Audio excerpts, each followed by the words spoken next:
Mic check.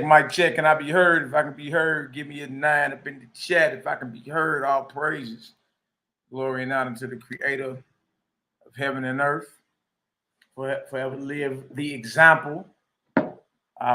Mighty Messiah in the hearts and minds of the faithful elect, all praises. If I can be heard, give me a 9 up in the chat. Give me a 9 and give me some yahoos up in this deal. You know, all praise. Good to see you, brothers and sisters. Bless up. Bless up. Brothers and sisters on YouTube and the Meta, Facebook. Marcus Israel, what's up, my brother? Shalom. I was just about to send you a message saying we live, but you already on her, brother. Blessings, blessings. Now I'm my blessings. Eliana Ephraim, my beloved sister, bless up. Anna Nails, my brother YAHWH'S, Rahima Robbie Dobson, Reason, what's the word? Eliyahu YAHWH'S, Eliyahu YAHWH'S, Shalom, King, what's the word? Bless up. Sis Ariat, bless up. James BG Bird Game, my brother from Facebook, bless up. King, how you be? I see y'all. Brandon Carter, my beloved brother, bless up. Dana Marie, bless up. I see y'all in the building. Okay. All right. Well, y'all see this Nazarene edition part 65 is various topics. We're gonna go ahead and get into a little bit of this real quick. All right. Talk about a few things. Talk about what's going on in this earth. You know, let's see where we at with it. Shemayim Batya, bless up. Jason Jacks, bless up. Lion of Yah, bless up. All right, we're gonna see where we at. With it. Good to see you, brothers and sisters. Abundant blessing. Let me go ahead and share this real quick. Share this with y'all. Y'all hit that like button. Thumbs up or thumbs down. It's all good. Get them algorithms popping and moving. All right. Share it with everybody you know. Let's throw down. Let's get busy. I ain't mean that. Hold on 1 second, y'all. Let me look this up real quick. Hold on 1 second. I clicked out the wrong thing.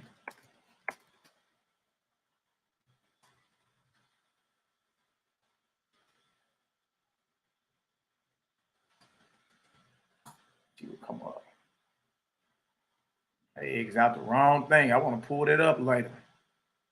Show y'all. One right there. No, not that one.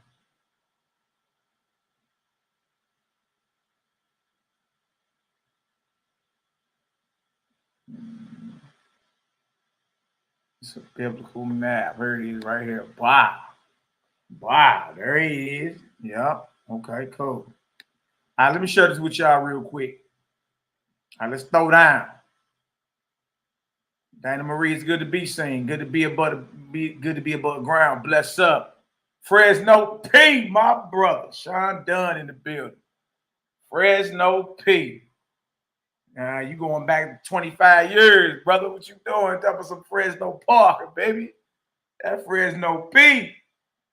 My brother, man. How your family, brother? Bless up. Honey B. Jones, bless up. Shalom. My bro, Bezel the Israelite. Good to meet you in the flesh, my brother. You, your brother, your mama, all y'all. Tell everybody I said shalom.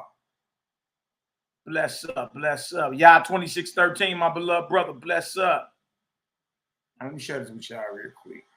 Y'all see what's going on out here, right? Let me share this real quick.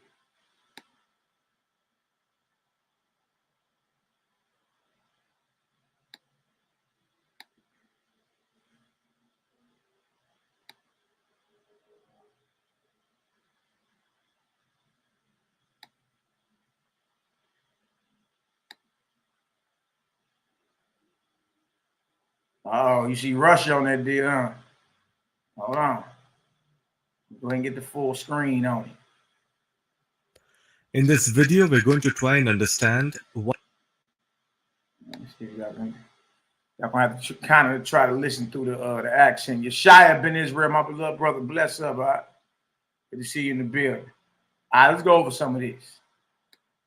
All right, let me post a video up in the link, up in the chat for y'all. Y'all go ahead and look at these videos for yourselves, all right? going into Russia and Ukraine and what's really going on with that.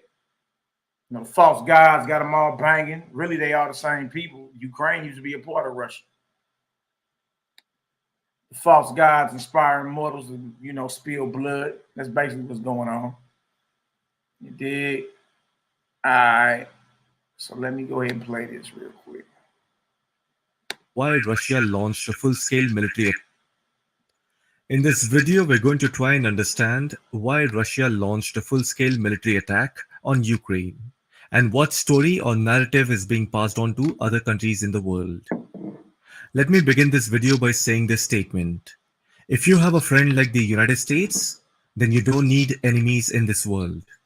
When I say the United States, I don't mean the general public. I mean the United States democratic government and US deep state. And today in this Russia-Ukraine war, we can clearly see what I mean. The United States is only doing talks. They are not helping Ukraine. War has started. There is not even a single American soldier in Ukraine. All that we are hearing is America and European countries putting sanctions after sanctions on Russia. Just think for a moment. Don't you think Russia has done the calculations? If Western power put economic sanctions on Russia, don't you think Russia already knows that? And that will affect the country's economy. Don't you think Russia knows that? Even then, Russia sent troops to Ukraine. So in this video, we're going to analyze this whole scenario. First of all, don't get carried away by the Western media's conclusion. Don't form any conclusion based on media reporting. This issue is much deeper and it is personal for Russia. It is about securing Russia's national interest. If I have to summarize this issue, it is all about Russia securing and protecting its territory or motherland versus NATO expansion. The reason Russia attacked Ukraine is because it does not want the United States and NATO installations and weapons, including nuclear weapons, anywhere near the Russian border. Whether you agree with Russia or not, Putin has a reason. If you remember, the United States and NATO did the same thing in Turkey while attacking Syria. Before 2013, the headquarters of NATO Allied Air Command for Southern Europe was in Izmir, Turkey. The United States gave some 90 B-61 nuclear bombs to Turkey, which are also right now there at the Incirlik Air Base. These bombs were kept there in case of any nuclear conflict. And of course, their use requires the approval of NATO. Don't you think Russia is aware of it? In fact, Russia was supporting Syrian President Bashar al-Assad. So today, if United States and NATO forces have eyes on Ukraine, do you think Russia will not do anything about it? If tomorrow American weaponry arrives in Ukraine, Moscow is 35 minutes away if you want to use Tomahawk rockets. And suppose if you want to use hypersonic missiles, Moscow is just 5 minutes away from Ukraine. Russia from day one has been saying to the United States and NATO to stay away and do not interfere in Ukraine. The problem that you see in the eastern part of Ukraine, that is in the Donbass region, it is happening since 2014. It is now 8 years. Again, I will repeat what I said in my previous video. If Russia wanted to attack or invade the eastern part of Ukraine, it would have done it long back. The reason why Russia attacked now is that the United States and European Union countries did not listen to Russia's demand. The United States lives on the other side of the ocean. It practically has no threat to its territory from any big country. But if you see, the United States goes around everywhere in the world and creates conflict.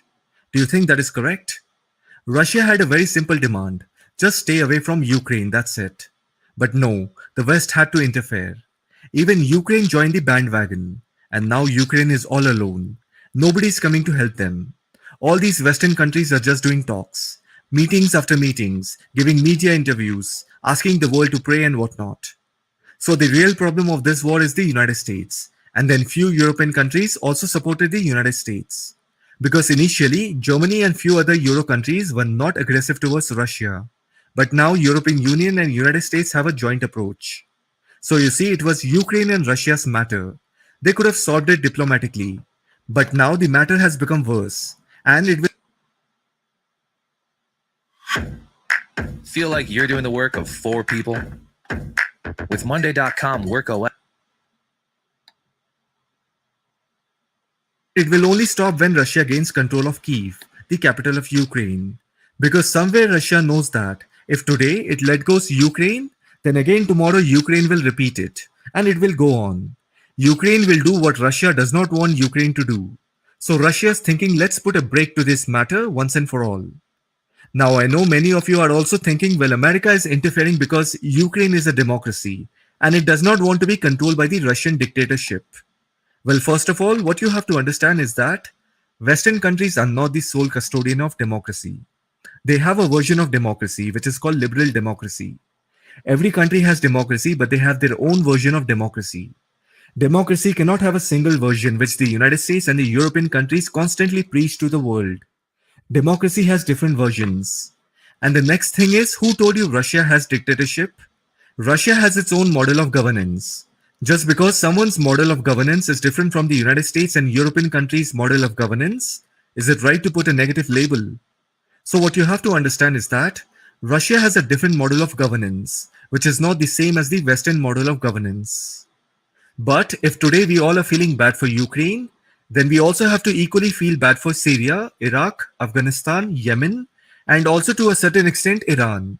But if you notice, the narrative is different about all these countries. It's all because of Western media. That is why today we don't feel as bad about these countries as Ukraine. So I'm repeating again, Russia attacked Ukraine because Ukraine and the Western countries repeatedly ignored Russia's concern. Again, many of you, because of Western media, also believe that Russia has always interfered in Ukraine's domestic affairs. That is why Ukraine has an inclination towards European countries and the United States. Now, my question to you is, do you think if Ukraine allies with the United States and other European countries for support, do you genuinely believe in your heart to heart, do you believe Ukraine can remain sovereign? No, it cannot. That means Ukraine cannot remain sovereign country as long as US and Russia exist. Then what do you think Ukraine should do? Ukraine should adopt the policy of non-alignment, like how India does. Of course, India is also right now in a tight spot. But the point is, until a country gains international reputation, it should always follow the policy of non-alignment. And now again, many of you will say, Ukraine always wanted to be an independent country, but Russia does not allow Ukraine to be one. But again, that is also not fully true. Notice I said not fully true. Of course, we have to agree that Russia has some influence on Ukraine. That is natural, right? 30 years ago, it was all one country. Plus, ethnically, Ukrainians and Russians are very mixed. There is very little difference in their cultures. But then look at it this way. Russia has always helped Ukraine. From 1991 to 2013, Russia has given massive subsidies to Ukraine, which is estimated around $250 billion. Then Russia has also waived off Ukrainian debts, which were accumulated during the Soviet era. And if you see the other way, Ukraine has made many attempts to cheat Russia, sometimes in the form of stealing gas. Russia used to give gas at a subsidized rate so that the Ukrainian government could pass on the benefit to the domestic consumers, who are old pensioners. There are many old people in Ukraine who are poor. They don't have that much of money, and they were once part of the Soviet culture. Plus, many of them are also Russian speaking. So instead of giving gas at a subsidized price to the domestic consumers, it was resold to industrial enterprises. And then Ukraine also did not return some of the Soviet assets that were allocated to Russia, which were part of the commitments before Ukraine gained independence. So if you consider all these things, then somewhere Russia also feels betrayed and cheated by Ukraine. I'll give a similar example in the Indian context. When Pakistan was separated from India in 1947, even India gave a lot of Become a cybersecurity professional in less than a year. Our live virtual classes take place in the evening. lot of resources and money to Pakistan. But what did India get in return? Betrayal. India fought 4 wars against Pakistan. Now, I am not replacing Ukraine with Pakistan. I'm just giving you an example to understand when a small country gets separated from a big country and starts working against the parent country's interest, and surprisingly, both in Ukraine's and Pakistan's context, it was always the United States. Why do you think India never took back the POK region till now? It was always the fear of American interference. Anyhow, again in 2014 Euromaidan protest, which was basically a coup, it was sponsored by the United States and European countries. So don't say that Ukraine is a sovereign country. Its fate either lies in the hands of Russia or the West. Sovereign is a fancy word that is used quite often, just like the word peace. Plus, if you see at the face value, United States has always given assurance to Russia that they will not expand towards the Russian borders. But still, the United States used to interfere in the affairs of Central and Eastern European countries in the name of development and democracy by giving foreign aid. But then it turned out everything was the opposite. When Pakistan was separated from India in 1947, even India gave a lot of resources and money to Russia, sometimes in the form of stealing gas. Russia used to give gas at a subsidized rate so that the Ukrainian government could pass on the benefit to the domestic consumers, who are old pensioners. So the real war is between the West and Russia. Ukraine is the springboard through which the US wanted to threaten Russia militarily. And before anyone knew, Russia attacked Ukraine, and now they are heading to the capital city of Kyiv. What did the United States do apart from talking to the press? They should have helped Ukraine. Sanctions don't help, because sanctions are only good if monitored. There are many channels of doing business, and there is always some country which is willing to trade for cheaper import. Can the West monitor everything in the world? Let me explain to you what sanctions are. Suppose you have a big house, and you tell your child not to step out of the house. But can you keep an eye 24 hours and every corner of the house? There are many ways of getting out of the house. Similarly, just putting sanctions is not good enough. You also have to monitor it and see to it that your sanctions are being followed. There are many channels through which countries can do trade without even letting anyone know. And furthermore, we don't see Russia trembling or breaking any sweat listening to these sanctions. That means Russia has proper plans. And one more thing you also have to understand is that US sanctions will also hurt the European economy. Europe depends on Russia for almost 40% of its energy supply. That is why you see oil prices are all-time high. So I believe Russia is self-dependent. In Hindi, we call it Atmanirbhar. Plus, Russia also knows that if the West collectively does not want to listen to Russia's demand and wants to put sanctions, and if they can bear the consequences of that, then why does Russia have to be so worried? Everybody will suffer. So you have to understand that if the United States wants to build military bases in Ukraine in the name of NATO, then obviously Ukraine will have American troops, artillery, and missile defense systems which are going to be literally minutes away from Russia. Then what do you expect from another superpower? And one more thing that I want you to remember is that it was the Democratic Party under Obama who organized the Euromaidan coup. Even at that time, they did not send NATO forces to help Ukraine when Russia was taking over Crimea. Now what will happen is, as far as I can understand, Russia will take over Kyiv, and regarding the Donbas region, Putin will conduct referendums in Donetsk and Luhansk to determine what the people who live in those regions want to do. And since we know that the majority of the residents are Russian ethnic, they will vote for Russia, and that is how Putin will justify the intervention. And then, as you know, America and its allies will reject the validity and outcome of the referendum, because that will suit their political ambition to restrict the economic development of Russia.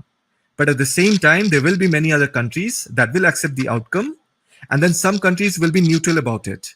And that's how everything will be back to normal. In the end, I just want to quickly add a few more points. Do you remember when did the communist ideology take over the Soviet Union? It was in 1917. The 10 years from 1917 to 1920. So you want to know where to invest $1,000 right now? Well, forget about stocks, real estate, or cryptocurrency. 1927, the Russian Empire saw a radical transformation into a socialist state. And then in 1922, the Soviet Union started. So from 1917 to 1922, it was Soviet Russia. And after 1922 till 1991, it was the Soviet Union. And before 1917, it was the Russian Empire. And Nicholas II was the last emperor of the Russian Empire, which had a massive extension across Eurasia since 1721. So basically in 1917, there was a Russian civil war, where the Bolsheviks took control. Who were the Bolsheviks? They were far leftist, Marxist followers, and their founder was Vladimir Lenin. Anyhow, I'm not going to make this a history lesson. Perhaps I'll make a separate video on the history of the Soviet Union. Anyways, the point that I'm trying to make is that it was in 1917 when communists gained control over Soviet Russia, and their aim was to destroy capitalism and create a socialist society. The thing about communism is that they don't believe in culture, religion, or in the idea of the nation. So naturally, Lenin, Stalin, then Nikita Khrushchev, Boris Yeltsin, all of them destroyed the Russian culture, the nationalist sentiments, and did not do anything to revive it. And then in 1991, when the Soviet Union collapsed, 15 republics which together formed the Soviet Union all got separated. The Western countries started preaching to the world that they have completely destroyed the Soviet Union. They have created a new history. The end of the Cold War was seen as a victory of democracy over communism. And that is where the world started thinking communism is associated with dictatorship. Actually, that is correct, but you also have to understand that at the ground level, communist ideology takes birth from radicalization. At first, you need a breeding ground. After that, you need to charge the public, making people oppose some ideas. It could be against the government, culture, religion, and then emerge as a sustainable and a viable political option for those radicalized people. So the leader is not the problem, the ideology is the problem. That is why communist ideology does not care about territorial boundaries. Two groups of people living in a separate country can have similar views if they are communists. That is why you will see the same ideology in worker unions, employee unions, railway unions. Wherever there is union, you will get hints of communist ideology. Always remember, communists have always participated in charging people. They have an anti-establishment mindset. They will tell you things like you are poor because that person is rich. They will talk in such a sweet manner and convincing manner that you will not even realize when you got radicalized. That is how they charge people. So communism is a mindset. So after 1991, the Western powers started preaching to the world that they have destroyed the Soviet Union. They have created a new history. They created a narrative. End of Cold War is seen as a victory of democracy over communism. And that is where the world started thinking communism is associated with dictatorship. But what happened was by 1991, communism was out of Russia. As I said, communism is an ideology. It is a mindset. So it left Russia in 1991 after destroying 70 years of Russian culture. But then it moved deep into the Western society and it destroyed their culture, values, everything. That is why you will see that today in the United States, Canada, and European countries, there's a huge identity crisis. All of the material progress, their per capita GDP, their democracy, prosperity is of no use. People are neck deep in consumerism. They have gone woke. They don't even respect their elders. All they want is more rights. There is no culture, there are no values, there are no ethics, no feeling of nationalism. Unfortunately, the same Western lifestyle is slowly spreading in India. Anyhow, on the other hand, after 1991, when the Soviet Union collapsed, Boris Yeltsin became the president. Communists have a symbol, if you remember, hammer and sickle. On December 25th, 1991, the communist flag was lowered for the last time over the Kremlin, thereafter replaced by the Russian tricolor. That means Boris Yeltsin became the first president of the Russian state. He was the president till 1999. Even he did not do anything to revive the old Russian culture, the religious values, and the nationalist sentiment. And if you remember, in 1999, he handed over the charge to Vladimir Putin. And since then, he was either the prime minister or the president.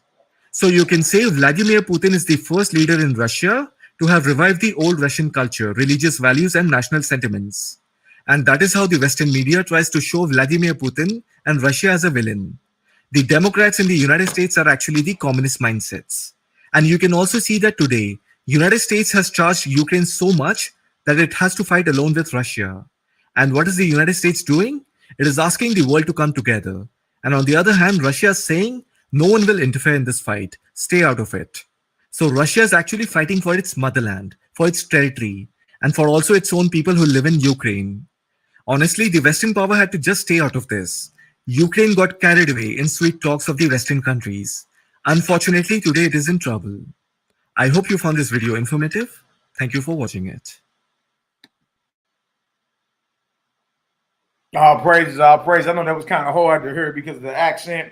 But for y'all that don't know, the United States and Ukraine actually have a treaty or an agreement, or they're in covenant with one another. I want to share this with y'all next right here. I'm going to do just a little bit of reading. This comes off the State Department's website. All right, let's go ahead and get that done. I think it's right here. Here it is right here.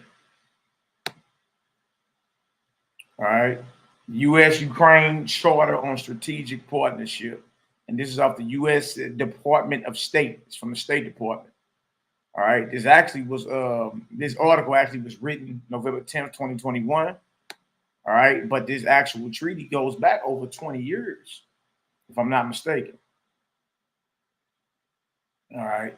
Would you say that, Brew? I don't think we have to worry about the Russians trolling in the room today. Boy, hey, they sure been on it, ain't they? All right, now watch this right here. I want to show this to y'all. Watch this. In fact, let me go ahead and put that on up in the chat as well. All right, so y'all can always go back and pull these things up. But man, Mally over there making stuff up. Nah. You can pull these things up yourself. All right. All right. From the State Department, U.S. Department of State, U.S./Ukraine Charter on Strategic Partnership, November 10, 2021. The following is the text of the U.S.-Ukraine Charter on Strategic Partnership signed by the U.S. Secretary of State Anthony J. Blinken and Ukrainian Foreign Minister Dmytro Kuleba in D.C. on November 10, 2021. Beginning the text, the preamble. The United States and Ukraine. We're going to blow this up a little bit. All right. The United States and Ukraine reaffirm the importance of our relationship as friends and strategic partners, both based on our shared values and common interests, including a commitment to a Europe, look at this, to a Europe that is whole, free, democratic, and at peace. Yeah, okay. Yeah, okay. Reiterate that the strategic partnership existing between our two nations is critical for the security of Ukraine and Europe as a whole. So this thing, you know, they saying Ukraine is important for the safety of not only themselves, but all of Europe. You got to watch the words when they get down to these treaties and these contracts, these covenants, these countries be making. You heard the phrase back in the day, the devil in the details. That's what it be about. They be actually at war. A treaty is nothing but, I mentioned y'all with something. A treaty is basically a promise to go to war. It's a promise. He said, we're going to hold war. We're going to push war down the line for about 20 years. You dig? So the countries to come together and have treaties with one another and all that. But it's basically a promise that we are going to go to war. You know what I mean? This doesn't eliminate our problems. So eventually, what we about to go to war and spill blood over now, we're going to have to readdress this in the future. All right? We always remember that a treaty is nothing but a promise that war will break out in the future. Believe that. All right? But they saying that for Europe as a whole, the safety of Ukraine is important. All right? Look at this. Underscore that our partnership is founded on common democratic values, respect for human rights, and the rule of law, and a commitment to Ukraine's implementation of the deep and comprehensive reforms necessary for full integration. And these reforms are necessary for full integration into European and Euro-Atlantic, like the Atlantic Ocean, Euro-Atlantic institutions in order to ensure economic prosperity for its people. Wow. Really, y'all, like Deuel was saying on the video, really this is all about Russia. This is about the West and its allied powers. Their biggest nemesis out east is Russia. It's always been that, though. Like, we can talk about Iran, we can talk about Iraq, we can talk about Syria, Lebanon, we can talk about Turkey, and we can talk about whoever, North Korea, right? But the biggest one for real is Russia. And then right there is China. You know what I mean? But they main nemesis for the longest, y'all. For the longest has been Russia. All right. China had to have them some type of revolution and close their doors for about 20 years. And then they came back out as a world power. So China is definitely a world power in this day. But I'm talking about this thing between Russia and the United States. That go back, y'all. The Cold War. The Cold War. You know what I mean? A war of information, espionage at the highest levels. That's why today you can have TV shows like The Americans, all right? And it's two Russian spies posing as American husband and wife. And they got children. Their children are born and raised in America with American values. They don't know nothing about their parents. Are straight spies. And when did they go down? In the 80s during the Cold War. Right? The Cold War was basically a war of information between the United States and Russia. It's the Cold War. All right, so it's a war of information, espionage at its highest level.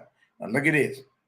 Commend Ukraine's significant progress towards improving its democracy, as well as its commitment to continuing democratic reform, which are crucial for advancing democracy throughout Eastern Europe. So they pumping democracy, which is major because Russia is not a democracy. And truth be told, Ukraine is actually, you know, that's Russian land. That all those are within Russia's interior. You know what I mean? I mean, you got man-made borders now, and everybody, you know, now that's Ukraine, you know, Kyiv and Russia. But when you're done talking, when you go back in time, not even 100 years ago, all that was one landmass. You feel me? So, you know, they had war and people dying, you know, not to sound, you know what I mean, desensitized, but y'all, that ain't nothing but the false gods fighting, inspiring mortals to shed blood. That's it. That's it. Now watch this. Emphasizing unwavering commitment to Ukraine's sovereignty. Look at that. Meaning their own right to rule. Right? They don't even want to be a puppet state of Russia. They want to be sovereign on money, on government, you know what I mean, independent of Russian control and manipulation. All right, Ukraine's sovereignty, independence, and territorial integrity within its internationally recognized borders. You see that? So they get other nations behind them and recognize their borders, and then the other nations, such as the U.S., you know what I mean, any of these Western allied powers, you know, they'll actually start providing the weapons and the fighter jets and all that. Right? They basically just got a foothold right there at Russia's border. That's basically what happened. All right, when I say they, I'm talking about the Western allied powers, such as the United States, Great Britain, you know, France, Germany. You know, those are the allied powers. All right, so basically they got, you know, because of this treaty, they actually got a foothold right there within Russia's borders. All right, and it's crazy because it's a pipeline too. That's, you know, we're dealing with oil, so it's a pipeline that's very, very crucial. All right. Now the crazy part is, you know, what's that name? Ukraine. Ukraine is in a strategic position, and they tax Russia, I think, close to $2 billion a year for them to even move whatever they're trying to move through Ukraine. You know what I mean? So y'all make no mistake about it. The politics is the first stage of that warfare. It's politicians, politics. You see what I'm saying? That's what that is. So it's like, hold on, if I can eliminate paying $2 billion by circumnavigating whatever this is, and, you know, whatever Ukraine got going on, then that's what we gonna do. We're gonna circumnavigate that, go around that. So we ain't even got to have a $2 billion tax on our head annually. It's all politics. It's all politics and resources and control of artificial boundaries. That's all it is. All it is. All right. So it says internationally recognized borders, including Crimea and extending to its territorial waters in the face of ongoing Russian aggression, which threatens regional peace and stability, undermines the global rules-based order. Look at this. In the face of ongoing Russian aggression. All right.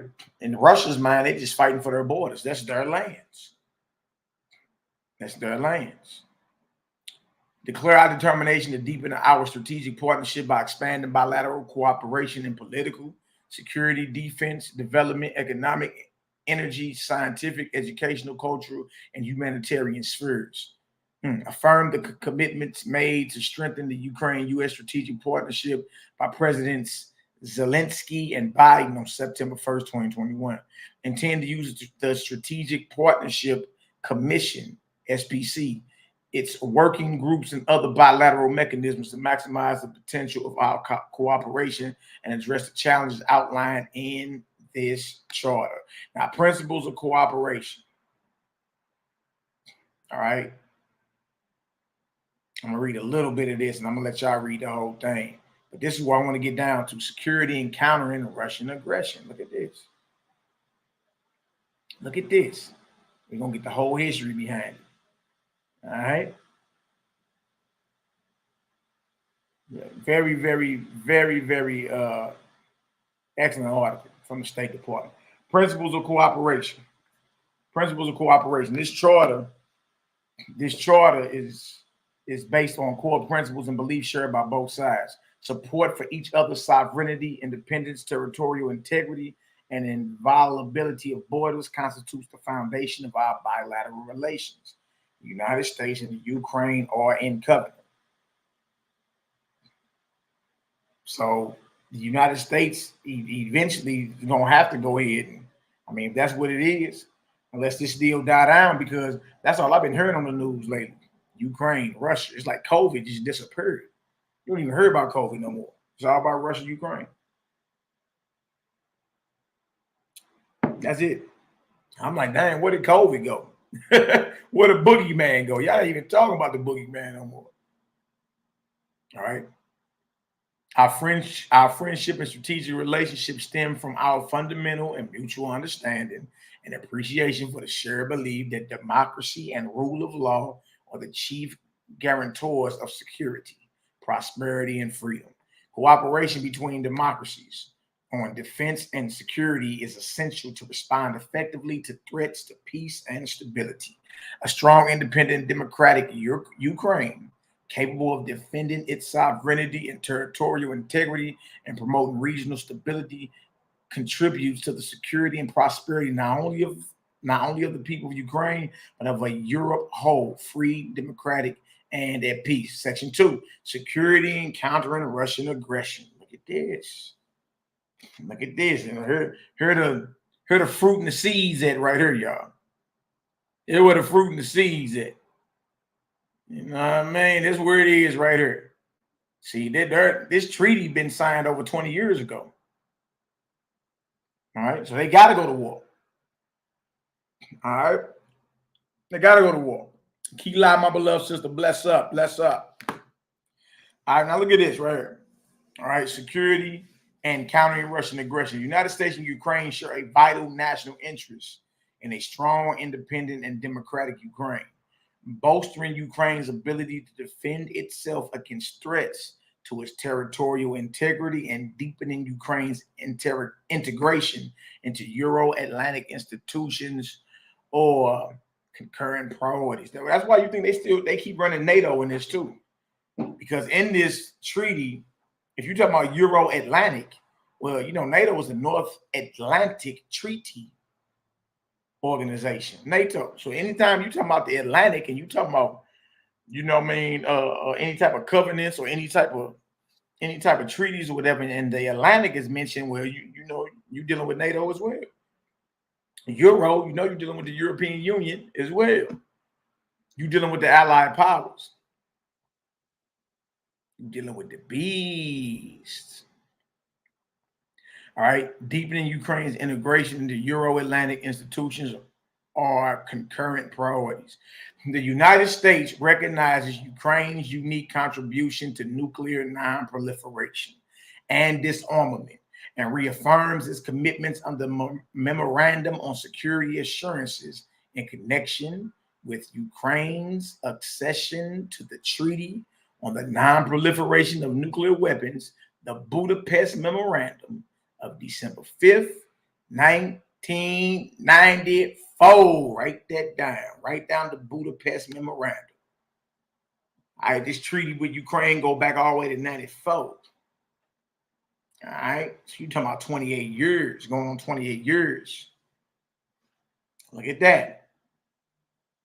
Look at that. You're talking about going on 28 years.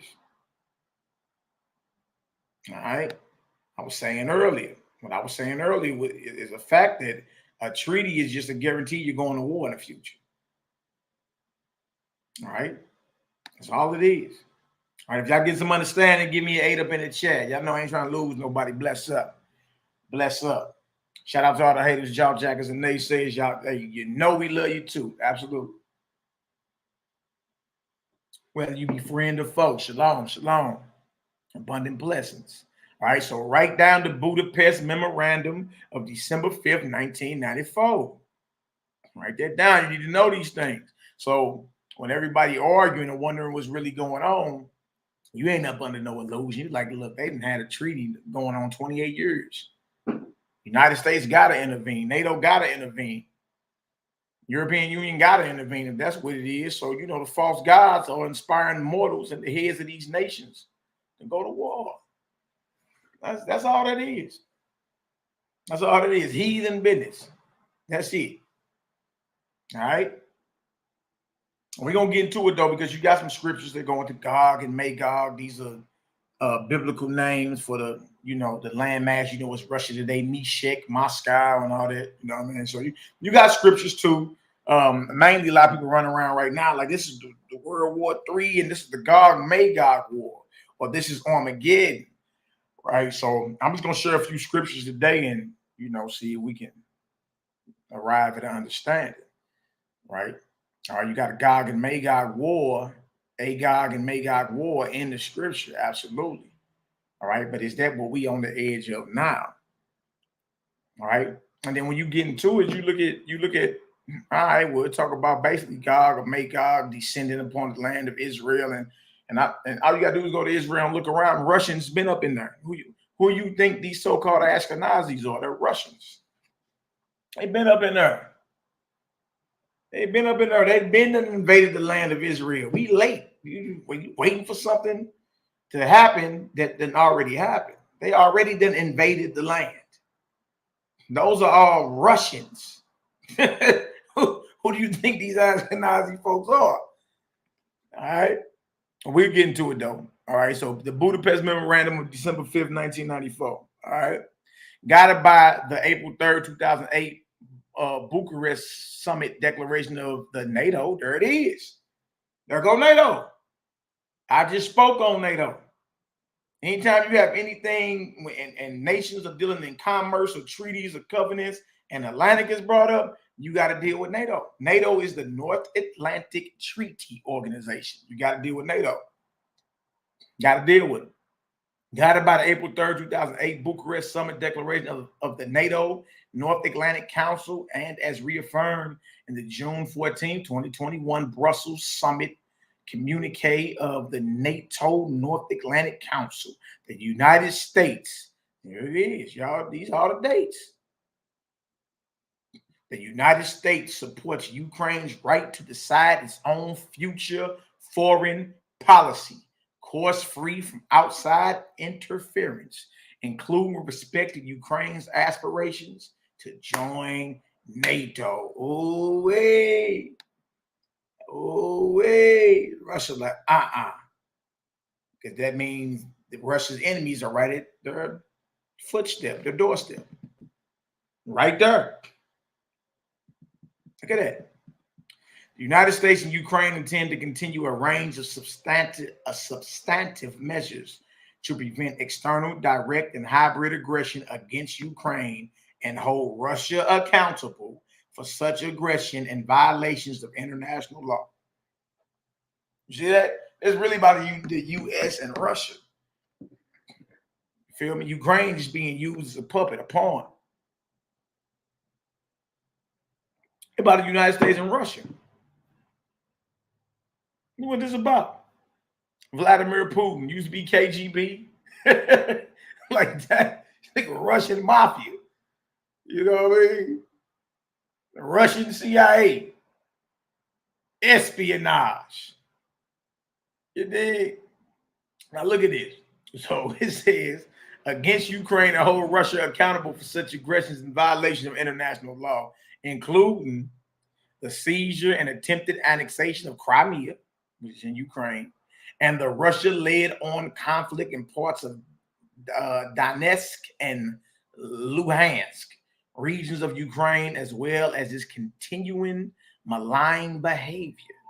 And just like the United States, boy, I tell you, you're acting, you're misbehaving. The United States intends to support Ukraine's efforts to counter armed aggression. Look at this. Here it is right here. Here it is right here. They got to fight.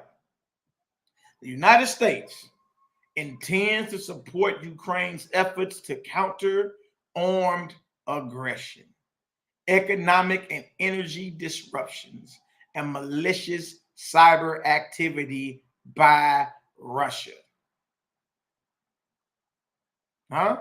United States say, look, that's our war. We're going to support Ukraine in counter armed aggression.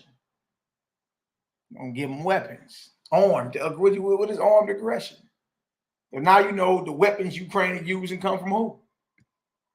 Well, y'all, it's rocket science. It ain't rocket science. You know what I mean? Come on, man. It ain't rocket science. All right, well, if you're going to support Ukraine's efforts to counter armed aggression, or how you going to counter armed aggression? How? Was you going to hum it away? Like, how is that going to happen? No, y'all, always read deeper than what the surface is telling you. That let you know, guess what? We going to supply Ukraine with the proper weapons that it needs to, quote unquote, defend itself. economic and energy disruptions, and malicious cyber activity by Russia, including by maintaining sanctions against or related to Russia and applying other relevant measures until restoration of the territorial integrity of Ukraine within its internationally recognized borders. So it don't matter if that was Russian land or not. If Russia's enemies get together and declare this, then guess what? Guess what? That's just what it is. That's them saying, all right, well, you claim that's that. We saying, no, it ain't yours. And we gonna find a few people or a few of your own people who don't like the fact of how you getting down geopolitically. And guess what? We gonna arm them. That's it. We gonna arm them. All right, look at it. The United States does not and will never recognize Russia's attempted annexation of Crimea and reaffirms its full support for international efforts, including in the Normandy format aimed at negotiating a diplomatic resolution to the Russia-led armed conflict in Donetsk and Luhansk regions of Ukraine on the basis of respect for international law, including the UN Charter. The United States supports Ukraine's efforts to use the Crimea platform to coordinate international efforts to address the humanitarian and security costs of Russia's occupation of Crimea, consistent with the platform's joint declaration. Y'all can read the rest of that. Let me go ahead and throw this up in the chat one more time. All right, throw it up in the chat one more time. All politics. Awkward in the building. Bless up. Bless up, my beloved brother. Abundant blessing to you and your family. All right, it's politics. Many ticks, bloodsuckers. Politics is many bloodsuckers, man. Believe that, know that. All right, before shedding blood is the last stage of warfare. Warfare goes on way before it gets to bloodshed. It starts with the many bloodsuckers, the politics. Let me share something else with y'all real quick. All right, if y'all get some understanding, go ahead and give me a Yahoo up in the chat. Now look, there go the link right there to what we just read from the State Department. Y'all click on that and y'all check that out. All right, let me share something else with y'all real quick. Very, very informative. All right, share screen. We're gonna get busy too. We're gonna throw down some of these scripts. Bio. All right, let's work. Let's work. Indeed changing as we speak.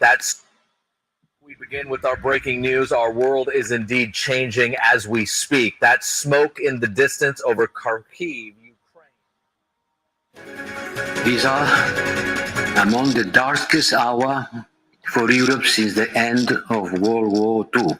It's emerging online. These pictures here show helicopters flying on the outskirts of Kiev, which is in the east of the country. Ukrainian media reporting that they belong to Russia. Ukraine has mobilized its forces and begun to defend its cities. Explosions heard in Kyiv, Ukraine's capital city. Just 2 hours ago, sirens going off. And there we go. I've just heard the first siren has just gone off. And I've been told by city officials that indicates that this is a city under attack. Ukraine's president says they've introduced martial law and have given weapons to everyone who's able to defend their country. But he told people to stay calm, to stay in their homes. Russia has attacked Ukraine, marking the start of a new war in Eastern Europe. Surrounded on three sides by about 150, 170,000 troops. And tanks rolled through cities, including Sumy, heralding a new phase in this escalating crisis. We now have war in Europe on a scale and of a type we thought belonged to history. Russian troops are attacking from the north, south, and east. It's an attack that involves artillery, tanks, and small arms. Several videos showed what Ukrainian officials described as columns of Russian tanks entering Ukrainian territory. An unprovoked war in Europe is now underway. Here we go. It started before dawn. Ukraine woke to explosions around the capital, Kiev. It was the same across the country. These pictures from Kharkiv in the east. Enormous blasts, also in the city of Dnipro. That fiction now utterly exposed. Explosions right across this vast country.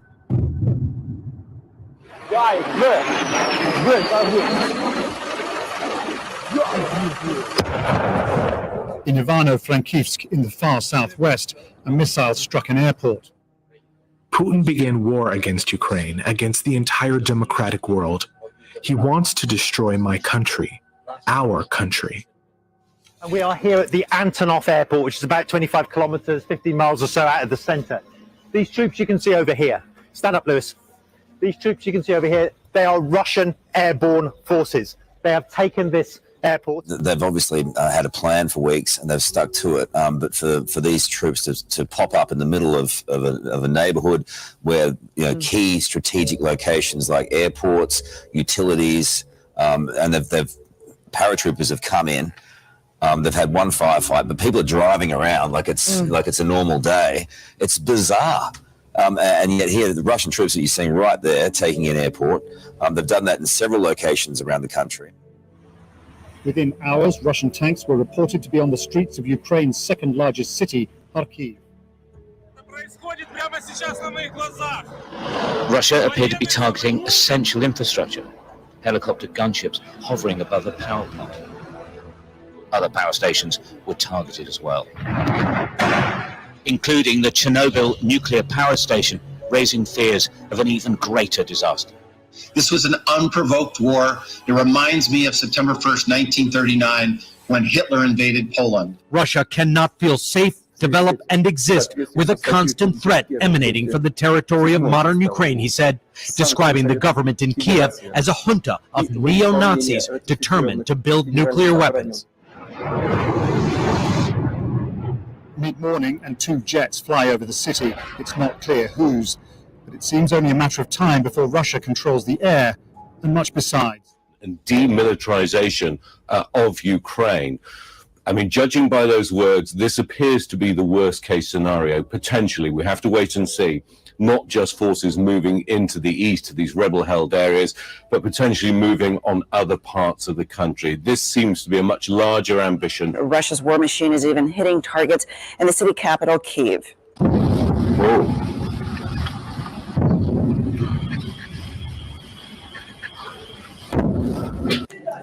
Now, residents in Kyiv, Kharkiv, and Odessa heard big explosions before dawn as world leaders decried the start of the Russian invasion. It could lead to massive casualties and topple Ukraine's democratically elected government. Russian President Vladimir Putin cast aside international condemnation and sanctions, warning other countries that any attempt to interfere would lead to consequences you have never seen in history. The invasion, the attack that Russia promised would never happen, has now started.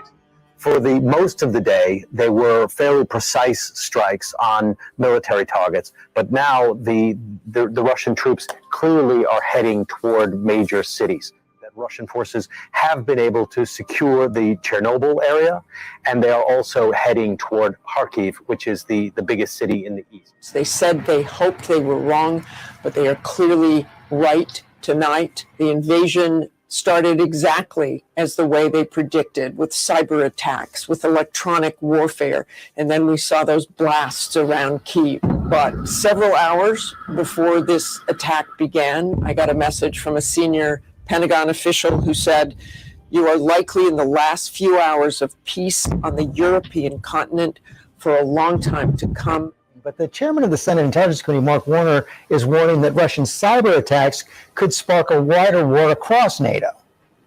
Yeah, George, the cyber's cyber's like a wildfire. Once you start it, you can't always control it. If you remember back in 2014, when the Russians came into Ukraine, they used a bot called NotPetya. And that turned into a raging wildfire across the world, caused $10 billion worth of damage. So cyber is a concern just because you can't control it and it doesn't usually stay where you want it to, something that the U.S., the rest of the world will have to take into account as we see this evolve. I had this very strong and very creepy sense of deja vu. I have written about Soviet invasions and Soviet occupations. I wrote a book about the Soviet occupation of Poland and East Germany and Hungary at the end of the Second World War. And so much of the tactics and methods, right up to the making lists of enemies and planning, talking about who you're going to arrest in advance, the attempt to disorient people, the use of propaganda and lies. So much of this is familiar from Soviet history. Putin is a KGB officer, and the KGB studies its own history. I mean, we know they do that because I've seen their study guides in the archives when I worked there in the 1990s. So he is really reading through, how did we do it in the past? How did we conquer other nations and occupy them in 1945? And this is very similar to that in a way that's really quite eerie.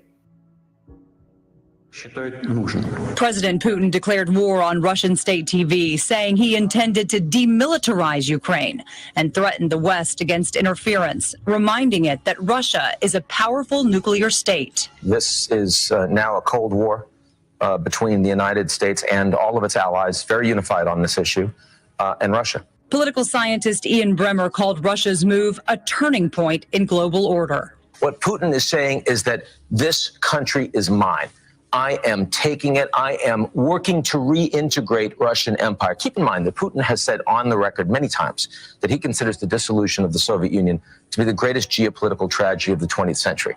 And he believes that it is his legacy to reverse that. Russia unleashing an assault on Ukraine from multiple directions. If Putin wins, he's going to be able to define the character of the world as one defined by brute force, not by the rule of law.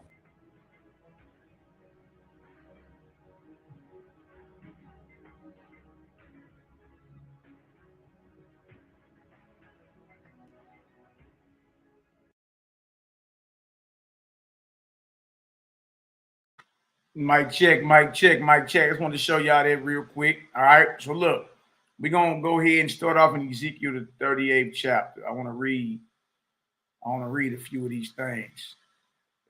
Because, you got certain people like, this is where it's at. This is the Gog and Magog war. This is the beginning of Armageddon. And, every war that ain't World War III has the potential to be the war that starts World War III. Absolutely. What you don't want to do is get out here and start rushing and rushing and try to force prophecy to fit, because then you be looking silly when don't nothing happen. Feel me? Then somebody can label you a false prophet. All right. So, I mean, I know a lot of people are antsy or anxious. But one thing you don't want to do is rush or try to force prophecy. That ain't what you want to do. So what I'm going to do today, one of the topics we're going to talk about is just Russia, Gog, Magog. You understand? We'll talk about that a little bit first. And then we're going to go on to another topic, whatever, and just, get it in. But I really want to go over this because certain people would just run around just like, man, it's Armageddon kick off. Or, this is the Gog Magog war, but you leaving out other scriptures that'll give you a clue to what time frame that war take place. All right. But if you want to just base it specifically off Russia making a move, or Russia is going to invade Israel, y'all newsflash, Russia been invaded Israel. Who do you think all these Ashkenazi Jews and these rabbis and rebbes and all them are? Those are Russians. Those are Russians. And everybody know it. They Russian and Germans. That's it. So Israel been invaded by the Russians. What are you saying? They've been invaded by the Russians. You feel me? They in Israel speaking whatever, dialect of Russia that is. We got people that live in Israel. They rather work with Russians. Straight work with them. You know what I mean? They learn English. They learn some dialects of Russia. They both learn Hebrew. You're like, come on now. Those are Russians. Russia been invaded the Holy Land or the Promised Land. It's been invaded. So a lot of people are basing, because Russia and this Russian-Ukraine conflict, as if this is the Gog and Magog war. All right. But as we read through Ezekiel 38, and then we're going to go over to the Revelation as well. and we're going to place it. I've heard, you know, elder brothers in the past make that same mistake. You'd be like, bro, look, right? If that's the case, then we got to reevaluate everything. We got to look. If that's the case, then you got to reevaluate if you're an Israelite. You got to reevaluate who the Messiah is and everything. Because once you read Ezekiel 38, but then you bring Revelation 20th chapter, because it's both about the Gog and Magog war. You feel me? All right, so you need to bring both perspectives together, and let's see where we land at. All right, that's what that's about. Every war until World War III kickoff has the potential of be in that battle or that war that start World War III, meaning all the world powers are involved in this war. You understand? But a lot of the brothers and elders are running out rushing and trying to force prophecy. Stop that, because you're gonna be looking like you false. All right, so what happened when this calmed down? And then what? What happens when all this calmed down? Ceasefire, peace negotiations, and all right, go back to your regular scheduled program. What happens then? What happens then? Everybody claiming that this World War III and it's the Armageddon. Everybody claiming that. Now you look false. And everybody all amped like, yeah, we always pay attention to the times and what's going on. I'm not saying that. But you know how many men on Israelites are on YouTube right now claiming this is the Gog-Magog invasion of the land of Israel, or this is the Gog-Magog war. This is Armageddon. That's right, James Jr. It's all look. It's been about wars and rumors of wars, and rumors of wars since. You feel me? Since that prophecy went forward. You feel me? So don't get involved in it, and never let nobody tell you something to strike fear in you, and then you make your move based off fear. All right? Like, you ain't gonna be able to duck this heathen when it's time. Ain't no ducking. So you never want to make a move based off fear, and then, you know, because you're not just making a decision for you, right? Your families and, you know, your brothers and sisters of the faith and all that. There's a lot of people involved with the decisions that got to be made, right? But don't let nobody scare you into making a move, you feel me, because you believe it's all about to be over. Come on, man, stop that. Stop that. A lot of brothers going to be looking like false prophets, man. Stop trying to force prophecy. Stop that. Look, the U.S. been had a treaty with Ukraine. 28 years going on. Okay, now what? They've been in there talking about the verbiage in the document, been talking about Russian aggression and countering armed aggression. They've been talking about that. This ain't nothing new. All right. So let me go ahead and pull this scripture up real quick. Let's get it done. We're going to start this out, y'all, in Ezekiel the 38th chapter. Let's eat. Bless up. Bless up. Let's throw down. All right. Share my screen a little taste. All right. Share my screen a little taste. All right. Quick now. What's going over here to Ezekiel? Yeah, the false gods is inspiring mortals to shed blood. That's it. That's it. That's it. All right, the Most High protects you. If you are doing what you're supposed to be doing, Most High protects you. Protect you. And even if it is time to expire and be released from this jail called the flesh, you know, Nazarenes look at death as the gateway to immortality. So there ain't nothing to be sad about. It's time just to rise up in the grades and the ranks and all that. You know what I mean? Now look at this. Ezekiel 38. The subtitle says prophecy about Gog and future invasion of Israel. All right, I'm going to show y'all some maps too. So we're going to hear some names up in here. Y'all need to see where these names are at. All right. All right. A lot of these are Islamic countries, believe it or not. All right. All right, Ezekiel 38, start at verse 1. And the word of the Creator came unto me, saying, Son of man, set your face against Gog, the land of Magog, the chief prince of Meshech and Tubal, and prophesy against him. Now, if you don't know where these places are, because these are biblical terms for modern land masses. All right. Let me see if, as a matter of fact, I got a biblical map pulled up. Let me see if I can pull it up real quick for y'all, so you can see where these places are at. All right. Let me share screen. My bad, y'all. All right. Wow. All right. Now I just typed in biblical map of Gog, Magog, and Israel. All right. The one I found interesting was this one right here. This was one that was very, very interesting to me. Okay. Made sense to me. I said, oh, okay. Okay. Now, look what you got. All this is considered Magog. Look at this though, y'all. Turkey. Turkey. Yeah, Turkey is Islamic. Yeah, Islamic. Istanbul used to be Constantinople. You know, that's a whole history. That's off the chain when you look into it, though. It's off the chain. Now look at this. We got Tubal, we got Gomer, we got Torgamah, we got Meshech. Meshech. And notice where they got Russia at right here. But notice Meshech is basically Russia. It's like right there on the border.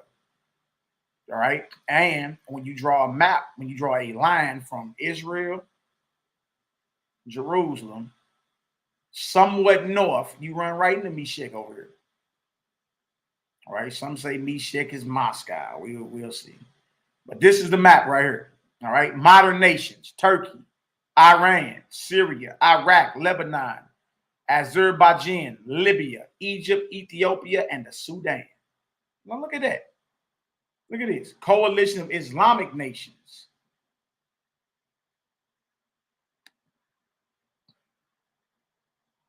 All right. This is Israel down here. All right.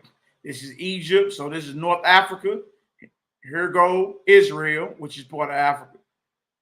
All right. Persia, Iran. All right. And a lot of these spots is in modern day what you call Turkey. All right. Bordering the land of Russia. All right. Oh, dang. Can y'all see that? Y'all probably can't even see that. Hold on. Hold on. I want y'all to make sure y'all can see that. One second. So my screen don't look like I was zooming in and everything. That's messed up. Let me see. Oh no, we gotta do this again. Y'all ain't even looking at what I'm looking at. Let me stop the stream real quick. That's right, Fresno P, my brother. Yeah, just the beginning. And all these things must come to pass, but the end is not yet. That's the last time I heard. Like, so people be getting all shook up about war. You be like, look, that's gonna happen. I see the false gods are inspiring you mortals to shed blood again. That's it. That's all that is. All right, hold on. Let me make sure I got this. Let me make sure y'all can see this. All right, so that's what I'm sharing right there. All right, y'all forgive me. I'm over here talking like y'all can see what I'm talking about. All right.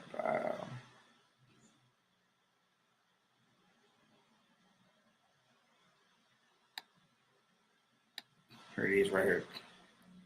All right, let me know if y'all can see that. It should say at the top, Coalition of Islamic Nations, Ezekiel 38-39. Let me know if y'all can see that. That's what I was reading earlier. All right, give me a Yahoo if y'all can see that. All right. So these are the nations we basically going to be reading about in Ezekiel the 38th chapter. And this is one of the main places. Whenever you'll see this within Israel, whenever it's anything to do with Russia, we always go, Israelites always read Ezekiel 38, Ezekiel 39, Jeremiah 50. You know, you heard phrases like the land of the north. You know what I mean? But these are the main scriptures, and then Revelation 20th chapter. These are the main scriptures that get read. All right. And then a lot of us are placed and saying that this is Armageddon. Like, man, we on the brink of Armageddon. You dig? And it's like, nah, y'all looking at that. Like, we forgetting certain scriptures. All right. Make sure y'all can hear and see. All right, y'all. Can you scroll down? Yeah, I'm about to scroll down. I got you. All right, so we can see. We get bread, easy money. All right. All right. So coalition of Islamic nations, Ezekiel 38 through 39. You see right up here at the top, you see Russia. All right. We read about Meshech. Meshech is right there at the southern tip of Russia. All right. I've heard before Meshech could be possibly Moscow. We'll see. All right. So modern nations over here to the right. You see modern nations when you're reading about Meshech, Togarmah, Tubal, Gomer, Magog, and all that. All right. Well, the modern nations, these are number biblical names for modern nations. Modern nations: Turkey, Iran, Syria, Iraq, Lebanon, Azerbaijan, Libya, Egypt, Ethiopia, Sudan. It says also Psalm 83, really. All right. So right there in the circle, see, Israel is down here. This is Israel. All right. Israel is right here at Egypt's border, Jerusalem, right? Now, above or north of Israel, you bump into these company of nations that Ezekiel was talking about. You bump into these company of nations. All right. Now, all these is an Islamic unholy coalition. All right. A lot of people don't want to talk about that. All right. Mixed Arab peoples, Israel, Cush, Egypt, Sudan, Ethiopia. All right. So y'all check that out when y'all get a chance to. I just typed in biblical maps of Gog, Magog, and Israel. And, you know, these are one of the options that came up. All right. So I want to put biblical names with modern places. Like, don't nobody know nothing today about Gomer and Tubal and Meshech. You feel me? You can be or Magog. You can say when you hear Magog, you be like, oh, you talking about Turkey. Yeah, Turkey, the country. Oh, okay. Meshech. You possibly could be talking about Moscow or something like that. You see? All right, let's get on back to the scripture. I just wanted to show y'all that real quick. All right. Now let's get on back to it. Share screen. All right, Ezekiel 38. So we just put visuals on these places right here. All right. Ezekiel 38 and 2. Ezekiel 38 and 2. Son of man, set your face against Gog, the land of Magog. Okay. When we say the land of Magog, and we seen the map circled, is basically the area of Turkey. The chief prince of Meshech. All right, which is at the southern tip of Russia. Right there, some say that's Moscow. And Tubal and prophesy against him. And say, thus saith the Most High, behold, I am against thee, O Gog, the chief prince of Meshech and Tubal. And I will turn thee back and put hooks into your jaws, and I will bring thee forth, and all your armies, horses and horsemen, all of them clothed with all sorts of armor, even a great company with bucklers and shields, all of them handling swords. Persia, okay, Ethiopia, Libya with them, all of them with shield and helmet. Gomer and all his bands, the house of Togarmah of the north quarters, and all his bands, and many people with thee. All right. Y'all now have seen visuals on these so-called biblical lands. Right? It's just biblical names of the lands, and we just connect them with, you know, a modern map. And you can see, oh, that's where all that's coming from. And the majority of these nations that are being mentioned are actually Islamic. Be thou prepared and prepare for thyself, thou and all your company that are assembled unto thee, and be thou a guard unto them. After many days, thou shalt be visited. In the latter years, you shall come into the land that is brought back from the sword, and is gathered out of many people against the mountains of Israel, which have been always waste, but it is brought forth out of the nations, and they, speaking of the children of Israel, and they shall dwell safely, all of them. Thou shalt ascend and come like a storm. Thou shalt be a cloud to cover the land. Thou and all thy bands and many people with thee. Y'all, if you're looking for a future event of Russians invading Israel, all I'm simply saying is, y'all, that's been happening. Where you been at? These Russians just enjoyed what, 70 something years, 72 years. They're coming up on 70, 72, 73 years. Well, you 73 years late. Like 73 years late. Look at that. Oh man, they about to invade it. They already invaded Israel. What are you talking about? What are you talking about? The Russians already in there. They've been in there 70 plus years. Thou shalt ascend and come like a storm. Thou shalt be like a cloud to cover the land, thou and all thy bands and many people with thee. Thus saith the Most High. It shall also come to pass that at the same time shall things come into your mind, and thou shalt think an evil thought. And thou shalt say, I will go up to the land of unwalled villages. Remember that, because we're going to go over Revelation and read it. And thou shalt say, I will go up to the land of unwalled villages, and I will go to them that are at rest, that dwell safely, all of them dwelling without walls and having neither bars nor gates. He's talking about coming against Israel, specifically Jerusalem. Unwalled, dwelling safely, no bars, no gates. Redemption now. Verse 12, to take a spoil and to take a prey, to turn thine hand upon the desolate places that are now inhabited, and upon the people that are gathered out of the nations, which have gotten cattle and goods that dwell in the midst of the land. Sheba and Dedan and the merchants of Tarshish, with all the young lions thereof, shall say unto thee, art thou come to take a spoil? Hast thou gathered thy company to take a prey, to carry away silver and gold, to take away cattle and goods, to take a great spoil? Therefore, son of man, prophesy and say unto God, thus saith the Most High, in that day when my people of Israel dwell safely, shall thou not know it? Oh, wait. So right here is where I want y'all to focus on, though. Look at this right here. Verse 11. Look at this verse 11. All right. Look at verse 11.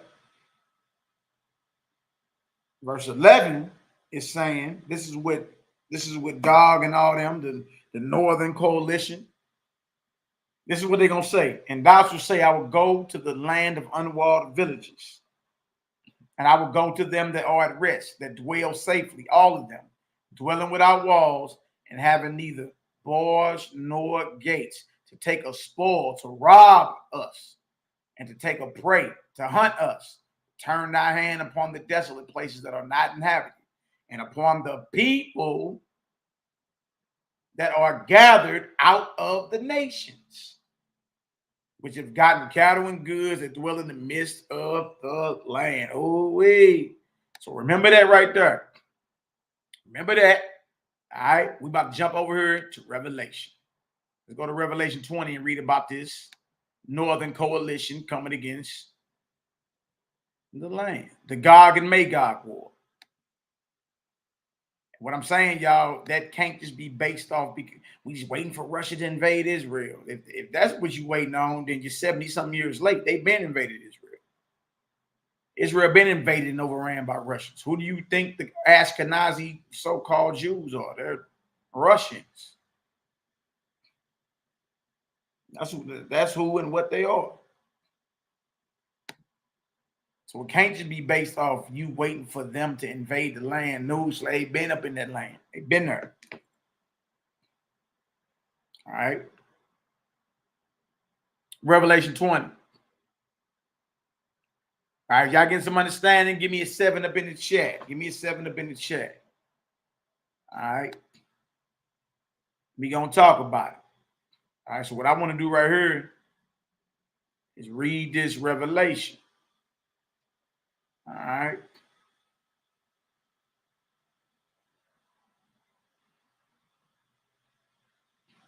We can start at verse 1. We're going to read Revelation 20, verse 1, all the way down to verse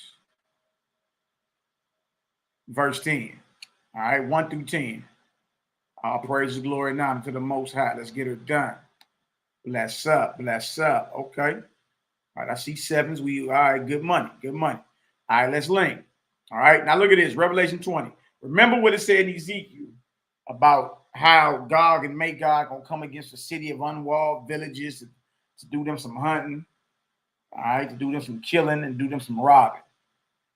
Because the people who are dwelling in these unwalled villages have been basically redeemed out of all nations. All right, so Now you got to ask yourself, all right, if you don't put this thing in its proper time frame, then all type of questions. Who were the people redeemed out of all nations? Was that 1948, the Balfour Declaration, the very declaration that got, Palestine or the land of Israel given over to the Russians? Those calling themselves Jewish? Is that when that was?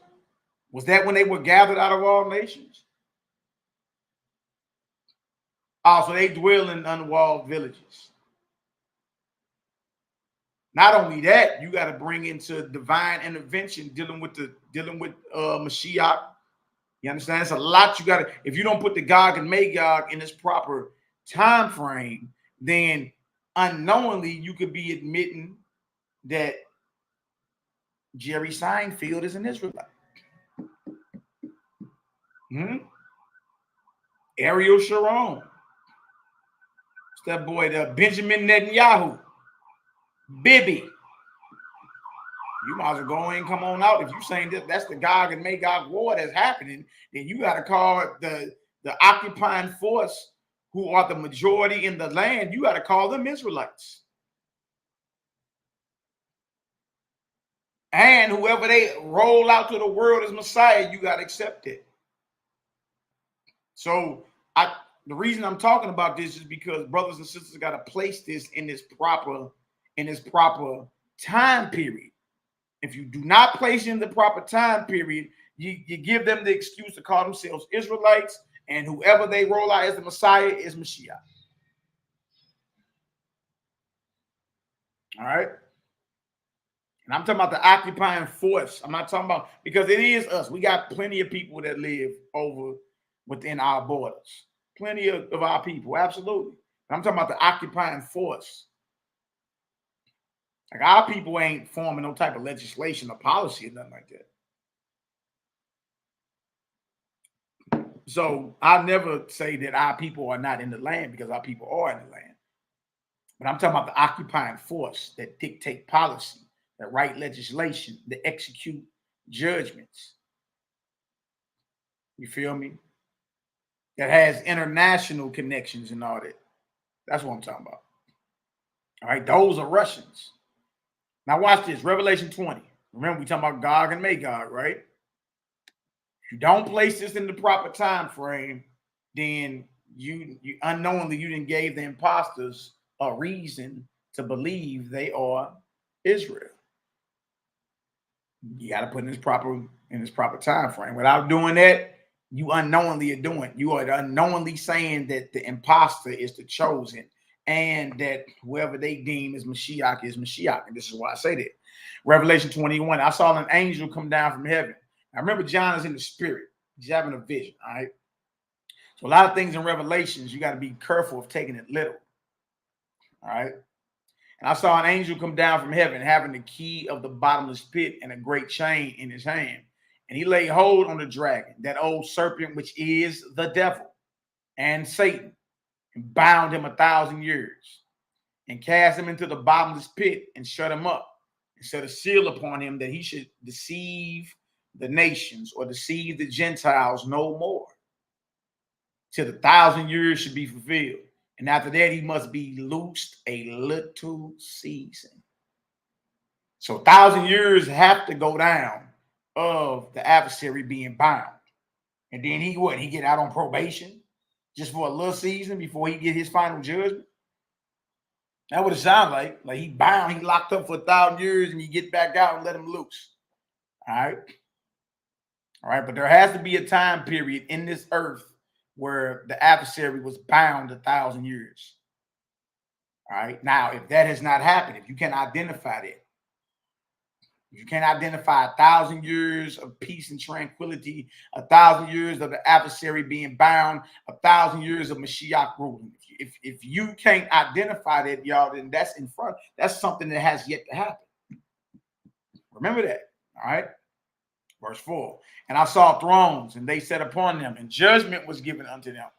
And I saw the souls of them that were beheaded for the witness of Yahshua, and for the word of the Creator, and which had not worshipped the beast, neither his image, neither had received his mark upon their foreheads or in their hands. and they lived and reigned with Messiah 1,000 years. All right, that's why I was saying, like, we got to put the Gog and Magog in its proper time period, because we got 1,000-year millennial rulership of Messiah, which coincides with 1,000 years of Satan being bound. So either the Gog and Magog war happens before this, does it happen after this? See, that's all you got to ask yourself. Ask yourself, does the Gog and Magog war happen before 1,000 years of Yeshua's reign, or does it happen after?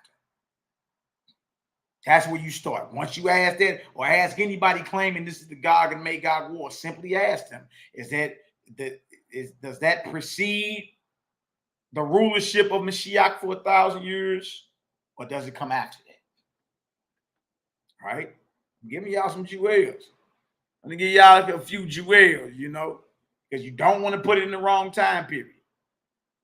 You believe in that, you know, unknowingly you believe that the Russians are the people, and whoever they roll out as Mashiach. See, we got a measuring. We got a measuring stick here. If Messiah ain't reigned for 1,000 years and the devil ain't been bound for 1,000 years, you dig? And the Gog and Magog war don't happen to after the 1,000 years, then you saying Gog and Magog is about to happen right now is off. It got to be off. And I'm talking to my brothers that subscribe to Revelation, because the brothers that don't subscribe to it. So, you know, I ain't even talking about you, you did. But I mean, we can go through Ezekiel and show it's talking about when our people are redeemed out of all the nations. Has that happened yet, brother, who don't believe in Revelation? No, that ain't happened yet. Then how are we saying that the Gog and Magog war is happening now if Israel has not been brought back from the nations? Israel has not been brought back from the nations. So how are we acting like Gog and Magog is happening now? And man, look, unless you want to say that the Russians who invaded the land in 1948 are Israel, that those are the Israelites. You see? Now watch this. Now watch this. And they lived and reigned with Messiah 1,000 years. But the rest of the dead lived not again until the 1,000 years were finished. This is the first resurrection. So you essentially got those who are martyred, beheaded, martyred for their testimony, refused to bow to the beast and was martyred for it. All right. Well, guess what? They get rulership. They get authority in this earth. All right. And that's the first resurrection. They get authority in this earth for 1,000 years. Look at this. Blessed and holy is he that hath part in the first resurrection. On such the second death have no power. The second death have no power, but they shall be priests of the Most High. So we'll be his, you understand, his mouthpiece. All right. And of Messiah, and shall reign with him 1,000 years. Look at that. Look at that. Look at that. So let me ask y'all a question. When in world history has Satan been bound 1,000 years, coinciding with 1,000 years of the Messiah's rulership? When does that happen? If that has happened already in history, give me a 1. Then we got to have us a whole nother conversation. If it hasn't happened in history yet, and it's prophecy that has not yet been fulfilled, give me a 2. Give me a 2. Give me a 1 if it's already happened.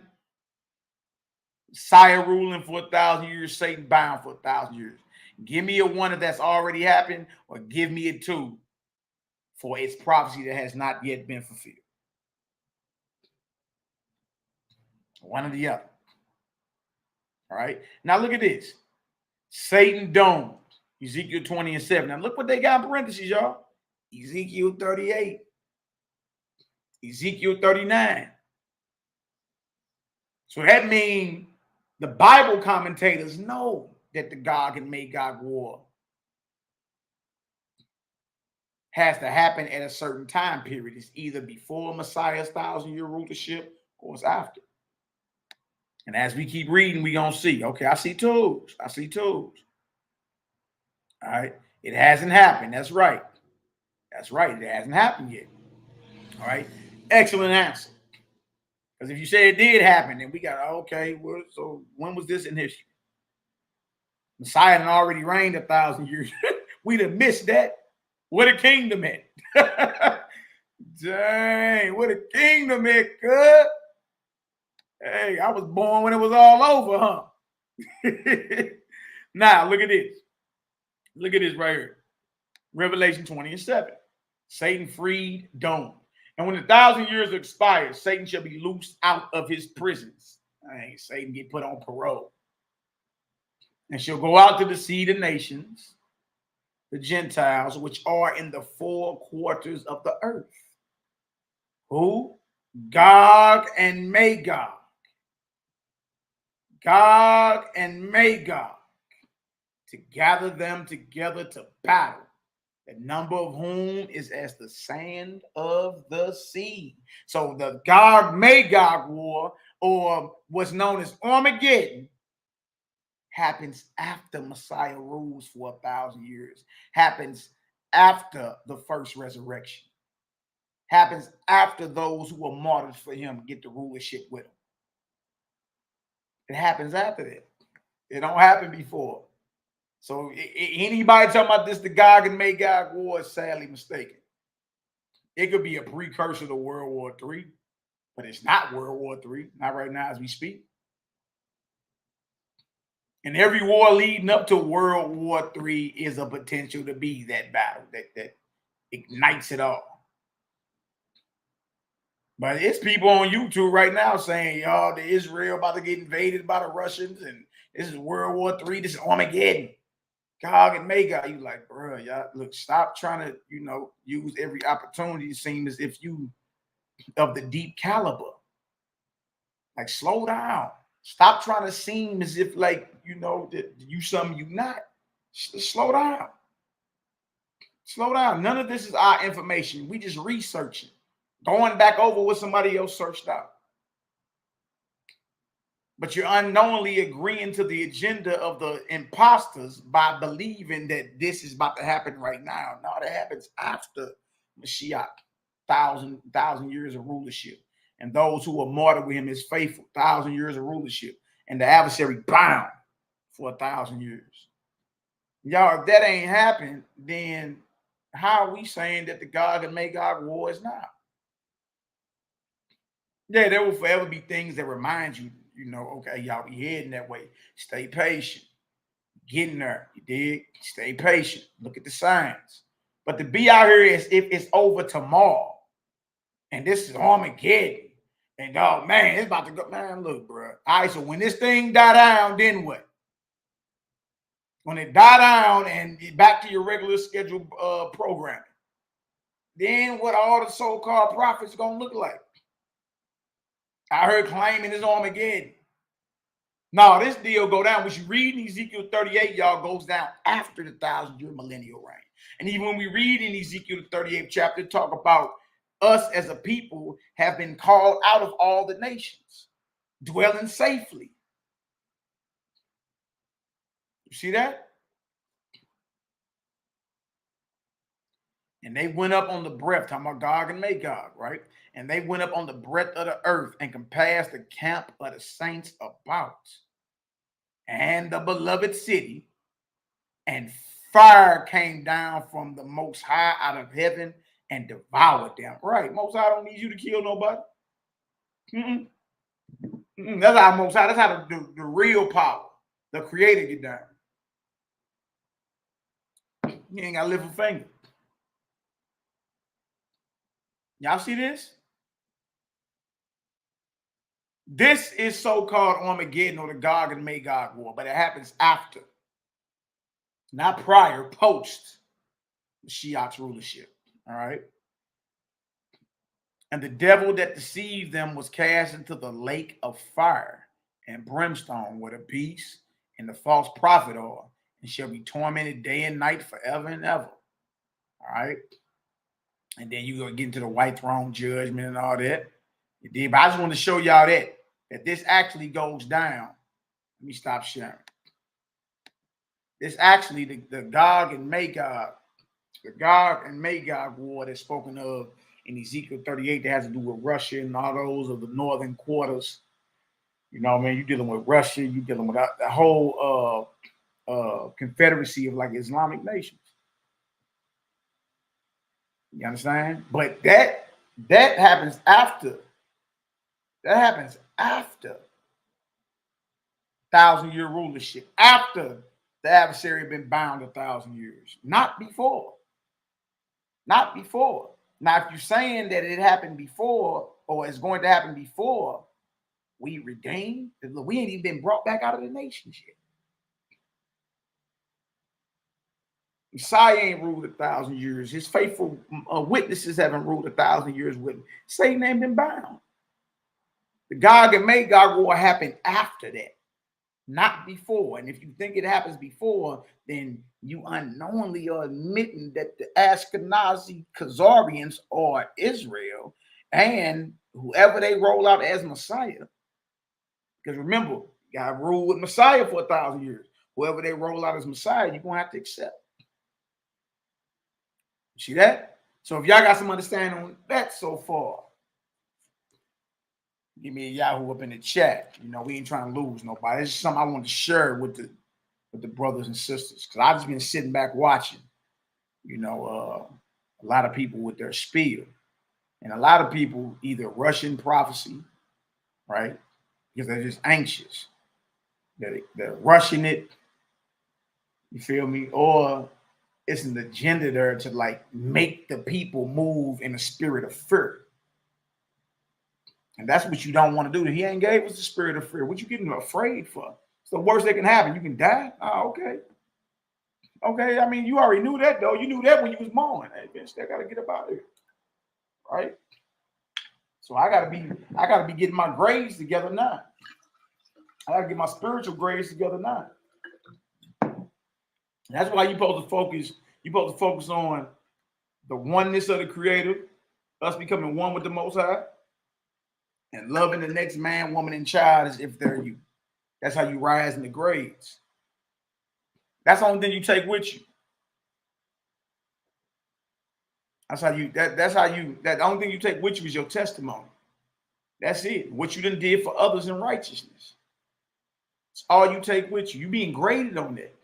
Remember reading Revelations, the books get open. So there are angelic forces that document. Now you are guardian angels. Guardian angels document everything that you do.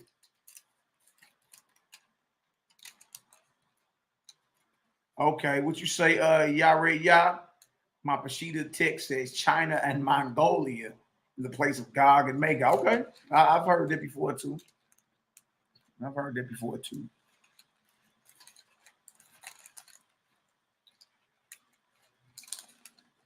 Absolutely, Marcus. Marcus say what you just said about fire coming down from heaven goes with Isaiah 4:5-6. Yah will be a defense to us. I use the script for a lot of things, mainly disproving fake Jews claim. Absolutely. Yeah. That's right. We serve the creator of heaven and earth. All right.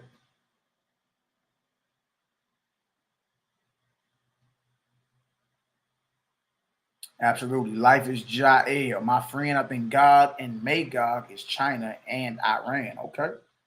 That's what's up. So we're definitely not in World War III. Yes, we're going to rule 1,000 years with Messiah, but at the end. Absolutely. Yeah, you know, everybody entitled, man. You know, everybody entitled to, you know, their opinions and how they viewing the scriptures and all that. I'm never going to argue with nobody about none of that. You feel me? If it is, it is. You feel me? My whole point in bringing it out was to show that this is not that. This is not that. There's a lot of men preaching that with an agenda to make you move in fear. You understand? And that ain't what this thing is about. What are you afraid of? The worst you can die. Okay. I mean, we already knew that. So how would that be different than any other day? You see? So it's either to inspire you or make you move in fear. It's either that or it's either to make you move in fear or it's another agenda at play with that. You know what I mean? Maybe sometimes men want to seem as if they deep. They were the first ones to put the videos up, and the Most High came and showed me this and all this. Like, okay, that's what's up. If the Most High showing you something, share it. That's what it is. I just simply shared, you know, my perspective on it. Like, I don't believe that's the God, Magog, Armageddon war. I don't even think it's World War III. You feel me? What you're dealing with is a promise of warfare signed by the Budapest document in 1994 between the United States and Ukraine. And the United States has promised to be an aid to Ukraine to counter armed criminal action, or, you know, by Russia. That's what you're looking at. So a treaty is nothing but a promise to go to war. Believe that, know that. All right, let me see if I can show that that picture again, though. All right, this is the picture I was showing right here about Gog and Magog and all that. Let me show that again for y'all, so we kind of see where we at. All right, now let's share that. Bye. Bang, bang. All right, so look at this right here. I just want to show y'all this. This is what you're looking at right here. All right. Coalition of Islamic nations, Ezekiel 38 through 39. You got Russia up here. All right. In the southern, down at its southern border, you got Meshach. All right. Some say Moscow, you know, that's where you at with it. That's where you at with it. Okay. So Magog, you see all that circle. You got Pergamum, Magog or Lydia, Tubal, Gomer, Torgamah, Meshach. All right, and all that's basically in the modern area of Turkey. That's what that is. All right. You go a little bit to the north, to the northeast, and you got Russia right there. Georgia, the Caucasus Mountains, and all that. The Black Sea. All right, and then you go south of the circle. You got Israel all the way down there. Israel, Mediterranean Sea. Look how close Israel is to Egypt. Israel is on the African continent. A lot of people don't like to admit that, but it's the truth. In biblical time, you walked from Israel or the land of Canaan into Egypt. It's one solid landmass. Like Israel or Jerusalem is closer to Egypt than it is to Russia and Meshach and all that. All right, so you got mixed Arab peoples, and you got Egypt, Sudan, Ethiopia, Cush, Jerusalem, and you got Put, which is Libya. All right, Muammar Gaddafi and all them. All right, and the modern names of Magog, or that territory of Turkey. You got Turkey, Iran, Syria, Iraq, Lebanon, Azerbaijan, Libya, Egypt, Ethiopia, and Sudan. Also Psalm the 83rd chapter. I want to share that with y'all. All right, Coalition of Islamic Nations, Ezekiel 38 to 39. All right. All right. Okay. China borders Russia, no doubt, no doubt. That's right. That's right. I see that. Okay, so everybody, so as long as y'all got the understanding, and look, and that's just, you know, something that I seen and was like, you know what, bring that out so people can understand. They don't fall victim to the fear mongering. Fear mongering. You feel me? Nehemiah, big homie, I'd have seen you in the back chat. You must have got off. Holler at me when you want to get back on, bro. You know it's all good. Bless up. Bless up. Bless up. All right, let's drop that. And let's go into, let's talk about the circumcision. Let's get into that. That was a big stir online about that a couple weeks ago. A couple people was mad in their feelings about a few things. But let's just deal with it. Let's just deal with it head on and see where we land. All right. All praise and glory now to the Most High. Ema set apart living. I got a question too, Ema, about the calendar you sent. I seen it got 360 days on it. Like the first quarter say day one out of 360. You dig? I was looking for the 364 days that we was talking about. But let me know if you want to get on and explain it. It's all good. I'll send a link to you. All right. The way it's looking, unleavened bread is what is it, the 3rd? Is either the 3rd or the 4th. All right, first day of spring or the spring equinox is March the 20th. All right, so we coming into the first day of spring, or what we call the new year. All praises.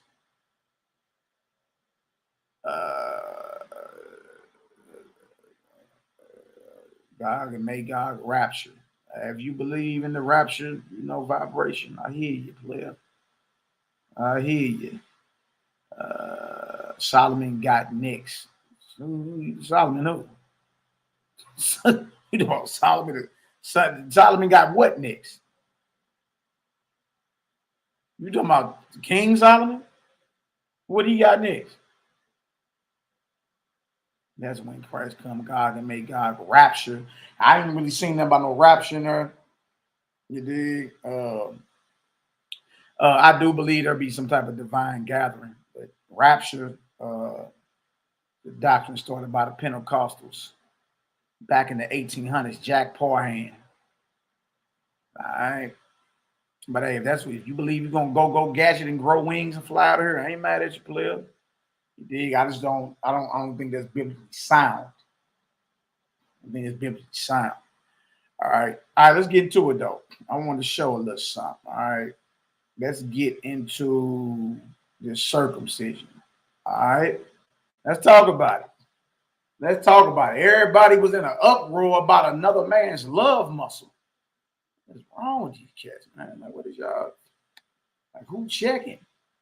What is all that about? Going crowd, man, the circumcision and all that. And he's like, bro, look, a lot of y'all bragging on something that you ain't do yourself. You dig? Like, if you were circumcised at 8 days old, I mean, that wasn't under your power. You didn't do that. If you were circumcised at day 8, a lot of us were not circumcised exactly on the 8th day. Some of us wasn't circumcised till we was teenagers.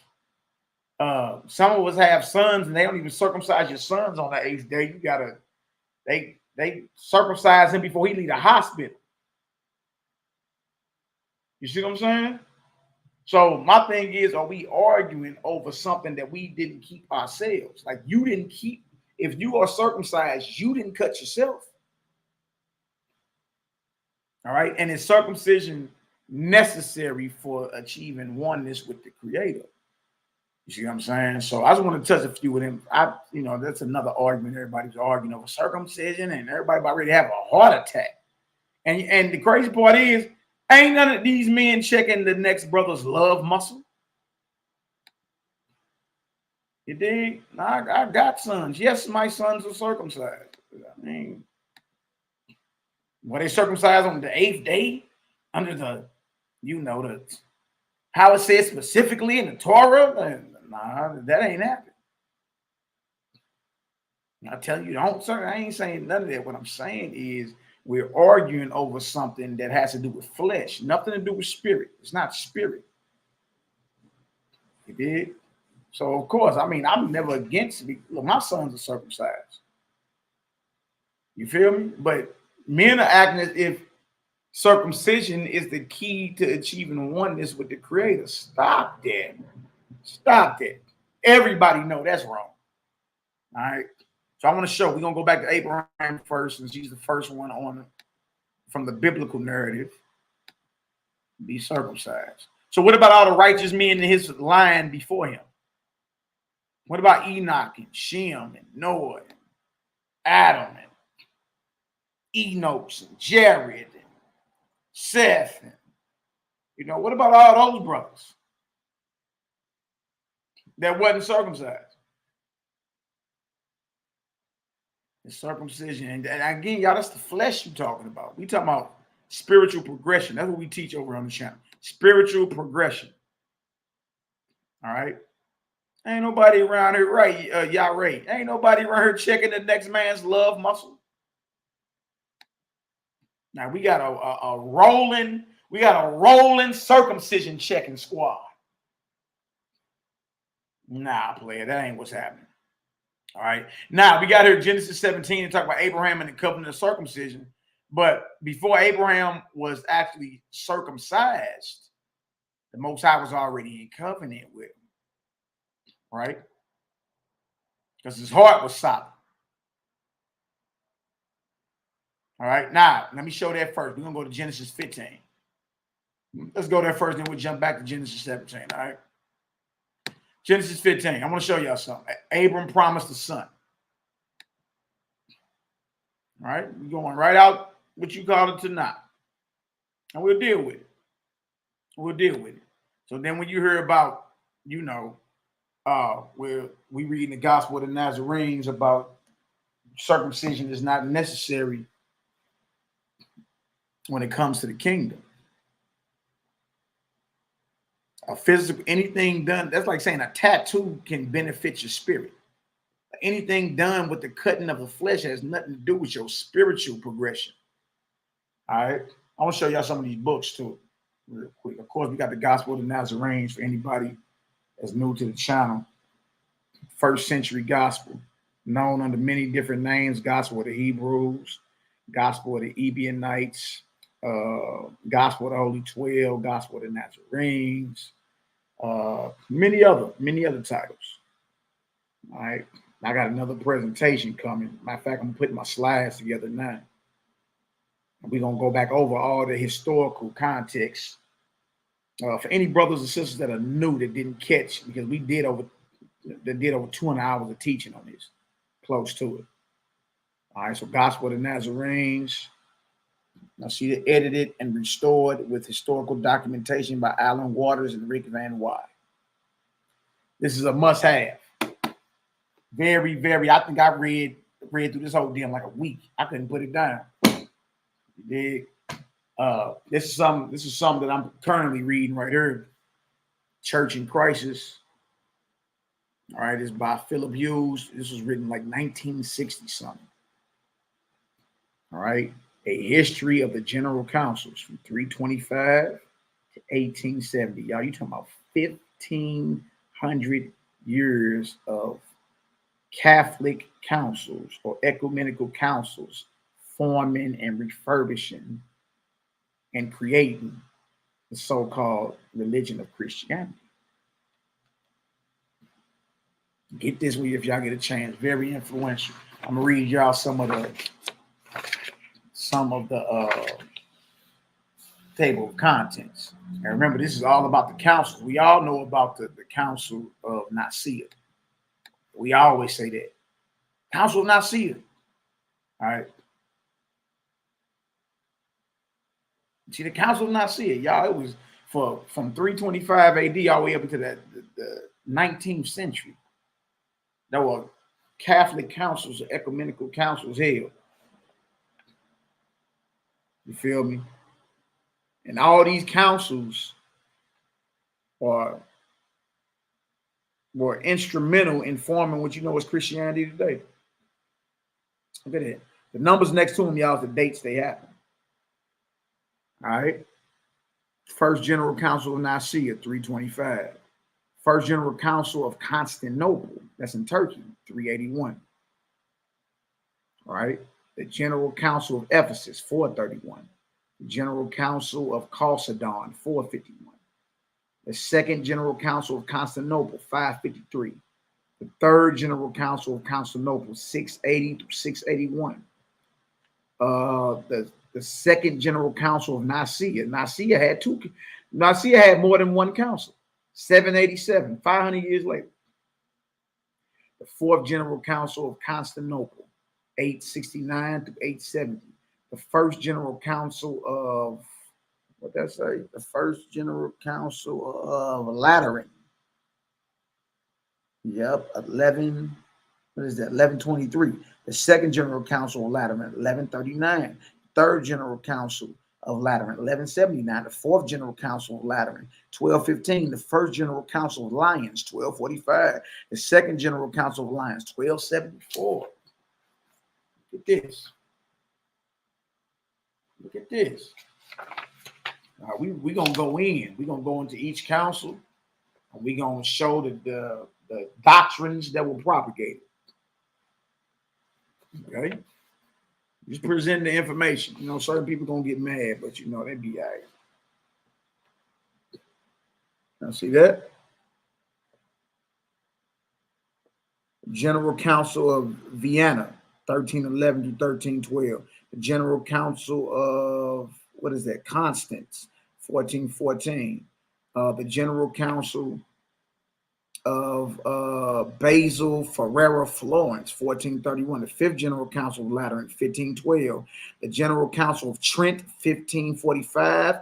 And the First General Council of the Vatican, 1869 to 1870. Y'all, you're dealing with over 1,500 years of forming Catholic dogma. Yeah, believe that or not. You dig? So check that out right there. It's a lot of information up in that deal. Philip Hughes, Church in Crisis. All right. Got another one for y'all too. This one pretty good. Yeshua the Cosmic Mystic. A lot of basic common sense in there, though. You know what I mean? Beyond Religion, the Universal Truth, Theodore J. Nottingham. Theodore J. Nottingham. All right. Yeshua the Cosmic Mystic. Common sense for the most part.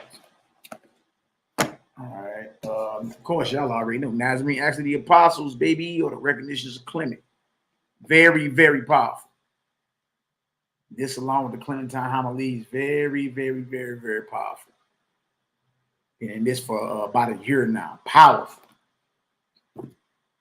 This is the good one too. The Lost Religion of Jesus. Or Yahshua, Simple Living and Nonviolence in Early Christianity. They identifying it as Christianity, but Christianity you had today is a product of all those councils I just read to you. Not what the Messiah was doing. The Messiah was doing something totally different. All right. That's pretty cool too. They matter of fact, in her, they acknowledge about like how a lot of the prophets wasn't with the sacrificing and the killing of the flesh. All right. Ooh-wee, dagger. That's a dagger there, boy. This deal. Man. Secret initiation of the Messiah at Qumran, the Dead Sea. You know, with the Essenes and all that. They find the Dead Sea Scrolls. This deal got some firepower in it. All right. The Essene Mysteries of John the Baptist is by Robert Feather.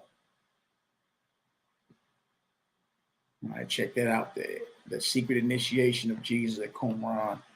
And then one of our historical Nicene and post-Nicene fathers, you know, just more the fathers of the church historians. All right. Men like Theodoret, Jerome, Gennadius, Rufinus, and all that. All right. Excellent readings. Goes all the way back to Jerome was like the 3rd or 4th century, something like that. So during the Nicene era and after that. Because remember, they were forming Christianity through councils. All right. Let me see if I can get y'all something out of here. Show y'all about. I got slides of all this too. Let's see if I can find where they was talking about the life of illustrious men. This was a good one. We got into James, the brother Messiah, and all that. I think this is in that video, the second video I did that we got saved up in the the Facebook group. Right, we got 3 videos going over all the historical evidence of the Nazarene movement and all that. Are y'all talking about this right here?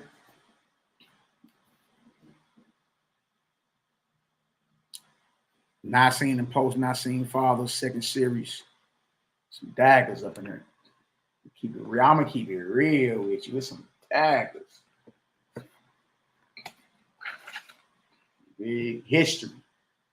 You start looking at things from a historical lens and not necessarily from literature. Sometimes you arrive at a different conclusion. Like, you know what? I ain't even sure about that. different views about the Messiah. Matter of fact, it's the Ebionites or Nazarenes right here at Theodoret. The Ebionites, the Nazarenes. This is on page 20. And then all page 21 is about everybody's different view about the Messiah, specifically his incarnation.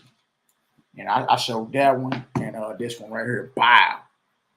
It's the Secret Initiation of Jesus at Qumran by Robert Feather. All right. The Essene Mysteries of John the Baptist.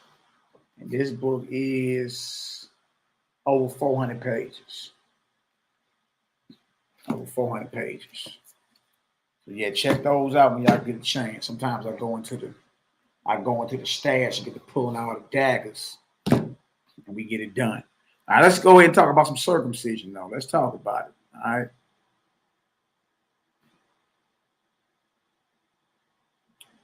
The Nazarite vow. Yes, I mean, some brothers feel a need to be forced into taking a Nazarite vow or whatnot. I personally don't feel that you should be forced into doing any of it. You know what I mean? The code of the Nazarenes or the Essenes and all that is real basic and common. Especially when you read out the gospel of the Nazarenes, it straight tell you like the code. I'll show you what the code is. All right, we're gonna get into when the Messiah break down the 10 Commandments. All right. So we break down the 10. So I don't feel you should be forced into any of it. All right. I personally don't. There's brothers that disagree with me on that. Certain brothers that have taken the Nazarite vows and all that. I mean, I ain't mad at you. Do your thing. But I don't feel anyone should be forced into taking any type of vow that just don't sit right with their spirit. The Church in Christ's book, the author is Marcus. You probably gonna read this in one day, player. I know you are. You ain't gonna be able to put this deal down. Philip Hughes. Philip Hughes.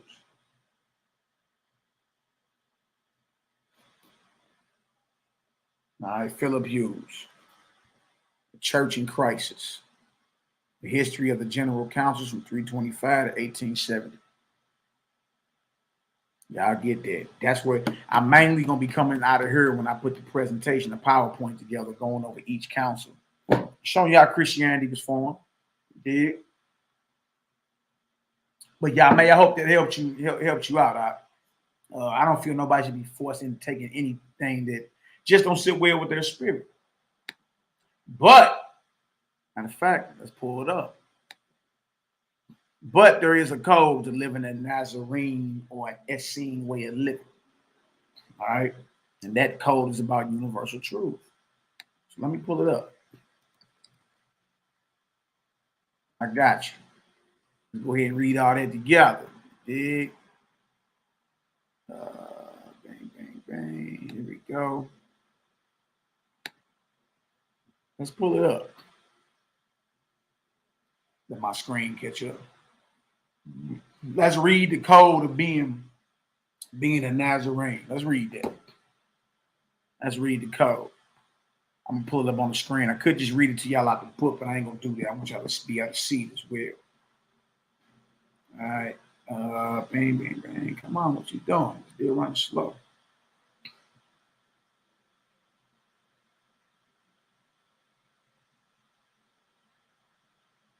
Come on, well. All right, so while it's pulling up, I'm gonna go ahead and read it to y'all. And if it pull on up, we all good. All right.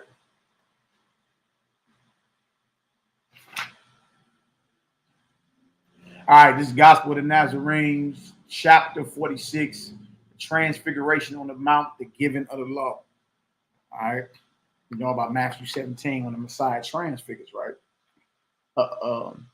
Chapter 46, verse 7. And Messiah said to them, behold, a new law I give to you, which is not new but old, even as Moses gave the 10 commandments to Israel after the flesh, so also I restore them to you for the kingdom of the true Israel after the Spirit. For who are the true Israel? Even they of every nation and tribe who work righteousness, love, and have mercy, and keep the commandments of the law. These are the true Israel. And standing, Yahshua spoke, saying, Hear, O Israel, the Creator is one. The Creator is one. Many are my seers and my prophets, in me all live and move and have substance. Verse 10, commandment number 1. You shall worship the one eternal, unbegotten Creator, of whom are all things made. Flat out. Flat out. This is all about getting you in right standing with the Most High, with the Creator. All right? Nothing wrong with it. That's what you need to know. All right? So this is showing that Messiah came to restore, even though he say it's new, it's old, because this really is what the universal truth is all about. It's the ancient path. All right? And that is all about, any true teacher will point you back to the Most High, point you back to the Creator of all. Right? Not for you to sit around and worship your teacher or your camp leader, none of that.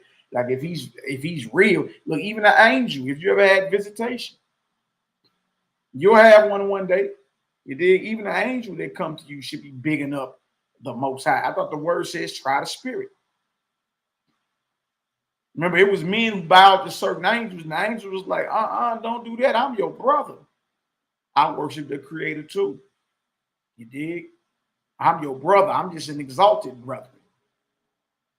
See, so whether it's man or whether it's celestial, angel, if they are true, if they are sent by a true God or sent by the Creator, you understand, then that messenger, whether in the flesh or in the spirit, will be pointing you toward the worship of the Most High and not themselves. All right. Commandment 2, verse 11. You shall not take away the life of any creature. See, this is the Nazarene way of living. You should not take away the life of any creature, nor yet torment it. See that?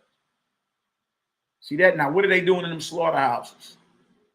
Raping these animals, torturing these animals. See, that's against the way if you follow Messiah of Nazareth. No, the code is you're not supposed to take away the life of any creature. Any creature. Only way you allowed to put a creature down is if it's in so much pain, but you still got to send it out of here in love, or that animal was coming to attack you. But even then, you're not supposed to send that animal out of here in anger. All right, in love. All right, you should not take away the life of any creature, nor yet torment it. You shall cherish and protect the weak, the oppressed, and all creatures that suffer wrong. Look at that. You were commanded to protect the weak and the oppressed. All right, and all creatures. You shall not eat the flesh nor drink the blood of any slaughtered creature. Look at this. You should not eat the flesh nor drink the blood of any slaughtered creature, nor yet anything which brings disorder to your health or senses. This is all about health too. This is about health. Are you serious? You're not supposed to be chewing on animals or none of that. Let me be the first to say, I'm not the one to act as if I'm better than anybody because I don't chew on animals anymore. You know what I mean? But you know, we as people, we got a solution for you. Because eventually, you know, you're gonna be inflamed and you're gonna have to holler at the brothers that know about healing. You see what I'm saying? So I don't think I'm better than anybody just because I don't do certain things. You feel me? I'm here for you. Like, you may be jammed up in the body one day and may need somebody to pray for you or you know, suggest to you certain herbs or a certain meal plan. You understand? Hey, I'm here for you. I'm not the one to act like I'm better than you. When I just last year, I was chewing on animals. Passover coming up, chewing on animals. So who am I to act as if I'm better than you? You understand? But I will say, once the understanding came and once I saw it, once the brothers started saying, "Hey, man, look, we got to come on outside with that." All right. So I just wanted to put that out there. I don't want y'all thinking that we feel as if we're better than the next brother or sister because they still chewing on animals. Feel me? We just heard to tell you the animals was not made for you to be chewing on them. They have a specific purpose that must be fulfilled. And right now, this is murder. This is torture. You understand? And we can't afford to be stacking sin on top of sin. That's all I'm saying. Like, y'all, we straight complicit in murder. That's what's happening. All right. So I don't think I'm better than anyone because I don't chew on animals anymore. But I'm always open to have a conversation and show you why, from the scripture, why it's unclean and you shouldn't be chewing on it. Now, every man and woman got to live off their own convictions. So, you know, you got to make your own decision about that. You feel me? But I'm not walking around here like the groovy guru thinking I'm better than anybody because I don't chew on animals no more. Nah. That ain't what that's about. All right. In the end, we all gonna get there. You get there. You'll get there one way or another. You'll get to perfection. You'll get where the Most High, you feel me, created you to inherit. You'll get there. You get there. You see, it's about progression, though. Make sure you're growing. You don't want to be falling. Grow in this thing, all right? 1, 2, 3. That's 4 laws so far. Law commandment 4, given by the Nazarene Messiah, is you should not eat the flesh nor drink the blood of any slaughtered creature, nor yet anything which brings disorder to your health or senses. We got a lot to work on, don't we? Disorder to your health and senses, a lot can fall up under that. All right? You got a lot to work on, don't we? All right, commandment number 5 from the Nazarene Messiah. You shall eat the fruits and herbs of the earth. You shall eat the fruits and herbs of the earth, and working in the law, live long in the land. You see this? Verse 15. You shall not make impure marriages. So that's 1, 2, 3, 4, 5. Commandment number 6. You should not make impure marriages where love and health are not. Look at that. The Nazarene Messiah is saying you're not even supposed to be marrying where it ain't about love and it's not about health. Yeah. You heard the phrase health is wealth. You didn't heard that a lot because that's true. He made you to enjoy, you understand, creation before you inherit the realm of many mansions. In my Father's house of many mansions. I wouldn't have said it if it wasn't so. Of course, I'm paraphrasing. So that's commandment 6. You should not make impure marriages where love and health are not, nor yet corrupt yourselves or any creature. Verse 16. Commandment number 7. You shall revere your fathers and mothers and all the teachers of righteousness. All right. Yeah. So men and women teach. All right. Now, the women are our first teachers coming into this earth. So you're a natural teacher. I mean, it may not be to lead a certain, but you teach in your own capacity. You know what I mean? And for the stand-up sisters, salute. I salute those that are all about raising up. You understand? And raising up our nation, or raising up all the oppressed, raising them up in spirit. All right, I'm with all that. All right, look at this.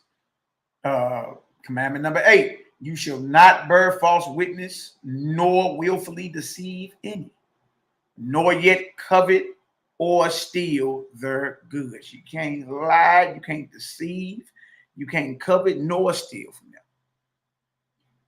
All right, this is the Nazarene way of life. All right, now, for any of the brothers that took Nazarite vows, I ain't mad at you. That's what's up. That's what's up. Stand on it, though. Stand on it. But every brother or sister should not be pressured into taking a Nazarite vow because you see brothers taking Nazarite vows. All right. Me personally, I don't make no move unless my spirit feel it. All right? I'm not making a move based off what another man say or feel. All right. I gotta be convinced within my own spirit before I take the step. Say, oh, okay. But you don't gotta take no Nazarite vow to be in good standing with the Most High. You understand? These are the laws as stipulated by our Nazarene Messiah. All right. Commandment number 9. You should purify yourselves daily and rest the 7th day. Wash your rear end. You're supposed to clean yourself daily. Look at that. And commandment 10, you shall not do unto others as ye would that others should not do unto you. Real basic. Real basic. Real basic. Ain't hard at all. See that? Ain't hard at all. All right. So look, let's drop that. That was because somebody asked about the Nazarite. Yahweh asked about the Nazarite vow. And for any brothers or sisters that have taken a Nazarite vow, salute. But that Nazarite vow is not predicated to achieving oneness with the Creator. That's all I'm saying. Like some people that jumped on them. I bet. Go ahead and do it, bro. Stand on it. You feel me? But that's not, that's not needed, or you don't have to take a Nazarite vow to be a disciple or a follower of the Nazarene Messiah. Right? If that makes sense, give me a follow up in the chat. All right. Let's get into this Genesis 15. I want to show Abraham. Abraham was not circumcised in Genesis the 17th chapter. All right. But in Genesis the 15th chapter, the Most High made a covenant with him of faith, his belief, his faith with his works. All right, let's share this. I want to show that because there's been a big stir online about circumcision, and it's like, bro, come on now, ain't none of y'all who checking who love muscle. Who gonna sign up for that job? I'll be looking at you weird on that one, boy. What is you doing tripping off the next man love muscle fuck? So ain't got nothing to do with you. Like, you feel me?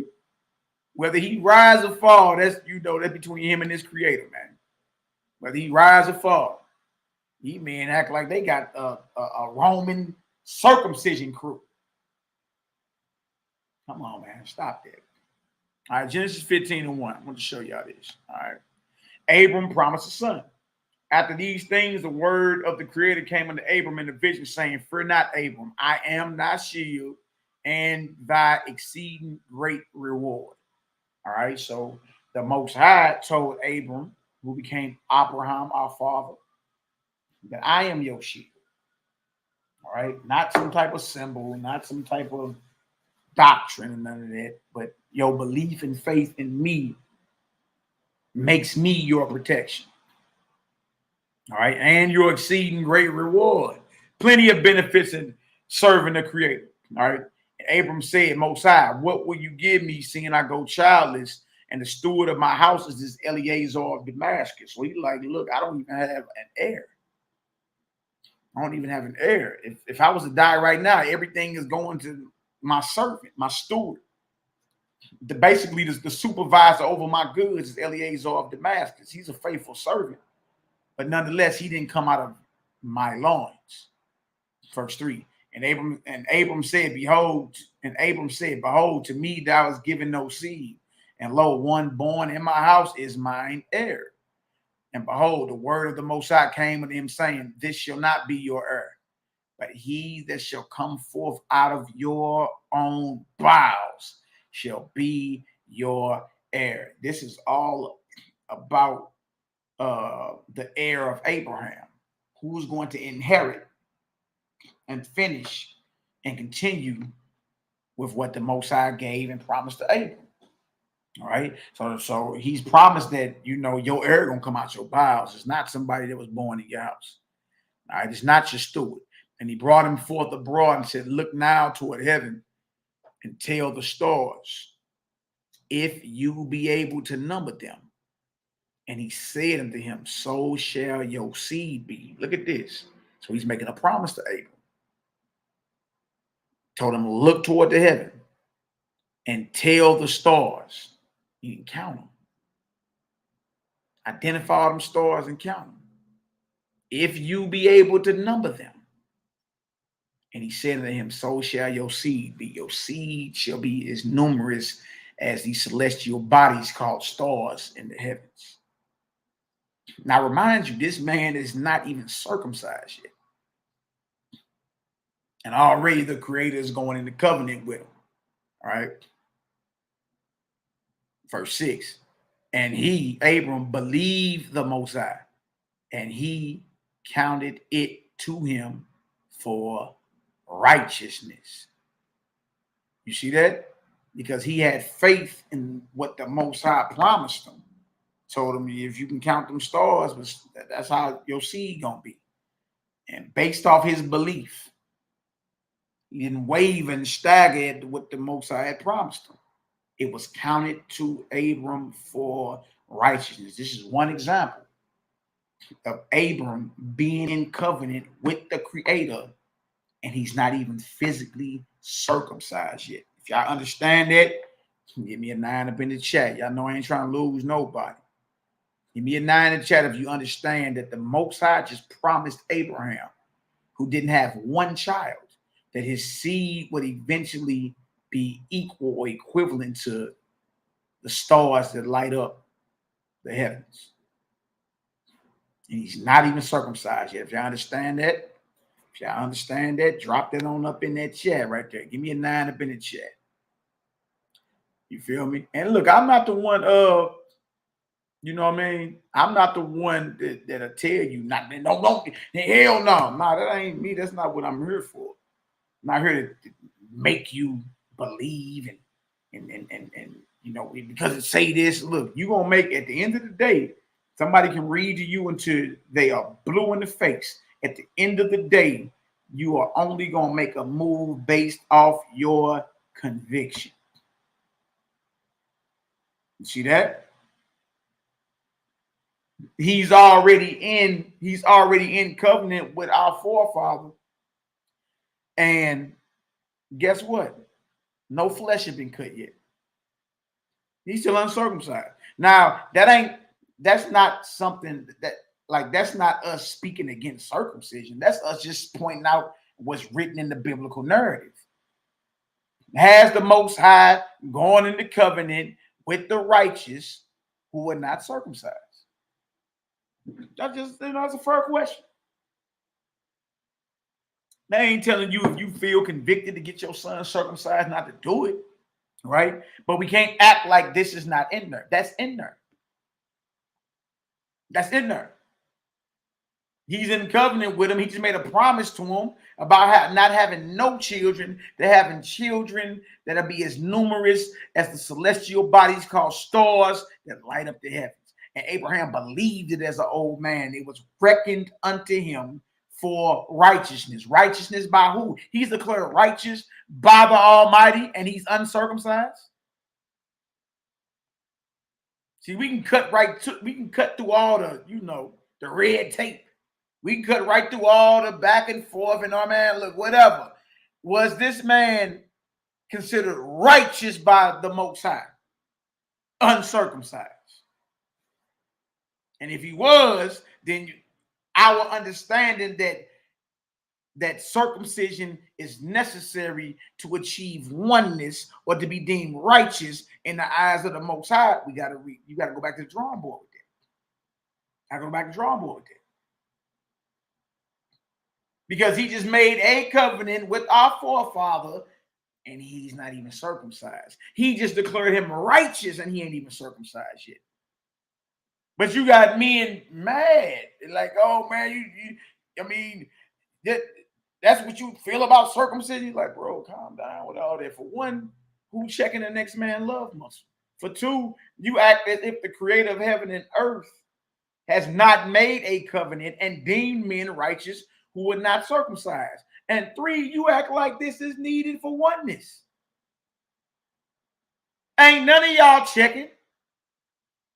And if you bragging about yourself being circumcised, you didn't do it.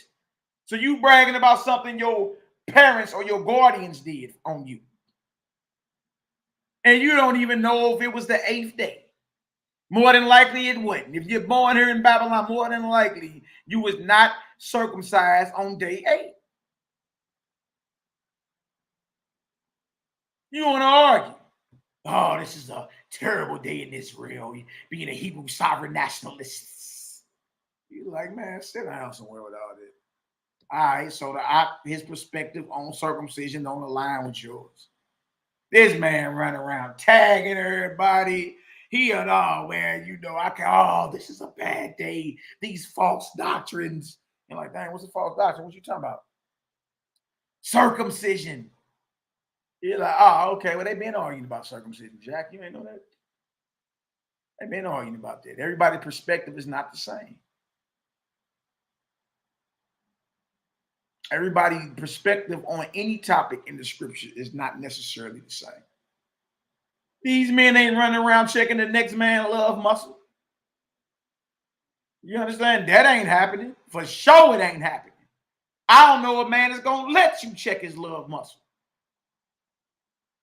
So we got to get past it. We got, the brother got a different perspective on what circumcision is. He just don't see that the cutting of flesh, spilling blood is a prerequisite to enter the kingdom. Just don't feel that. Okay, the brother got a right to feel like that. That's what's up. All right, but look at this. What you say, Nehemiah? Likely people wasn't under the mindset of an Israelite at your circumcision. Exactly, bro. Oh, we're bragging about the cutting of a love muscle. No. We're not even going to allow you to turn this into nothing like that. But we will go through and show. All right. So we saw one example so far. All right. We saw one example so far of the creator of heaven and earth being in covenant with a man, which is one of our righteous forefathers, and he wasn't even circumcised yet. Eventually, he got circumcised, but guess what? Who circumcised him? He circumcised himself. So you bragging about Genesis 17 as if any of y'all, you ain't cut yourself. Stop it. Stop it. You bragging about something you didn't do. Abraham cut himself when he was told cut himself. What you do? Oh, okay. Okay. Genesis 13 is where we going next. All right.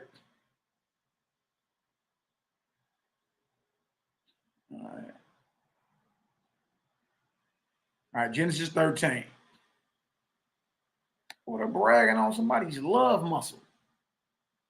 All right, let's stop all that, man. All right. Now we in Genesis 13 and 14. All right, we show one example so far of the Most High being in covenant and deeming Abraham righteous, and it was not predicated upon the cutting of the flesh. All right. Genesis 13 and 14. This is when Abraham's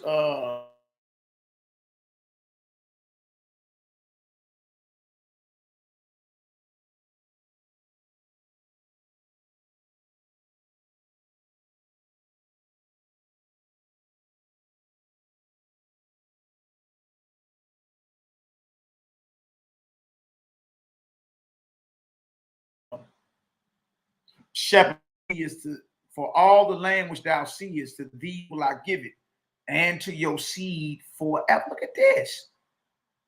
He ain't even circumcised yet.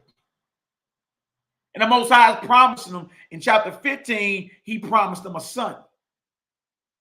Right? In chapter 13, he's promising him land.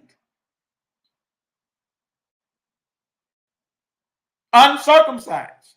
For all the land which thou seest, to thee will I give it, and to thy seed forever. And I will make thy seed as the dust of the earth, so that if a man can number the dust of the earth, then shall thy seed also be numbered. He compared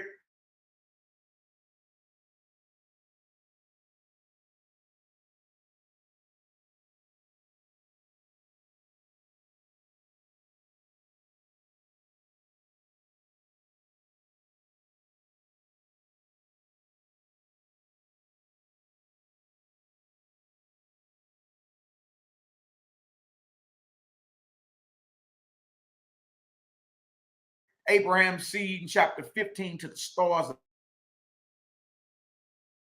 covenant, made with our forefather in his circumcision, declared righteous in his uncircumcision, should I say. Declared righteous in it. In uncircumcision. So, you know, it ain't like, you know, we the ones that tell you, brother, no, if I was you, no. Well, brother, if I was you, do it. Like, look, I'm not the one to tell you. You reading the same Bible I'm reading. However you convicted to move by the Spirit of the Most High, all I'm going to tell you is your brother, if the Most High is convicting you to get something done or to sit back on something, either get it done or sit back on it. You don't need validation from Malaki or Nehemiah or any of the brothers. You got to get back to listening to the Almighty yourself. Just what it is. So he made another covenant with him.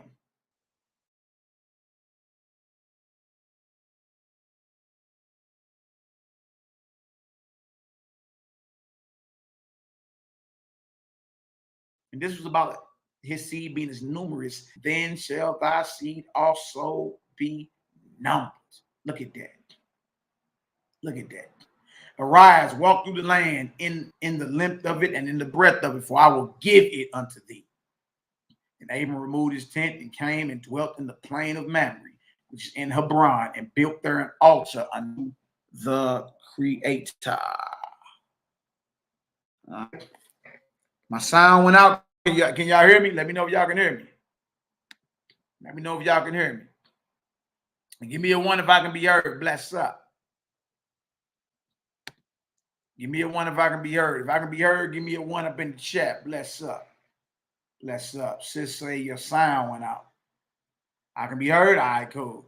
Let's work. Let's work. So by the time we get all the way up to Genesis the 17th chapter, this is when Abraham finally is circumcised. But here's the key. Here's the kicker. Abraham circumcised himself. These men running around here bragging about something they ain't did themselves. You ain't did it yourself. Why? What's up?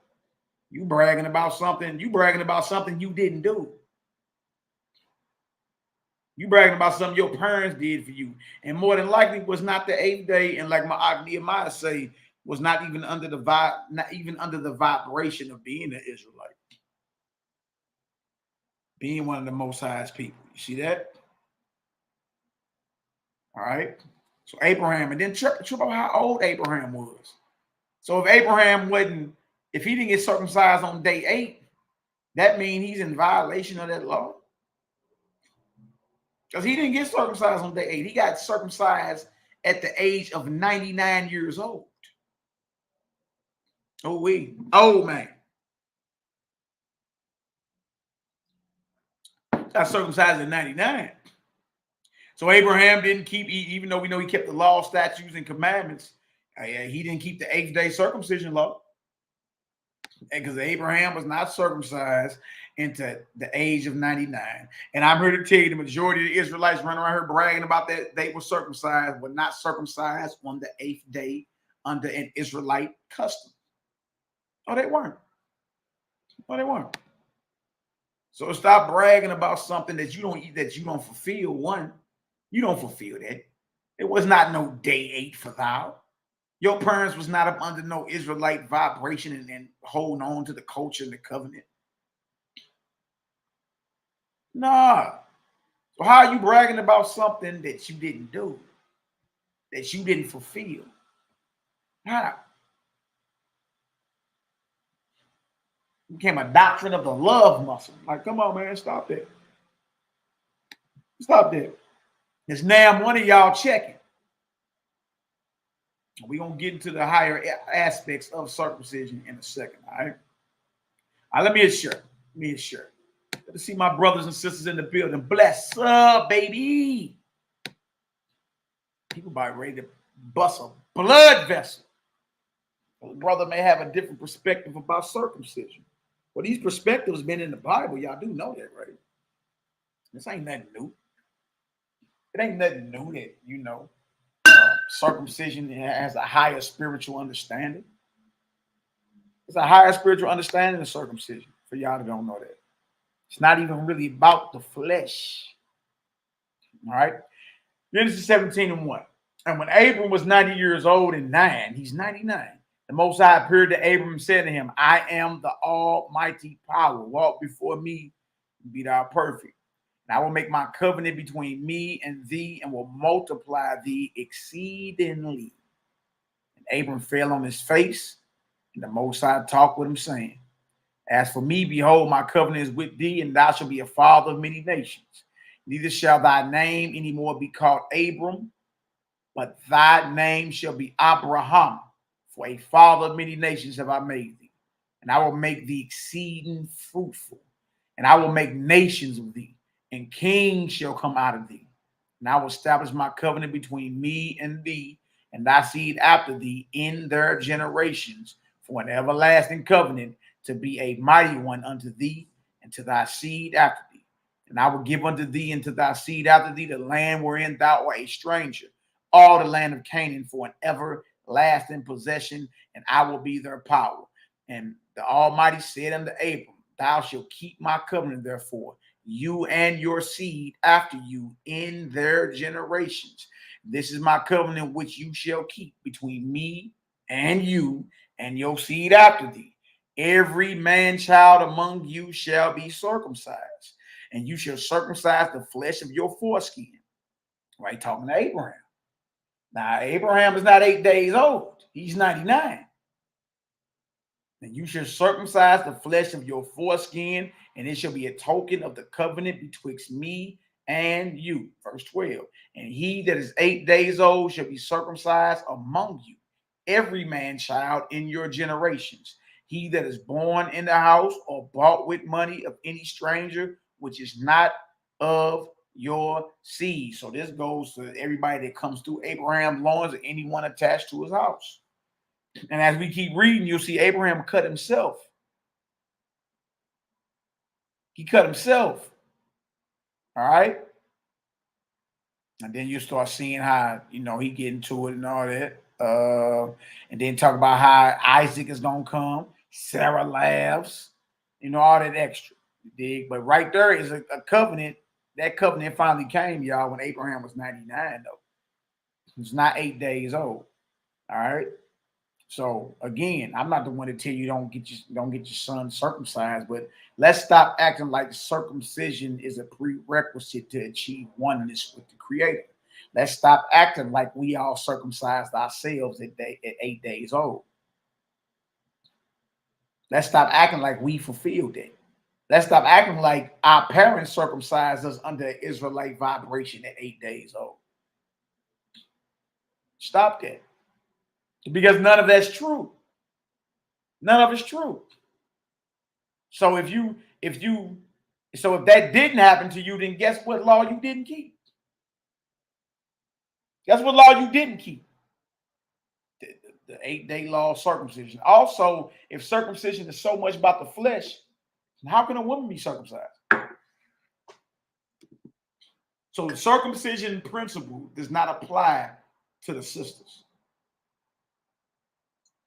Even though you have certain African cultures that circumcise women, they remove that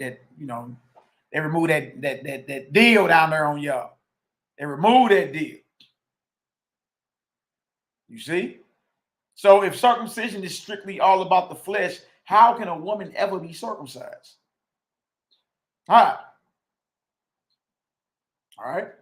Now, watch this. So we got that, and we understand that the law is about 8 days. But we also recognize that the Most High was already in covenant with Abraham and deemed him righteous. You feel me? And deemed him righteous before he was circumcised. All right. So we're not going to act like we're not reading it. Mm-hmm. All right. All right. Let's go back to Genesis 15 and 18. Remember, he's not even circumcised yet. He's not even circumcised yet. Genesis 15 is when the Most High told Abram, go out there and tell the stars, if you can count them, so shall your seed be. He already deemed him righteous. So then the brother gonna say, well, it didn't say nothing about a covenant, though. So you making up stuff. Well, let's go back to Genesis 15 and jump down to the end of the chapter. All right. The very day where he told him, tell the stars and number them if you can, so shall your seed be. And Abram believed the Almighty, and it was accounted unto him for righteousness. That very same day, right? So the Creator already then declared Abraham righteous while he's uncircumcised. Right? No matter how much we read about the law of 8-day circumcision, that fact ain't going nowhere. The Creator has been in covenant with men who are uncircumcised. Noah and them. Come on now. Shem. Enoch. Enoch was what they call that? Transfigured. Not transfigured. Enoch was taken from this realm into the next. He walked with the Almighty. Uncircumcised. Circumcision is about the flesh, but we talking about spiritual progression. We talking about growth in the spirit. You see that? Now look at this, Genesis 15 and 18. In that same day, or in the same day, the Creator made a covenant with Abram. The very day he told him, tell the stars and count them if you can. So shall your seed be. Abram believed the Almighty and was reckoned unto him for righteousness. That day, in the same day, the Creator made a covenant with Abram, saying, unto your seed have I given this land, from the river of Egypt unto the great river, the river Euphrates. So if you see that's a covenant while he's uncircumcised, give me an 8 up in the chat. All right. All right.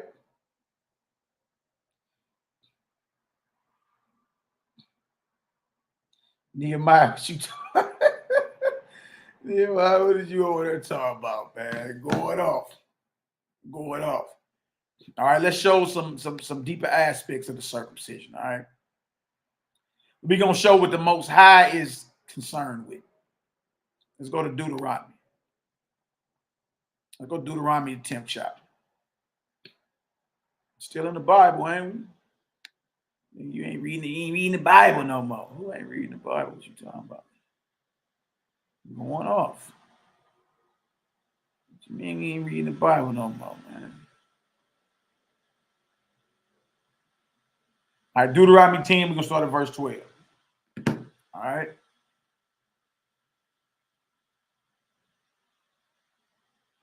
Yeah, Nehemiah self-circumcised. He cut himself. These men ain't doing that. These men are around here bragging and want to make long videos because a brother may have a different perspective about circumcision. And the brother may be like, I ain't circumcising my sons. I don't see the need to. They're about ready to blow up blood vessel. Like, bro, what is wrong with you? Stop it. I'm saying way deeper. All right. Way deeper. All right, so we all good. All right.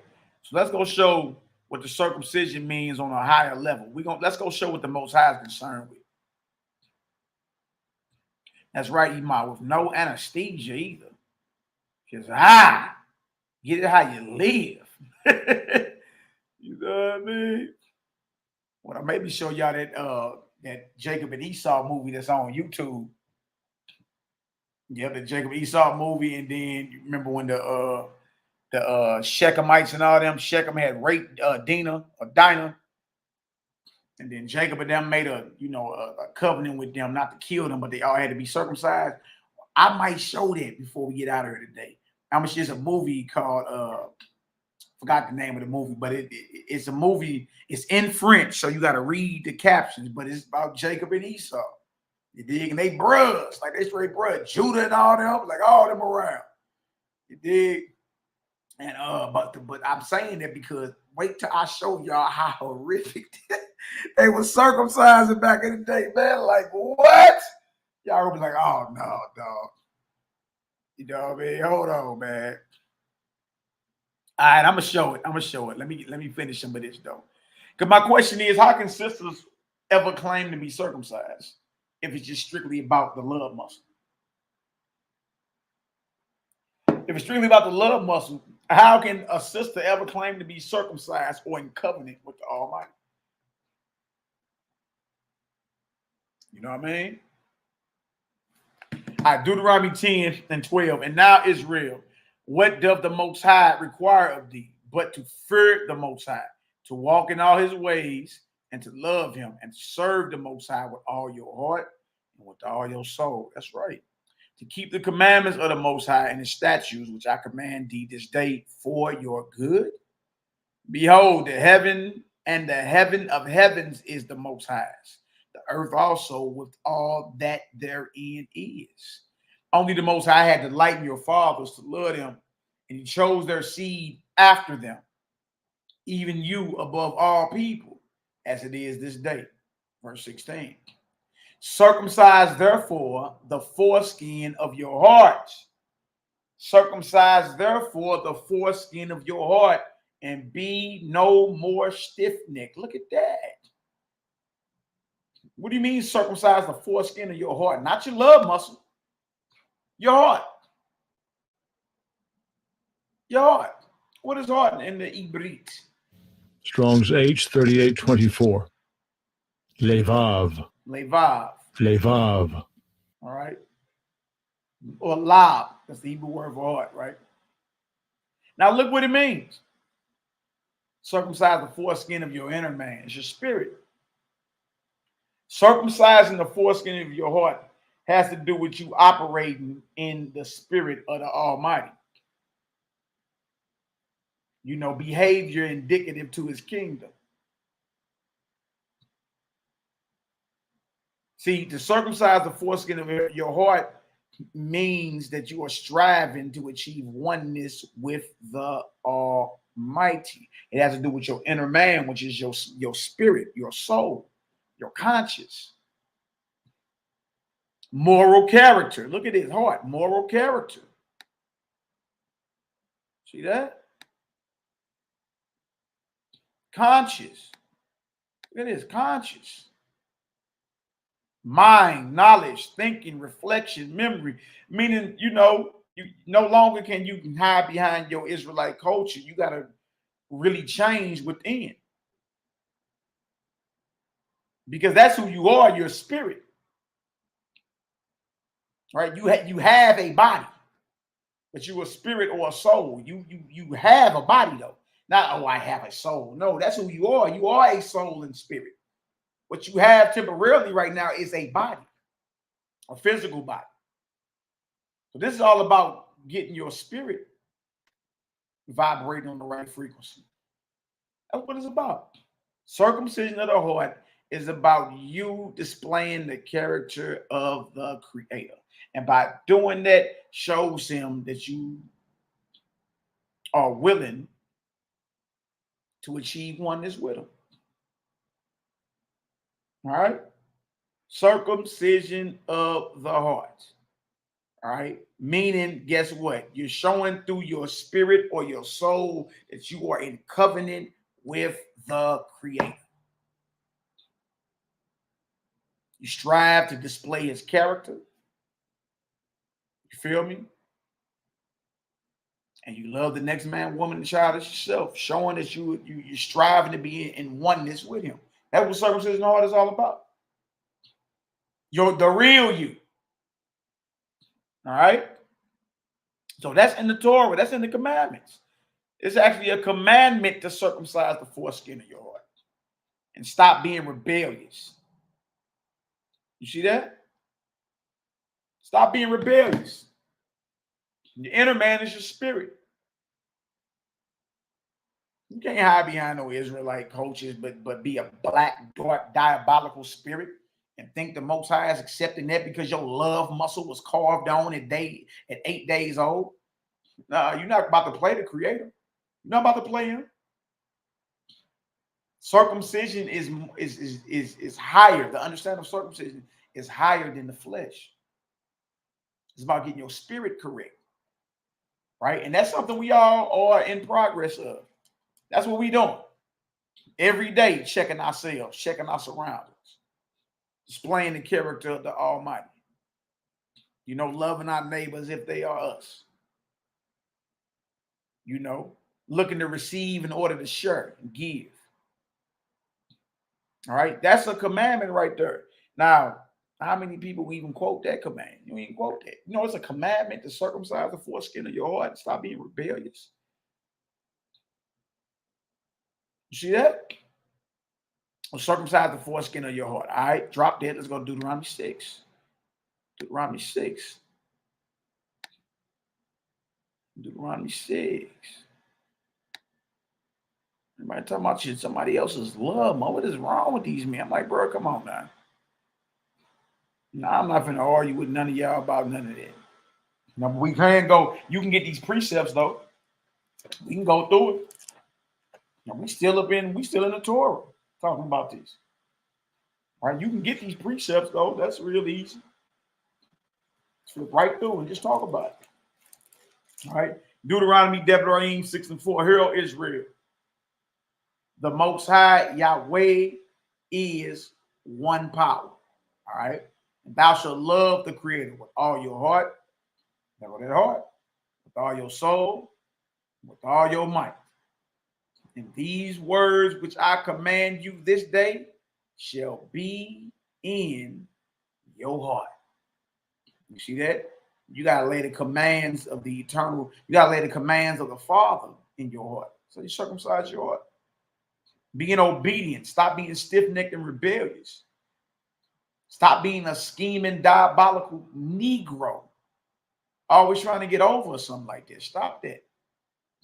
Because that's who you are. You are your spirit. Spirit and soul is who you are. All right, there's a commandment to circumcise the foreskin of your heart.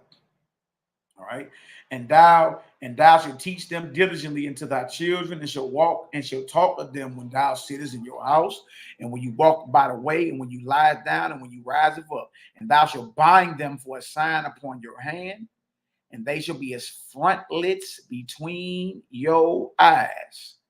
Between your eyes represents your mind or your heart. The heart ain't talking about what pump in your chest. It's talking about this, your seat of intellect. All right. The frontlets of your eyes is up here. Well, they talk about the pineal gland and all. That's the frontlets of your eyes.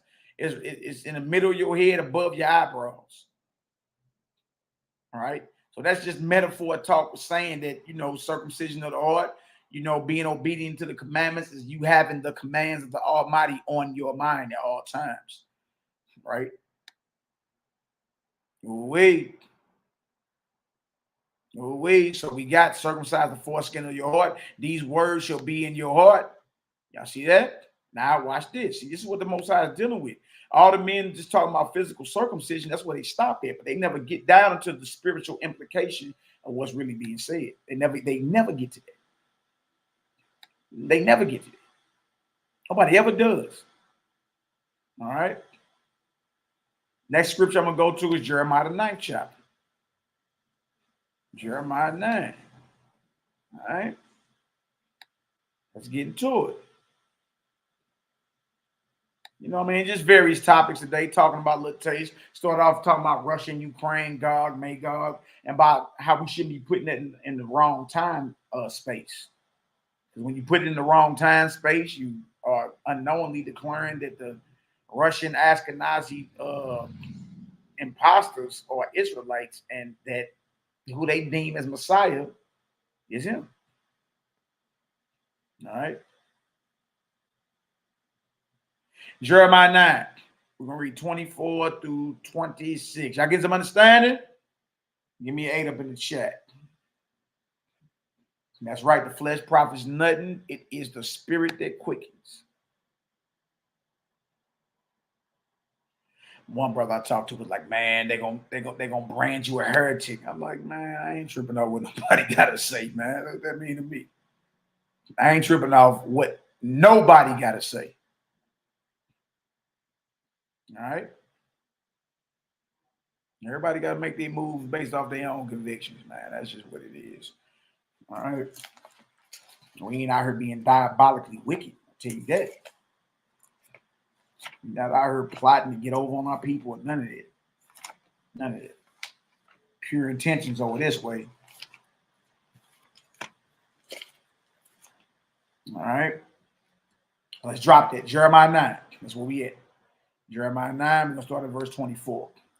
But let him that glory in this, that he understand and knoweth me, that I am the Almighty, which exercise loving kindness, judgment, and righteousness in the earth. For in these things I delight, saith the Creator. Behold, the days come, saith the Most High, that I will punish all them which are circumcised with the uncircumcised. Moses said they coming, everybody getting hit. What you talking about? Everything comes in a judgment. You go bragging about your love muscle. They coming, everybody getting hit. What are you saying? What are you saying? The day is coming when everybody gonna be punished, whether you serve. So that proves right there that physical circumcision is not predicated on achieving oneness with the Creator. It's not, because those that are circumcised wouldn't fall up under the category of being punished. Y'all see that? Behold, the days come, saith the Most High, that I will punish all them which are circumcised with the uncircumcised, Egypt and Yahudah, you Israelites, and Edom, and the children of Ammon, and Moab, and all that are in the utmost corners that dwell in the wilderness. For all these nations are uncircumcised, and all the house of Israel, and all of the house of Israel are uncircumcised in the heart. Meaning they're not fulfilling the commandment in Deuteronomy 10 and 16. Believing Israelite culture gonna save you. Believing 8-day circumcision gonna save you, when the Most High like that ain't gonna save you. I'm punishing everybody that's circumcised and the uncircumcised, from the physically uncircumcised Gentile nations down to the Israelites who are uncircumcised in their heart. I mean, they're operating in a heathen, diabolical spirit. You see that? Circumcision of the heart. This is actually a concept even Paul understood this. Let's go to let's pull out some of these just to be fair. Because even Paul understood this. All right. Oh, Paul, Saulus. You know, there's some things in here though that you can't just go all out and say everything he said was wrong, but he even understood this. All right, I'm gonna go to Romans 2, 28 and 29. All right, 28 and 29. He understood this. Because it was coming up back then too about the circumcision. Even when Paul went to Jerusalem and had to check in with James and them. All right. One of the topics was circumcision. And James and them stood up and said, don't trouble them amongst the Gentiles who are turned to the Almighty. Hey, but teach them to stay away from meats offered to idols, from things strangled, from things with blood, and from fornication. But circumcision was on the table too, because it was some zealous brews back then that they was checking love muscles. All right. So even Paul understood this. He even understood the concept of circumcision of the heart. Romans 2, 28 and 29. For he is not a Jew, which is one outwardly, neither is that circumcision which is outward in the flesh. Look at that. So we ain't saying nothing wrong. That's the truth. How do we know that, y'all? Because we just read it. Deuteronomy 10, 12 through 16. Deuteronomy 6, 4 through 6. We show in Jeremiah 9 and the prophets about how all Israel is uncircumcised in the heart. Jeremiah 9, 25 and 26. Now we in Romans. And this is allegedly Paul writing this. And he's saying the same thing. Neither is that circumcision which is outward in the flesh, but he is a Yahudi, which is one inwardly. And circumcision is that of the heart, in the spirit, and not in the letter, whose praise is not of men, but of the Almighty. See, he even understood that right there. Circumcision ain't got to do with your flesh. Y'all stuck on the flesh. Nah, he like, nah. Circumcision is that of the heart in the spirit. It's a spiritual circumcision. It's a spiritual discernment. It's you putting on the characters and divine attributes of your Father, the Creator, and displaying that.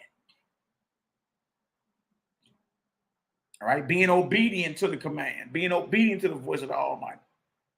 That's someone who was circumcised, like Abraham. Before Abraham was ever physically circumcised, he had it spiritually. Most High told him what? Leave your land of nativity right now. Out of here. Out of here. See? He was not disobedient. I'm out of here. All right? So even this concept of spiritual circumcision of the heart and in the spirit, even Shaul or Paul understood that. You see that?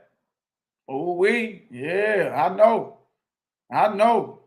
Somebody mad about something. The Most High always looks at the heart. That's what he's looking for. All right? You're looking at a man's spirit. All right? You ain't looking at the man's muscles. You're looking at your spirit, your heart. Go to 1 Samuel 16. That's what he's looking at. 1 Samuel 16, I'm going to jump on down to 7.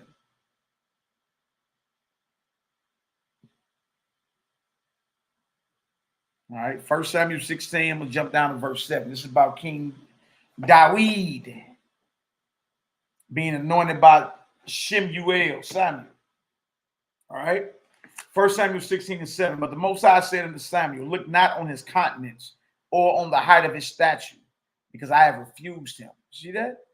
You're like, look, if you're looking for my anointed based off, man's understanding, you're going to miss. You're going to miss who I done chose.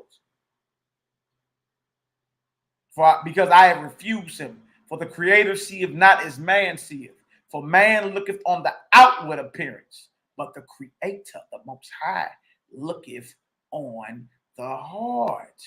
You see why your heart got to be circumcised? Because that's what the Most High is checking for. He's checking. He ain't checking for your love muscle. He's checking on that heart. He's checking on your mind. He's checking on your spirit man, your inner man. That's what he's checking for. Men checking on love muscles. The Creator is checking for that heart, that mind, that spirit, that conscience. That's what he's checking for. To see if you're obedient or you're rebellious. That's what he's checking for. Big hoopla over something you ain't do yourself. The big hoopla. None of these men circumcised themselves. None of these men were circumcised on the 8th day. You bragging about something you didn't do and you didn't fulfill. And most of our sons ain't been circumcised on day 8. Abraham wasn't circumcised on day 8. Come on, man. Come on, it's deeper than that. Now this explains how a sister can be circumcised spiritually. Circumcision is a spiritual concept to where you align yourself to be one with the Creator. You feel me? Most High looking for that heart. You know what I mean? That's what he's looking for. He ain't looking for all that everybody bragging or everybody bragging. You know what I mean? Bragging on their cut. You bragging on. You ain't do it. Abraham cut himself. Did you? No. Are you bragging about something you didn't do? Oh, okay. You circumcised. Oh, so your parents was up under Israelite vibration and got you circumcised according to the covenant on the 8th day? No. What are we talking about? Because that means we all in violation of that law in the letter. You're all in violation. Ooh-wee. I know somebody, man. They be all right, though. They be all right. All right. Nehemiah, where you at, man? You want to get on there? Let me know. Let me know. All right, next we're going to go to y'all Psalm. Where King David is talking about what the Most High accepts. All right. We're going to go to Psalms next. All right, Psalm 34. All right. And we're going to jump down to 18. 17 and 18. All praises. Let me share my screen real quick. Let's get her done. Precepts. You got to move off your own convictions, though, you know. That's the problem. Men want you to submit to their understanding. Now, don't be forced to submit to nobody's way of thinking. The Most High made you as an individual for a reason. All right, and to neglect that is to fall. You your own, and Most High made you the way you are, peculiar, special. Here you go. You ain't got the right breakdown of somebody else. And I got you over here feeling retarded. Nah, brother, they say right there that they never knew the Most High by his name, Jehovah or Yahweh, or Yahweh. But over here it's saying that he did call on the name of Yahweh or Jehovah or Yahweh. They don't say the same. Oh, brother, I got about 100 precepts, but that don't explain away. That say he wasn't known by that name, and over here they're calling on his name. It's a contradiction, man. Just be real with yourself. It's okay.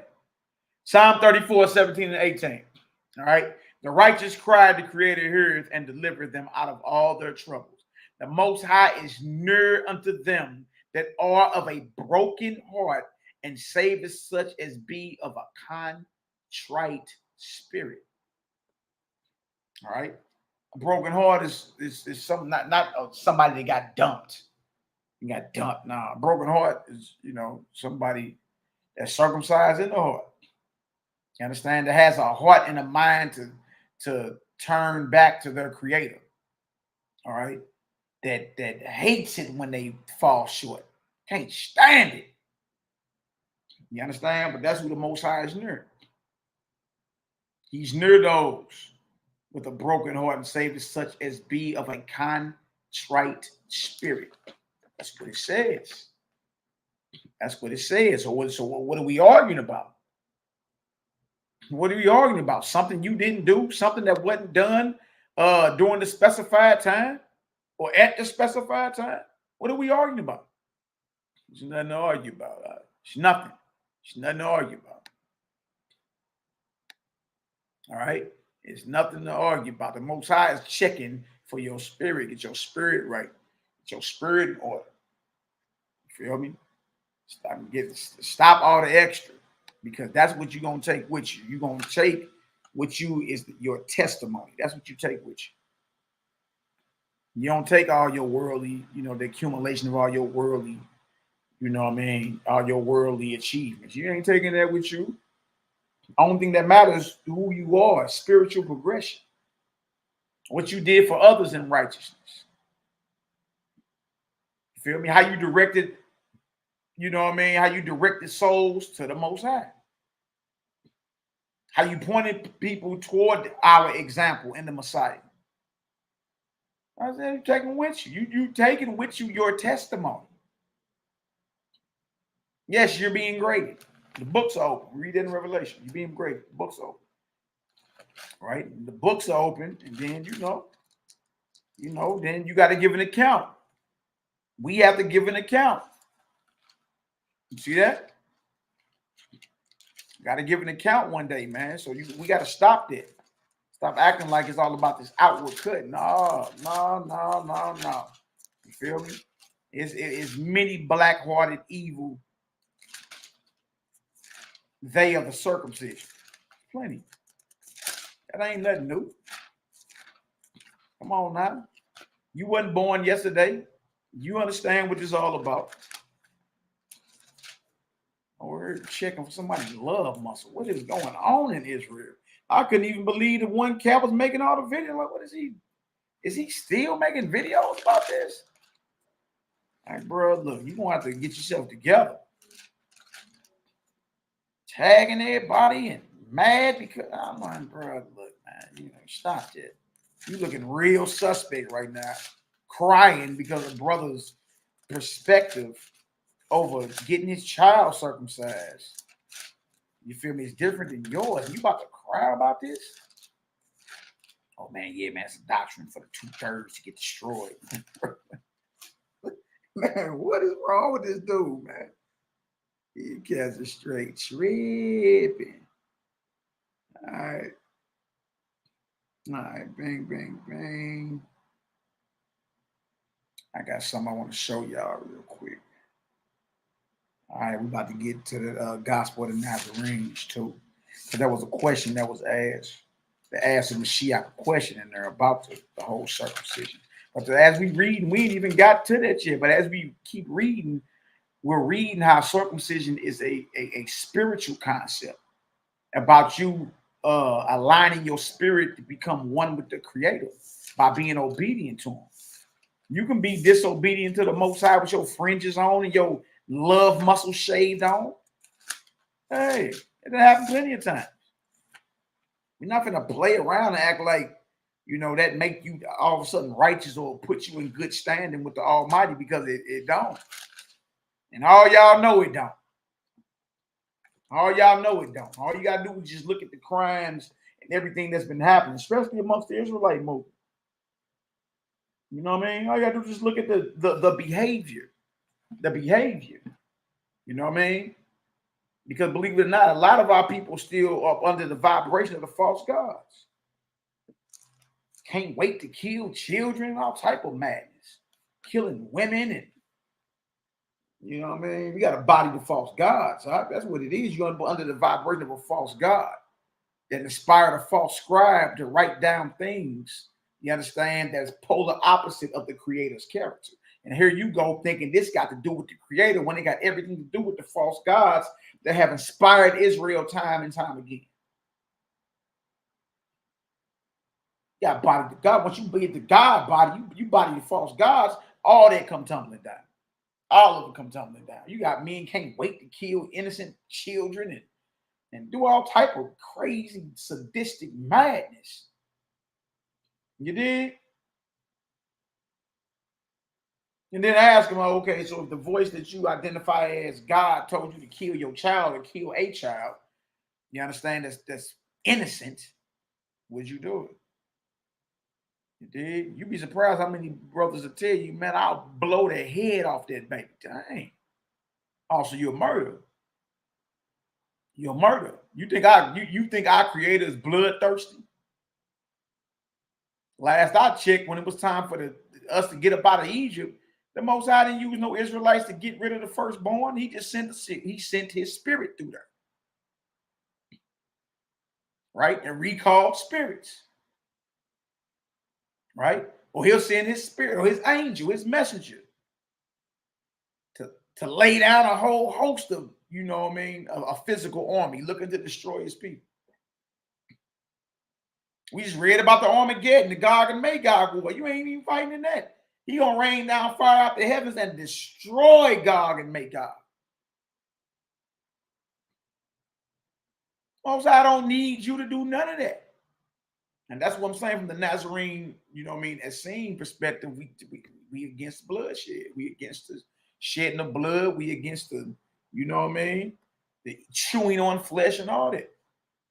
So anything that shows that as character of our maker, we got to question that. Got to question that. You know what I mean? I thought the scriptures say try the spirits, whether they be of the Creator. Don't the scripture tell you that? Well, you got to start trying these spirits. Like, what is that influencing you to be so angry and hostile and ready to commit murder or to do domestic violence? You think this is other Creator? You think the Most High sanctions this? You think the Most High sanctioned Mr. Cayenne Pepper Man? Most High is not with him. What are you saying? Most High is not with you killing babies, and man, stop that. Stop that. Right? Can't wait to rape women of other nations. Come on, man. We all know better. All right? We all know better. And ain't got no choice but to do better, is all I'm saying. All right? Now, some of y'all may believe that the Almighty creates evil and does evil. I choose not to believe it. All right? I choose not to believe that, period. But that's me, you dig? And, you know, that's how the Messiah taught about the Messiah taught about the Creator, the Father. And what he taught about the Father was polar opposite of the religious leaders of his day. All right? Polar opposite. Polar opposite, to the point they killed him. All right? So we got to get ourselves together, man. Stop playing around with this thing. All right? Certain things you need to be questioning. All right? And if you don't question it, then how is you mad at anybody claiming they heard the voice of God before they threw a child in the oven? or drown their children. How? How are you mad? Oh, that's messed up. What you saying is messed up for? Ain't you supposed to be killing you some babies one of these days? You know what I mean? Stop it. All right, let's drop this. Let's go over to I got one for y'all. That's a good one too. I'm about to get into bang, what I was looking for.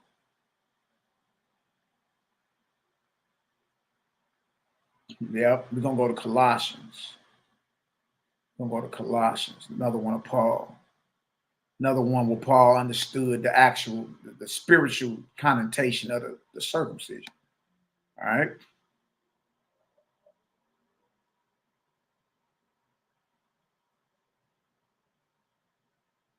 Now watch this. There's another one where even Paul understood the circumcision. All right. Let me share my screen real quick. Some of y'all probably, man, nigga, reading what Paul said. Everything Paul said wasn't wrong, man. Everything he said wasn't wrong. You know, some things he's spot on about. There's some things he not spot on about. You're like, what is he talking about? This man is tripping. All right, Colossians 2, we're going to read 10 and 11. Hallelujah, all praises. All right, share my screen. It should be up there. Let's eat. Colossians 2, 10 and 11. And ye are complete in him, which is the head of all principality and power, in whom also ye are circumcised, in whom also in Mashiach ye are circumcised with the circumcision made without hands. Huh? In whom also ye are circumcised with the circumcision made without hands, in putting off the body of the sins of the flesh by the circumcision of Messiah. By putting, what it say, off the body of the sins of the flesh by the circumcision of Mashiach. Messiah represents that spiritual circumcision, that obedience. Right? It is a commandment in the Torah that your heart must be circumcised. All right? Well, you only receiving that circumcision of the heart through the example of Messiah. All right, if you understand that so far, give us a 4 up in the chat. All right. So I want to address that too. I want to address that about the, the circumcision. I want to read that as well. Let's go into the gospel of the Nazarenes real quick. And let's read that. All right. I want to read that there too. Circumcision is a big thing, man. People be ready to go crazy over it. All right. Ready to go crazy. Yeah, I ain't checking no love muscles around here. Stop it, man. Stop it. All right. Matter of fact, before we get into the gospel, let's go to the council at Jerusalem. Let's go there. All right. Go to the council at Jerusalem. I see foes in the chat. All right. That's what I'm talking about. All praises. Good to see y'all in the building. Bless up. As long as there's some understanding going forth, hey, all good. All right. All right. Let me share the screen real quick. We're going to Acts the 15th chapter. Lisa Edwards, the house of Yadon El Young. Bless up for the blessing. All praises, glory, and honor. All right. Abundant blessings to you and your family. Let's go to Acts 15. This is the Jerusalem Council. All right. Now, we Nazarenes, so we usually be in this chapter. This is the chapter where James, the brother of the Messiah, told Paul what he should be teaching amongst the Gentiles concerning fornication and concerning food consumption, specifically about meats or foods offered to idols. All right, there was no New Testament when this went down, so that means he had to be speaking from the Torah somewhere when he's commanding to abstain from meats offered to idols. If y'all been listening to this channel, we always start there, and we'll go into Leviticus and show what deems meat. What makes meat offered to idols? What is that according to the Torah? You know what I mean? So once you understand what that is, and then you see Paul say, whatsoever sold in shambles, eating, don't ask no questions for conscience sake. Paul is openly saying that he's against what he was ordered to teach by the chief apostle James, the Messiah's biological brother. He didn't see it that serious. He didn't see it as if, you know what I mean, what James said was law. You dig? So hence the problem. So when we bring it to the brothers and sisters, like how you ain't supposed to be eating that flesh, you know what I mean? And once we get them with the Torah and show them that, you know, even according to the Torah, well, that food got to be prepped a certain way and it can't be dead longer than 2 days, or it's an abomination, it's unclean and considered offered to devils. Even when we do that, you know what I mean, we bag them down with that and it's excuses. Okay, all right, well, what is meats offered to idols according to the Torah? You show it. Ain't got no answers. You see what I'm saying? I ain't where your answer at. You ain't got no answer about what it is. You see, then how you know what we saying is wrong? How you know what we saying is wrong then? If you don't know what meats offered to idols is. You see? But also in this Acts 15, there was a controversy about circumcision. Okay? So let's get to this. All right? Now we've been in the Bible the whole time. We ain't went out the Bible yet.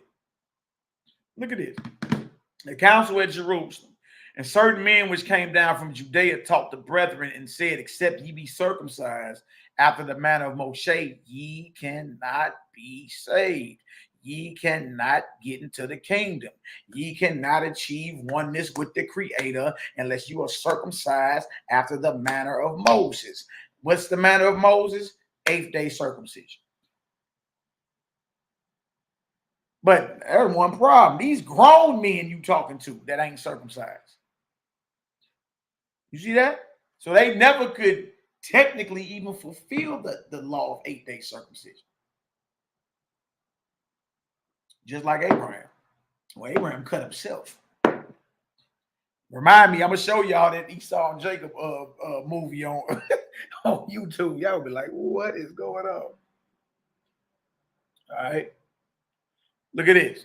So the doctrine, it was certain brothers in the Messianic movement that, you know, like today, you know, hell bent on, you know, circumcision. You see? So these were believers in Mashiach, but were saying there can't be no salvation unless a grown man is circumcised after the manner of Moses. All right? It was a faction in Jerusalem under James' leadership that, you know, that believed that. Verse 2, when therefore Paul and Barnabas had no small dissension, look at their argument, and disputation with them, they determined that Paul and Barnabas and certain other of them should go up to Jerusalem unto the apostles and elders about this question. Yeah, you got to check in. And being brought on their way by the church, they passed through Phoenix and Samaria, declaring the conversion of the Gentiles, and they caused great joy unto all the brethren. And when they would come to Jerusalem, they were received of the church and of the apostles and elders, and they declared all things that the Almighty had done with them. But there rose up certain of the sect of the Pharisees which believed. So some Pharisees believed in Mashiach, which believed, saying that it was needful to circumcise them and to command them to keep the law of Moses. So this argument online the past month ain't nothing new. Y'all just go back 2,000 years. All right? Go back 2,000 years. Circumcision or not. You go getting mad at my little brother YAHKI and mighty Hebrew crying all the Hebrew Israelite sovereign nationalistic. This is a sad day in Israel, YAHKI. Like, boy, if you don't go sit down somewhere, come on, it's a sad day in Israel because a brother got a different perspective about circumcision. It ain't nothing new though. All right. I'm going to pull it up for y'all. I got you. Hold on. And the apostles and the elders came together for to consider this matter. And when there had been much disputing, Peter rose up and said unto them, men and brethren, you know how that a good while ago the Most High made choice among us that the Gentiles by my mouth should hear the word of the gospel and believe. So before Paul ever was out there doing any type of work, you feel me? Peter and the apostles was already out there. Remember, Messiah had already sent them out at his resurrection. They already had Gentile protocol. So the differences you having with James and Paul, and that battle, it would forever shape how Christianity, quote unquote, is viewed, or the first century Messianic movement is viewed. This battle right here between Paul and James, the biological brother of Mashiach. You see that? They already had Gentile protocol. So their problem is about how Paul's problem is he want to minister to the Gentiles in his own way. His way is different than what the apostles, James and Peter and all them doing. His way is different. So that's the conflict, the battles, the fighting. You know what I mean? Because Paul wanted to do it his own way, based off his own revelation. All right, but look at this. But that right there is proof that the apostles were already out amongst the nations teaching. You know what I mean? They didn't need Paul to come around, because that's what he said. Like, you know, Peter was just only sent to the Jews and I to them. No, they was already out there doing it. They was already out there doing it. All right.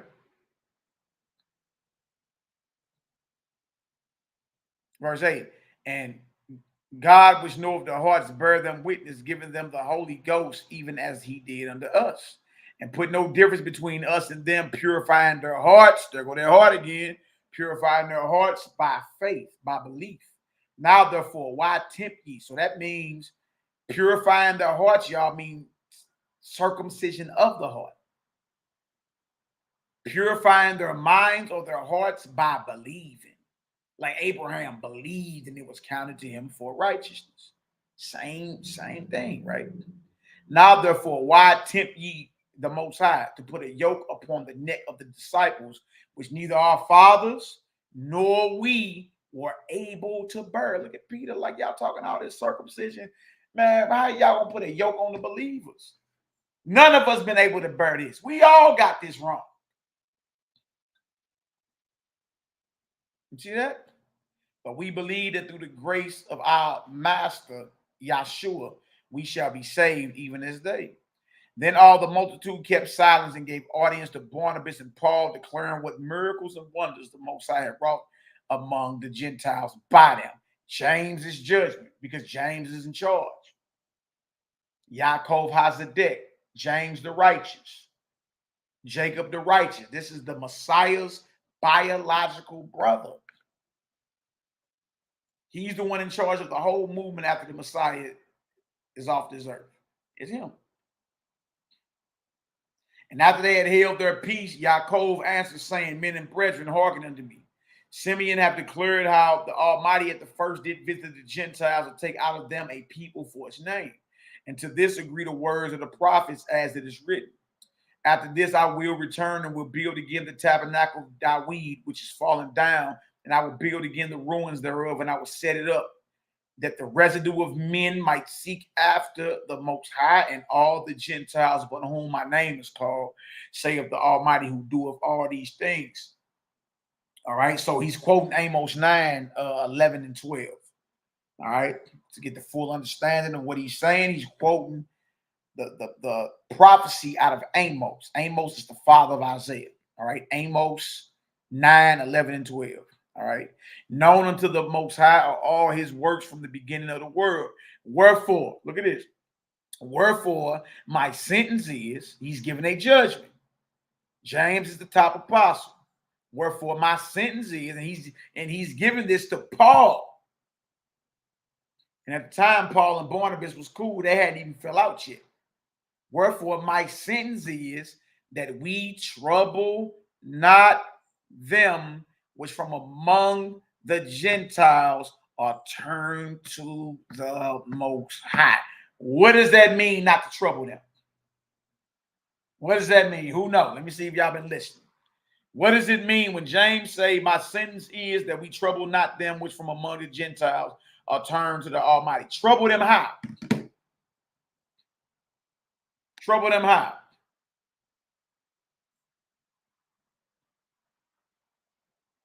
Let me see if y'all been listening. How could they trouble the Gentiles who have turned to the Almighty? By doing what? Let me see if y'all look. Don't bring up what, Mikael? Don't bring up what, Hebrew? My beloved brother. Show y'all how violent that circumcision is. There it is right there. I'll find it up in there somewhere.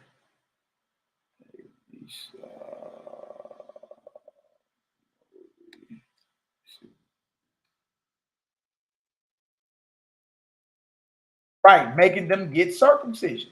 The love muscle. Oh boy. Dino gonna be Dino gonna be talking about the love muscle. Hold on. Let me see if they'll bring up the scene right there.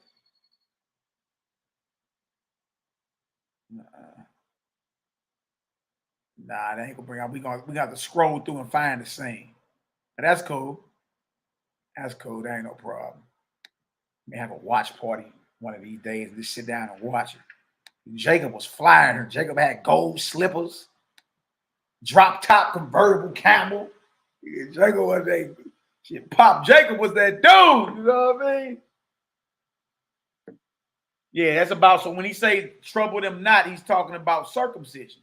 Because remember, that was the argument. If we go back up to Acts 15:1, look. Acts 15:1. Look at it.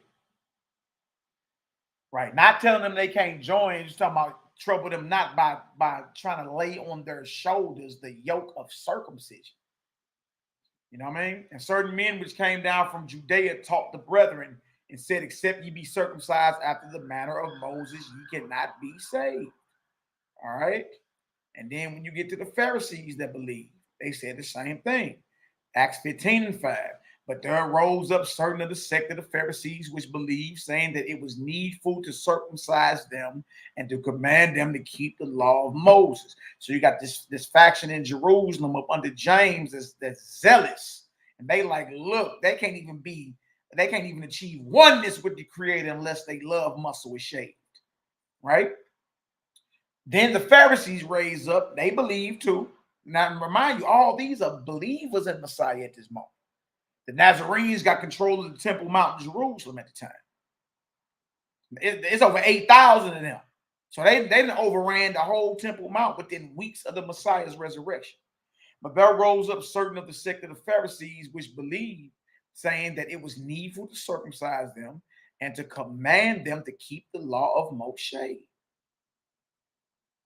And the apostles and elders came together for to consider of the matter. So when we get all the way down, to verse 19, he says what? Wherefore my sentence is that we trouble not them which from among the Gentiles are turned to the Almighty. Trouble them not by talking about, by laying the yoke of physical circumcision on their shoulders. So even the disciples who was running the Mashiach's movement in the Bible, after they came together, the apostles and all them came together, James, the head apostle, the man in charge, stood up and said, look, don't even trouble them about getting circumcised. Don't even trouble them. You see? But that we write unto them that they abstain from pollutions of idols. And you're going to see what the pollutions of idols is actually foods, meats offered to idols. All right. That they abstain from pollutions of idols. All right. And from fornication and from things strangled. You can't strangle no plant. You got to be talking about animal. And from blood. You don't get blood out of plants. You get chlorophyll. So they got to be talking about chewing on animals. Paul goes and says, whatever is sold in the meat market, eat it and don't ask no question. But what if it's offered to idols? What if you go to the grocery store and the flesh that you buy was actually offered to idols? Paul say, whatever is sold at the meat market, eat it. James say, tell them to abstain from pollutions of idols. They're not speaking the same doctrine. When it comes down to eating, they're not. They're not speaking the same doctrine, right? Paul say, whatever sold in the shambles, eating, don't ask no questions. For conscience sake, for the earth is the Lord's. James said, tell them to abstain from pollutions of idols, from fornication, from things strangled, and from blood. How you know that animal wasn't strangled or died of natural causes, like some of y'all think that means? How you know? Point is, you don't. And point is, Paul was voicing his opinion about, or his disagreement about, the order that James gave him. All right. Verse 29. Hold on. Yep, verse 29. Acts 15:29. He repeats himself, that you abstain from meats offered to idols. All right. That you abstain from meats offered to idols and from blood.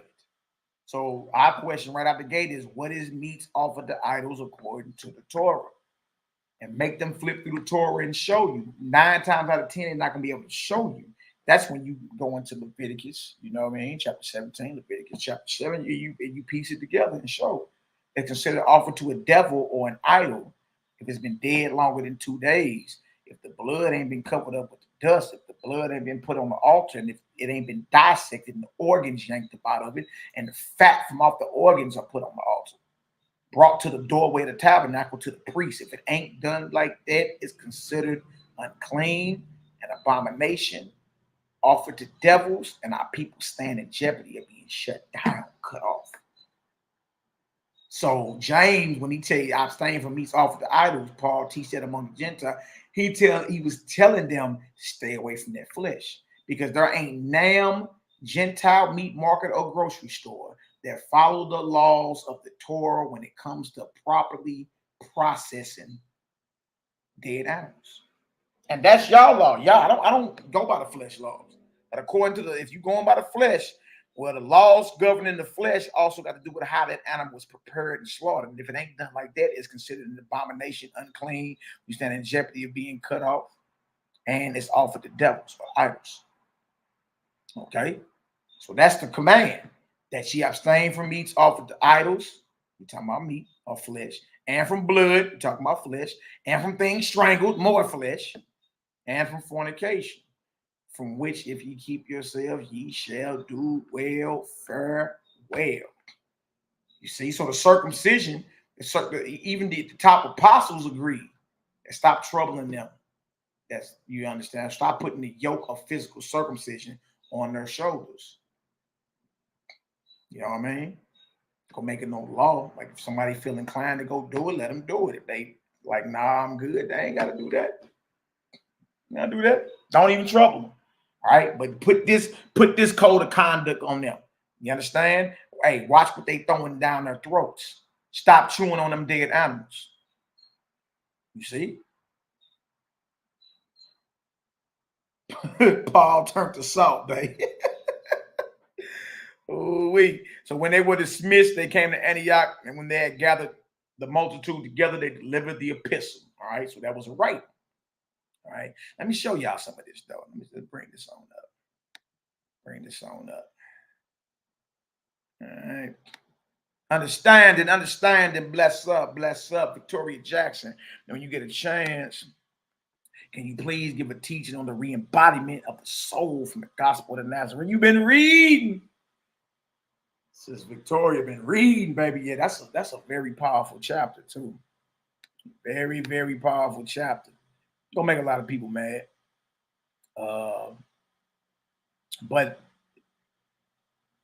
if you can step outside the religious dogma, or if we can step outside our assumptions about what goes on after we expire, and look at it from, okay, does it resonate with your spirit or soul from a common sense point of view? You know, then it is what it is. If not, you know, some people can't receive that. Some people can't receive that. You know what I mean? Some people say, look, it makes sense to me that you go through this until you achieve perfection. The whole thing is for you to achieve oneness with the Creator. You dig? So if you missed your mark that time, then you know you get more times to get it right. Some people believe that. Some people believe that. I mean, some people believe the earth is grade 1. And as soon as you die, you're birthed in spirit, and you continue to progress until you inherit the highest dwelling of the worlds of many mansions. In my father's house of many mansions. So it ain't no recycling. It's just once you die in the flesh, you start progressing in spirit on the other side, however long it takes, until you can, until you can inherit the house of many mansions. In my father's house of many mansions. So some people believe you repeat this deal until you become perfected. Others believe you continue to grow after you die until you're perfected. You feel me? One teaches you stuck in a cycle of coming back until you reach perfection. Another one is like whenever you die, the whole point is perfection anyway. The whole point is spiritual progression. So even after you die, you're going to grow. Others believe you're just going to go to sleep and wake up either in the lake of fire or in the kingdom. You know, it's different perspectives on death, even in the scriptures. Even in the scriptures, you know what I mean? It's not like one uniform, solid understanding from those in the scriptures concerning what happens when you die. You know what I mean? But speaking for myself, I like the gospel of the Nazarene, chapter 37.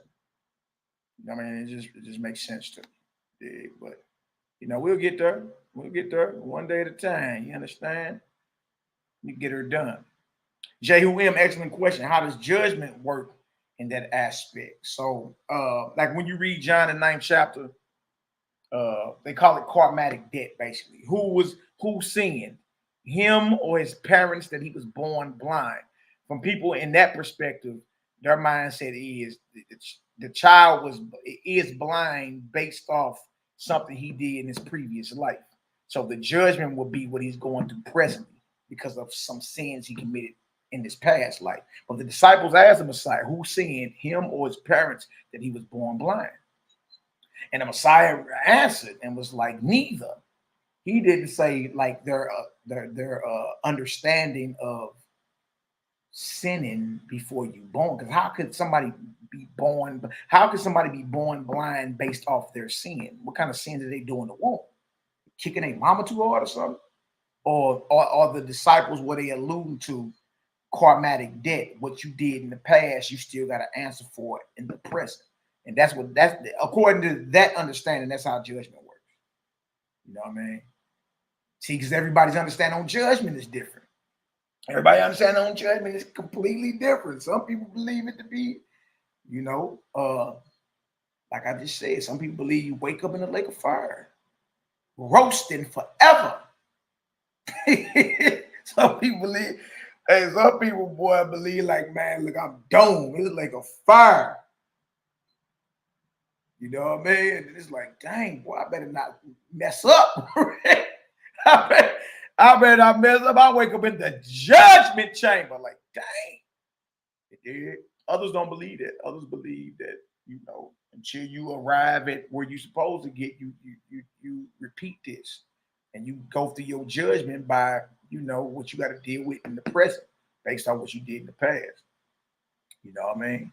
Others believe, especially like if you done murdered or did something, you know, crazy like that, others believe that you got to deal with that person you murdered. You know what I mean? Some people like, especially those that have been in war, they still see the faces of people they murdered because in spirit, you got to holler at that man. You got to holler at that man when you cross over for a certain period of time and be judged based off the evil that you did to him when you was in the flesh, when he was in the flesh. So it's a lot of different perspectives on judgment. You understand? The best thing to do is to acknowledge the Almighty, worship him, and follow the example of Yahshua, the Messiah. You feel me? And you know, get your works of service up. Right? Service done unto others in righteousness is what you graded on. All right. All right, so that's just what it is. All right. Bing, bing, bang. All right, let me show y'all this, though. Let me show y'all this. And everybody got to arrive there. You got to get there. You got to examine, you know, studying is hours. studying, meditating. Y'all, that's hours of just constant going back over research, meditating, asking the Most High to give you some understanding and all that. And so the thing is, no other individual can validate that for you. You know what I mean? You may look at death differently than me. You know what I mean? That's like Crazy K off Tales from the Hood. You heard me? You hear me? Oh, man. All right, let me show y'all this. This right here is that Jacob and Esau movie that's on YouTube. I want to show y'all this, though, man. This is crazy. Let me put it up in the chat so y'all. It's called Genesis. Jacob and Esau movie, Genesis. Let me copy that and put that up in the chat for y'all. All right. After you do the studies and ask the Most High to give you understanding on certain things, you got to arrive at your own conclusion about certain things. Because next brother or sister may look at it different than you. All right. Never base your understanding off what somebody else is. Because that's just maybe where they at. And you meant to have a higher understanding. All right. So here, let me play this real quick. All right, let me know if y'all can hear this.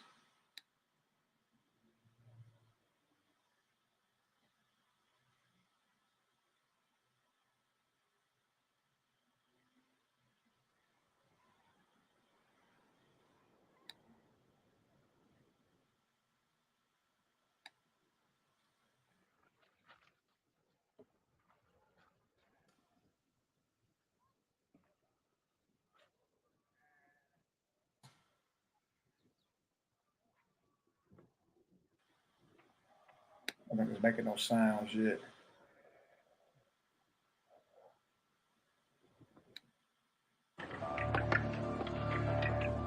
There go your boy. There go your boy. Hold on, good. NehemiYAH to get your peoples, man.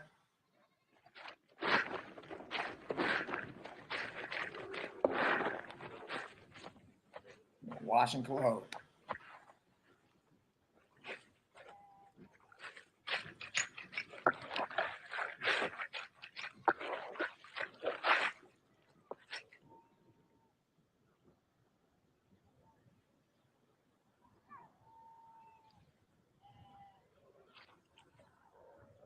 Yep, there go Leah. That's Dinah right there washing the clothes. Look at Jake. Yakuba. Look at Pop Jake, man. Look at Pop Jake.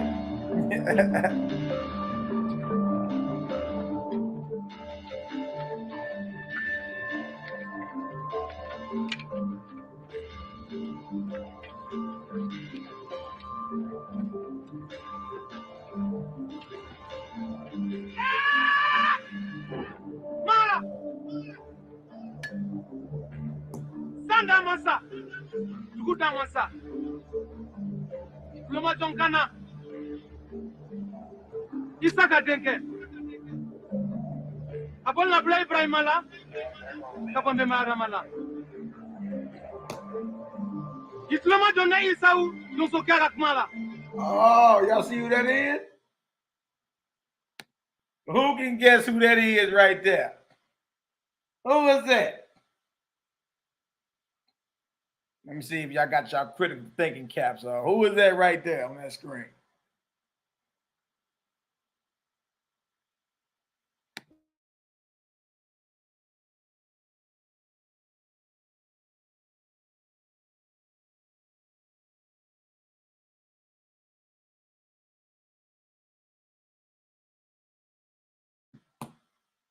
That's right. That's Esau.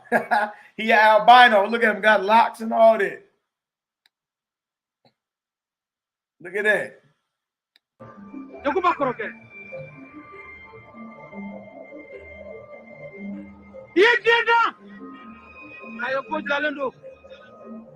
Ola, ye jedam. Zabambali. Check la fiye jelana.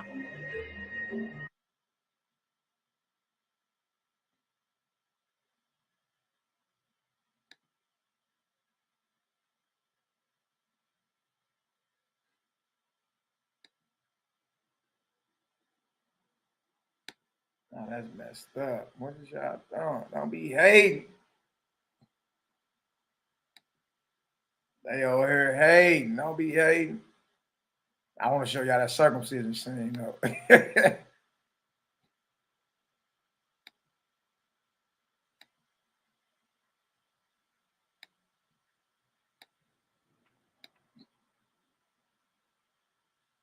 All right, let me get y'all all the way up here.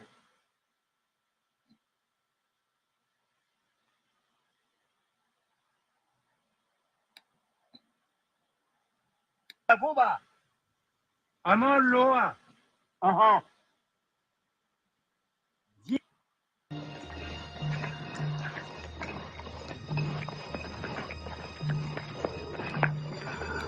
All right, so let me put y'all on game on what just happened. Dinah just got raped. Dinah just got raped. An old boy that raped her and his father and his counsel come to talk to Jacob about him marrying his daughter Dinah. All right. So this is the scene leading up to that. I want to show y'all. Let me go.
Yakuba.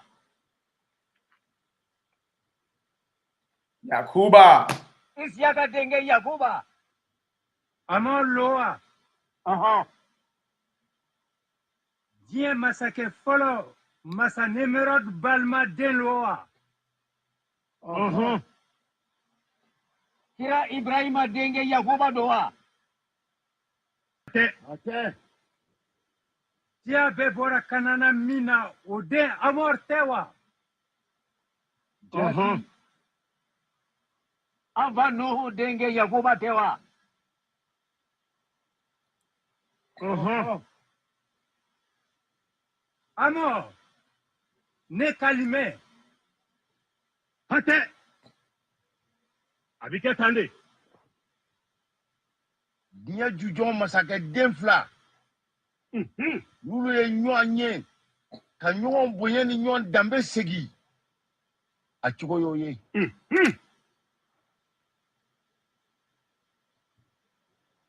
Korimbalma usera maniera yi. Nakuye musokoye. Na ya soro na herebe musokola. Ambadenge Yakuba. Au nani demuso. Dina de nofe. Ika sanu bereni. Yakuba. I demuso dina. Ika sinani. Minye bi konono kene. Aita. Demuso timfe. Tifen lo aka fotala. Ngaera nini tunye Yusuf de. Deni kele. Ngwara jugu ya faga. Ambadenge Yakuba. Ka dayro suma. Ka dayro suma. Yakuba. Idemuso dina be balola o. Dina be balola.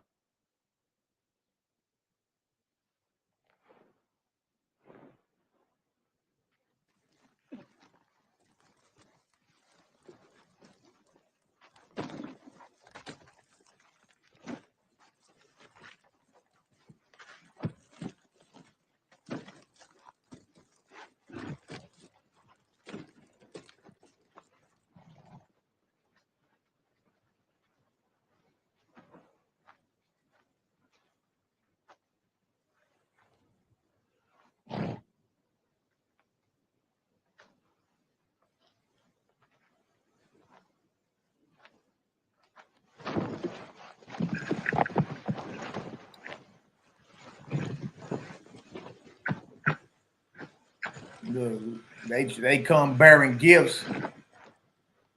They come bearing gifts because they know Dinah just got raped.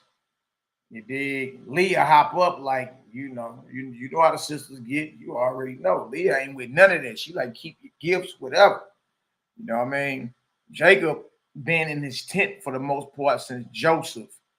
Since, his son sold Joseph into, bondage. Y'all know the whole story. You dig? So, let me show y'all something. With Jacob Campbell. I want to show y'all the drop top camel, curl. Jacob was on one. All right, there go the circumcision. Y'all gonna be like, good night.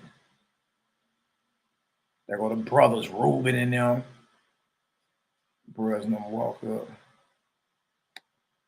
See something. That's why they finna bring in the circumcision. Hold on.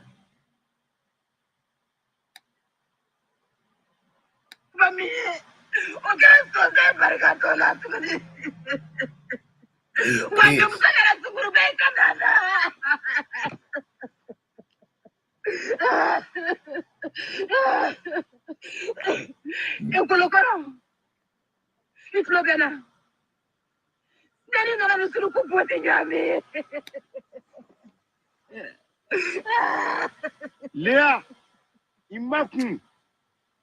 Forum so my bolo dai dusuka. Mo daba ma mana femin lati ka ibi genoy.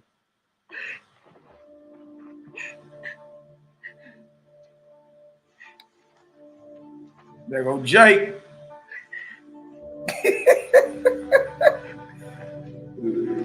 Jake come out that tent. Like, look at that fly tent, dude. That tent fly.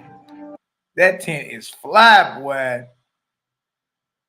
Jake come out, boy. Hey. Hey, watch this, though. Watch this. Watch this.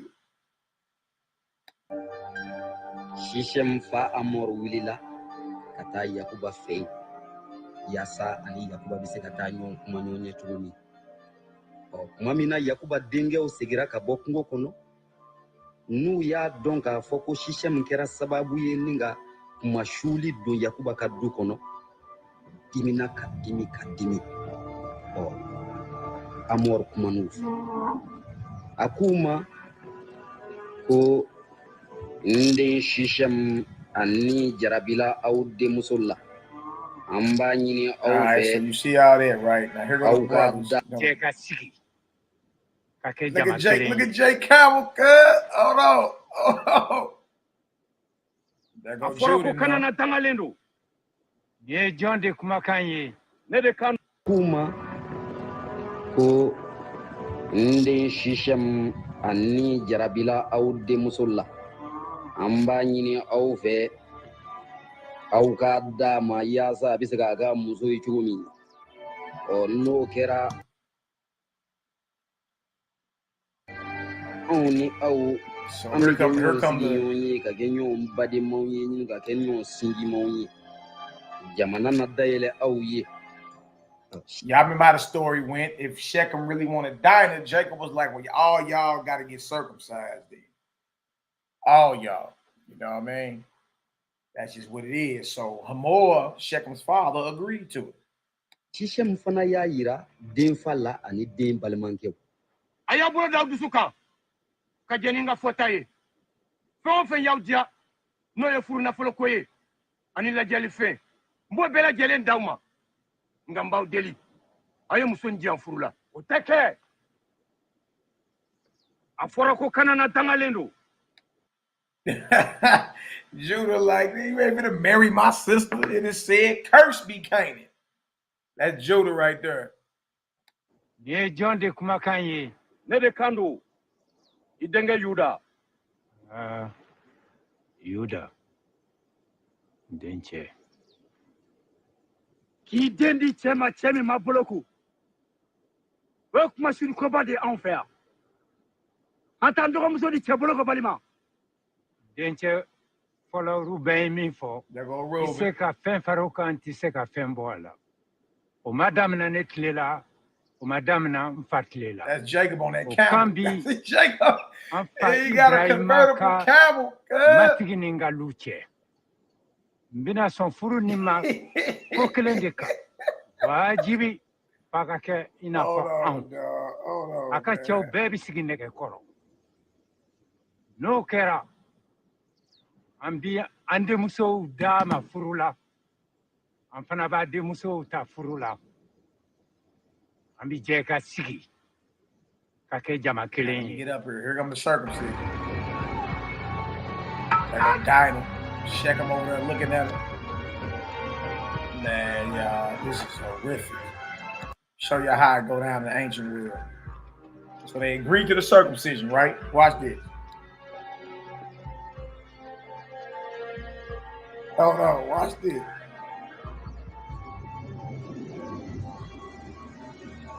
Look, he over there looking at him like, I hope you work it.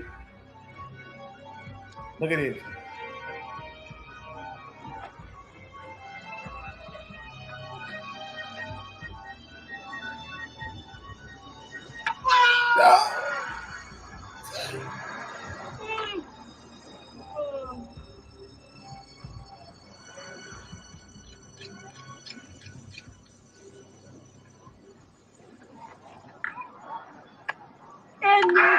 What? You see that? Hold on.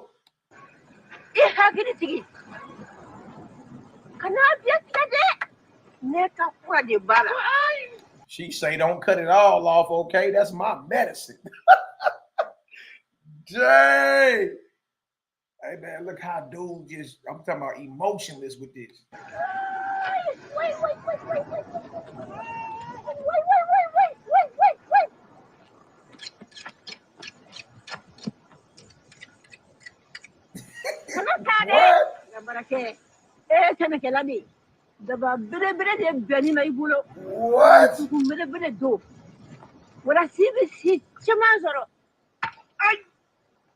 Dang!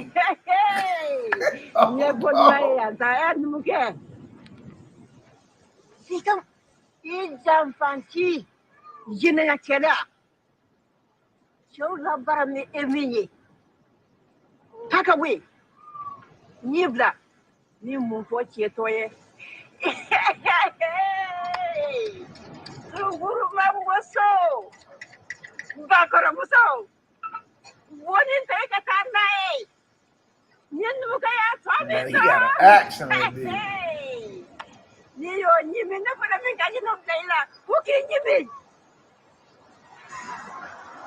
Look at this.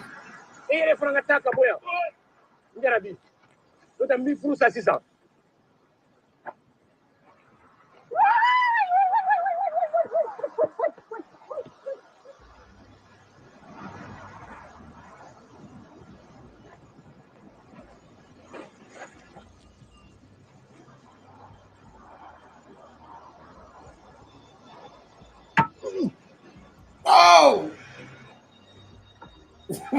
Man, what is going on, girl?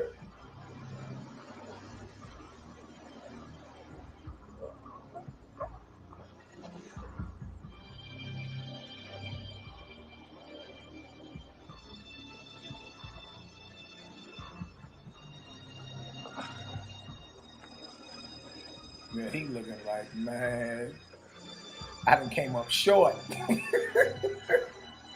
Yeah, I done came up short.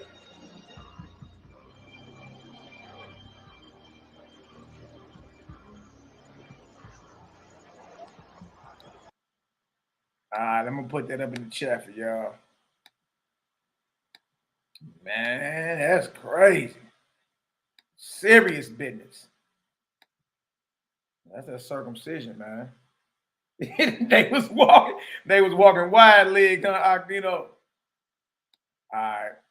Or y'all can just type in Jacob and Esau movie when y'all get to YouTube. Jacob and Esau movie, and then put Genesis. Genesis behind it, you'll see. All right. I want to show that real quick. All right, we're gonna end it though with the gospel of the Nazarene. All right. Yeah, it's a tight movie. I like it. But you're gonna have to read. You know what I mean? That's all it is. You gotta do a lot of reading behind it. Yeah. So you all good. You all good. All right. So we're gonna go to the Gospel of the Nazarenes. All right.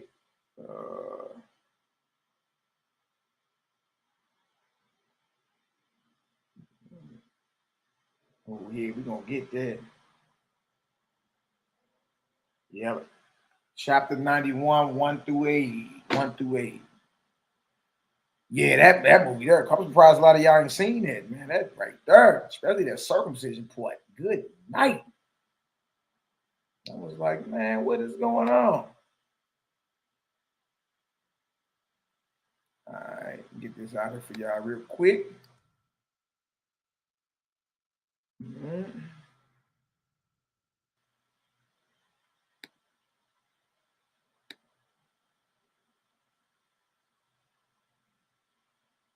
All right, there you go. Bye. Let's get it. He wasn't pulling up at first. All right, let's get into it. We're going to end it with this. So, we hit a few topics today. Talked about Ukraine and Russia, Gog, Magog, how to put it in its proper time period, and touched on the circumcision a little taste.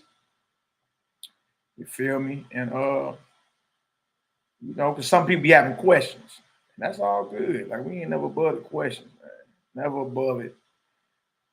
Certain people don't want to keep it all the way funky and solid and like to tap dance around. Like, nah, our people got questions about certain things.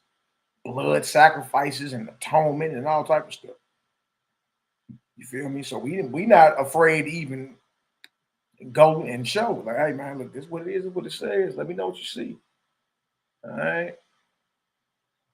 Let me share this real quick. Share screen. We're going to do entire screen. Wow. Get that out the way. All right, this is the Gospel of the Nazarenes, or the Gospel of the Holy 12. And this is after resurrection. All right, order of the kingdom. Order of the kingdom. Even when the actions showed that the apostles were saying, look, don't even trouble them and turn to the Almighty. Just put them on that strict diet, though. Get away from that. Get away from that. Those flesh pots. All right.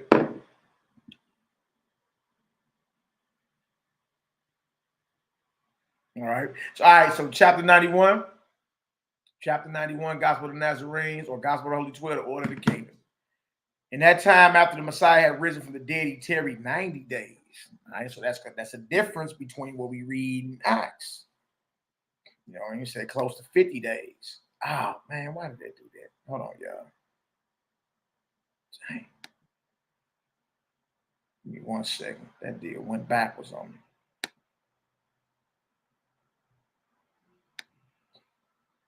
That's messed up. That deal jumped backwards on me. All right. So in that time after the Messiah had risen from the dead, he tarried 90 days with Mary, his mother, and Mary Magdalene, who anointed his body, and Mary Cleophas and the 12 and their fellows, instructing them and answering questions concerning the kingdom of God. And as they sat at supper, when it was even, Mary Magdalene asked him, saying, Master, wilt thou now declare unto us the order of the kingdom? Yeshua answered and said, Verily I say unto thee, O Mary, and to each of any disciples, the kingdom of heaven is within you. That's right. But the time cometh when that which is within shall be made manifest in the without for the sake of the world. Order indeed is good. Order indeed is good and needful, but before all things is love. Love ye one another and all the creatures of the Creator, and by this shall all men know that ye are my disciples. And one asked him, saying, Master, wilt thou that infants be received into the congregation in like manner as Moshe commanded by circumcision? Here we go again. Here we go again. By circumcision. All right. Look at this. And Yeshua answered. All right. Now, it's why, like, it'd be different if we didn't have Acts, the 15th chapter, if we didn't have all the different scriptures to talk about circumcision being a spiritual concept, circumcision of the heart. It'd be different if we didn't have all that. It'd be different if we didn't have in the Torah circumcise the foreskin of your heart. You got to command to circumcise the foreskin of your heart. All right. And one asked him, saying, Master, wilt thou that infants be received into the congregation in like manner as Moses commanded by circumcision? And Yahshua answered, for those who are in Messiah, there is no cutting of the flesh, nor shedding of blood. That right there gonna make everybody mad. Everybody mad now. Shemayim Bat Yah, all praises. That's what's up. You're gonna feast good on those. All right, that's the perfected way. That's the path. All right. So it says, and Yahshua answered, for those who are in Messiah, there is no cutting of the flesh nor shedding of blood. It's not. It's not. It's hard for a lot of people to believe it. You feel me? But from a Nazarene perspective, we ain't with the bloody sacrifices or none of that. Cutting the flesh, none of it. Because flesh has nothing to do with your spiritual progression. Nothing. All right. Let the infant of 8 days, look at this, because in 8 days, you had to be circumcised on day 8, right? He says, let the infant of 8 days be presented unto the Father, Mother, or the Creator, who is in heaven, with prayer and thanksgiving, and let a name be given to it by its parents. Let a name be given to it by its parents, and let the presbyter sprinkle pure water upon it, according to that which is written in the prophets, and let its parents see to it that it is brought up in the ways of righteousness, neither eating flesh, nor drinking strong drink, nor hurting the creatures which the Creator hath given into the hands of man to protect. So the answer is no, yeah, we receive infants and children, but not after the manner of cutting flesh and spilling blood. Sprinkle water on them like it is in the prophets and all that. Bring them up in the ways of righteousness.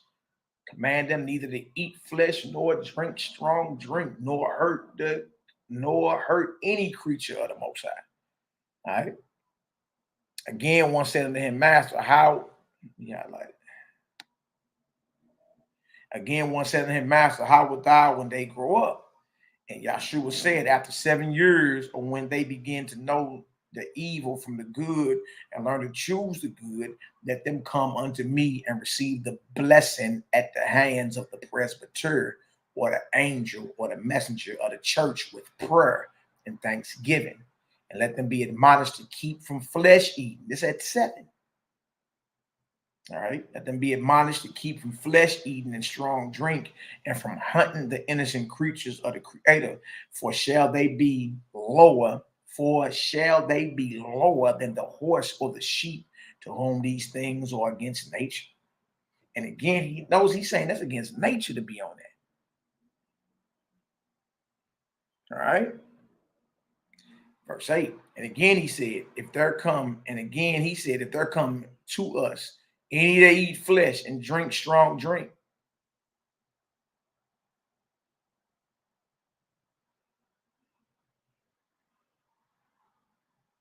should we receive them? Yahshua said unto them, let such abide in the outer court. If any come to us drinking strong drink and eating flesh, can they be accepted? Right? And Yahshua said unto them, let such abide in the outer court. The outer court is where the heathens at. And the whole temple make up the outer court or the court of the Gentiles. That's where the heathens at. And Yahshua said to them, let such abide in the outer court till they cleanse themselves from these grosser evils. For till they perceive and repent of these, they are not fit to receive the higher mysteries. Wow. They are not fit to receive the higher mysteries. You feel me? And that's talking about chewing on animals, y'all. Chewing on animals and drinking strong drink. He like, hey, look, chewing on all them animals, they got to stay in the outer court until they repent of these grosser evils. You dig? That brother ain't trying to hear what you mean out of court. Like, bro, it's that serious. Your, you know, how you or what you feed this flesh, carries over into the spiritual realm, man. Yeah. So, you know, he's saying for those that's in him, there ain't no cutting the flesh or spilling blood. You be ready to hang you behind that. What, you ain't been circumcised and day 8 and the, you know, bro, look, for one, none of us were circumcised on day 8. I'm speaking in general for the most part. If you are circumcised, more than likely, your parents did not have you circumcised under an Israelite vibration. And more than likely, it didn't happen on day 8. Truth.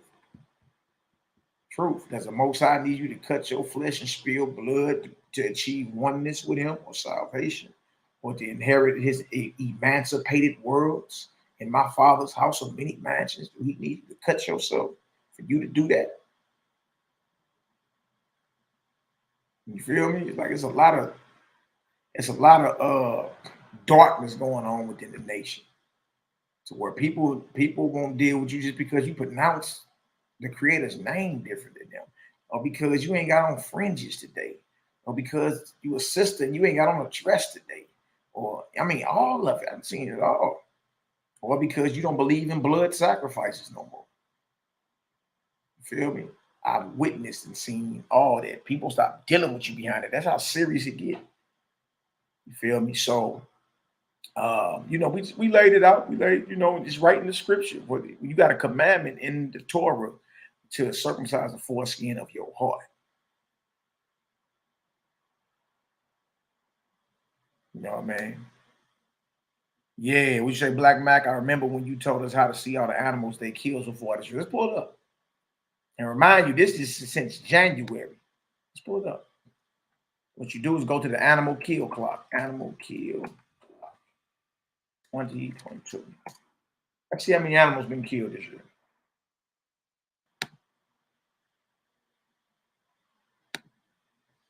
Good night. That is unreal. Is that real? Yeah, I guess so. Cause yeah, because it was about 100 billion. It was close to 50 billion or 60 billion animals in 2021, if I ain't mistaken. You know what I mean? So I go to animalclock.org. I'll put that in the chat for y'all so you can always have it. Pull it up for y'all. Look how many animals been killed so far this year. All because you claim you hungry. All right, Victoria, you said it makes sense? Okay, that's what's up. Somebody won't even, you know, shalom you or send you peace just because you got a different perspective on circumcision. Like, come on, man, stop that. Now, we were way more mature than this. This is crazy. All right, that's the link I just put in there for the kill clock. I'm going to share my screen so y'all can see this. Now, mind you, this only March the 5th. Look how many animals have been killed so far this year.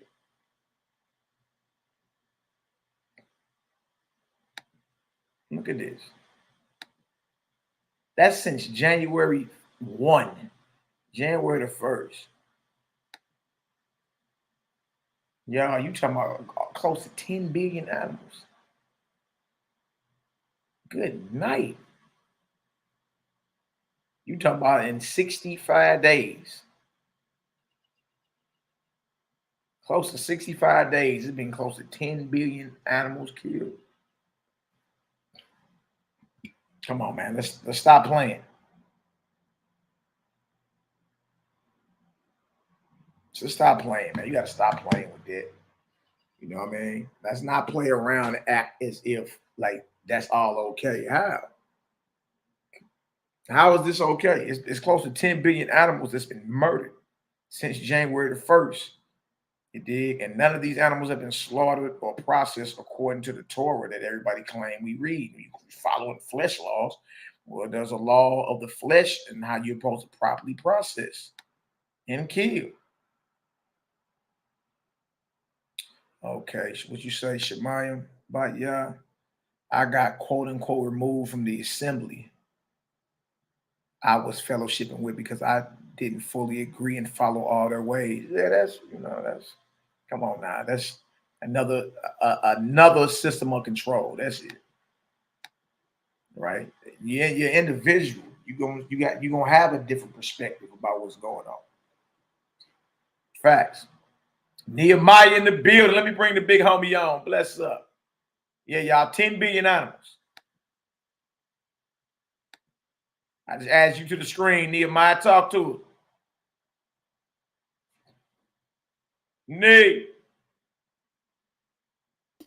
I had to click some buttons. Can you hear me? Yeah, I can hear you now, brother. Go ahead, talk to us. What you think? I just think it's ridiculous, man. And I know, sis. It's a lot of indoctrination, bro. It's what it is. Believe as I believe, or get away. Right. And in that same assembly, you got people that believe everything from round earth to flat earth, smoking weed, not smoking weed, eat meat, don't eat meat, Hey, listen, man.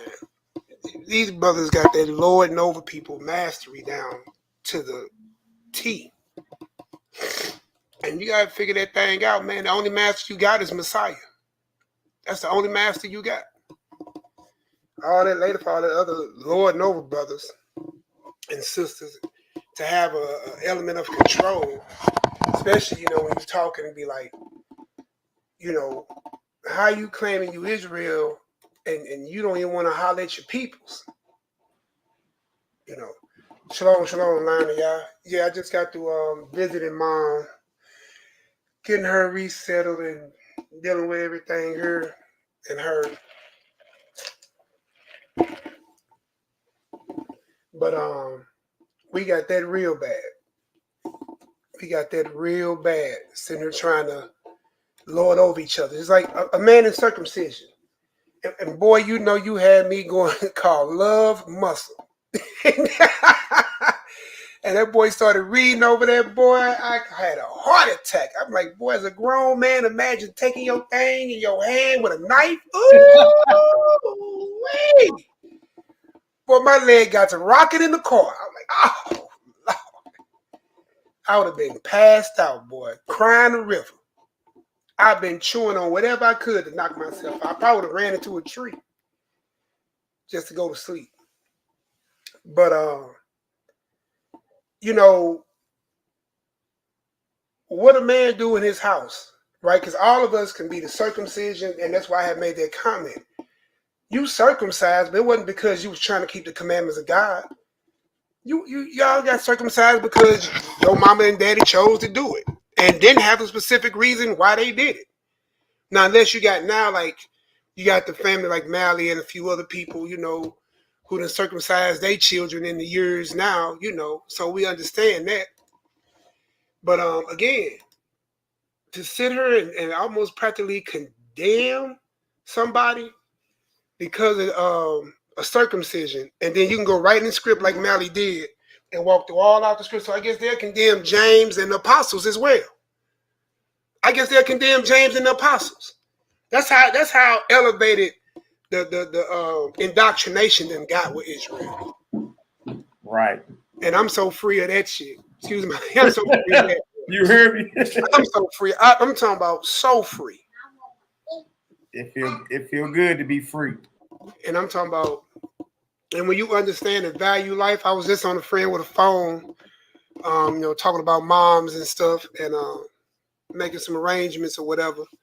And he was like, man, I see you on your Facebook, boy, you eating a lot of plant-based there, boy. You looking good there, boy. I said, yeah, no more animal graveyard. He said, man, yeah, at a half a century, you gotta make more better decisions for yourself.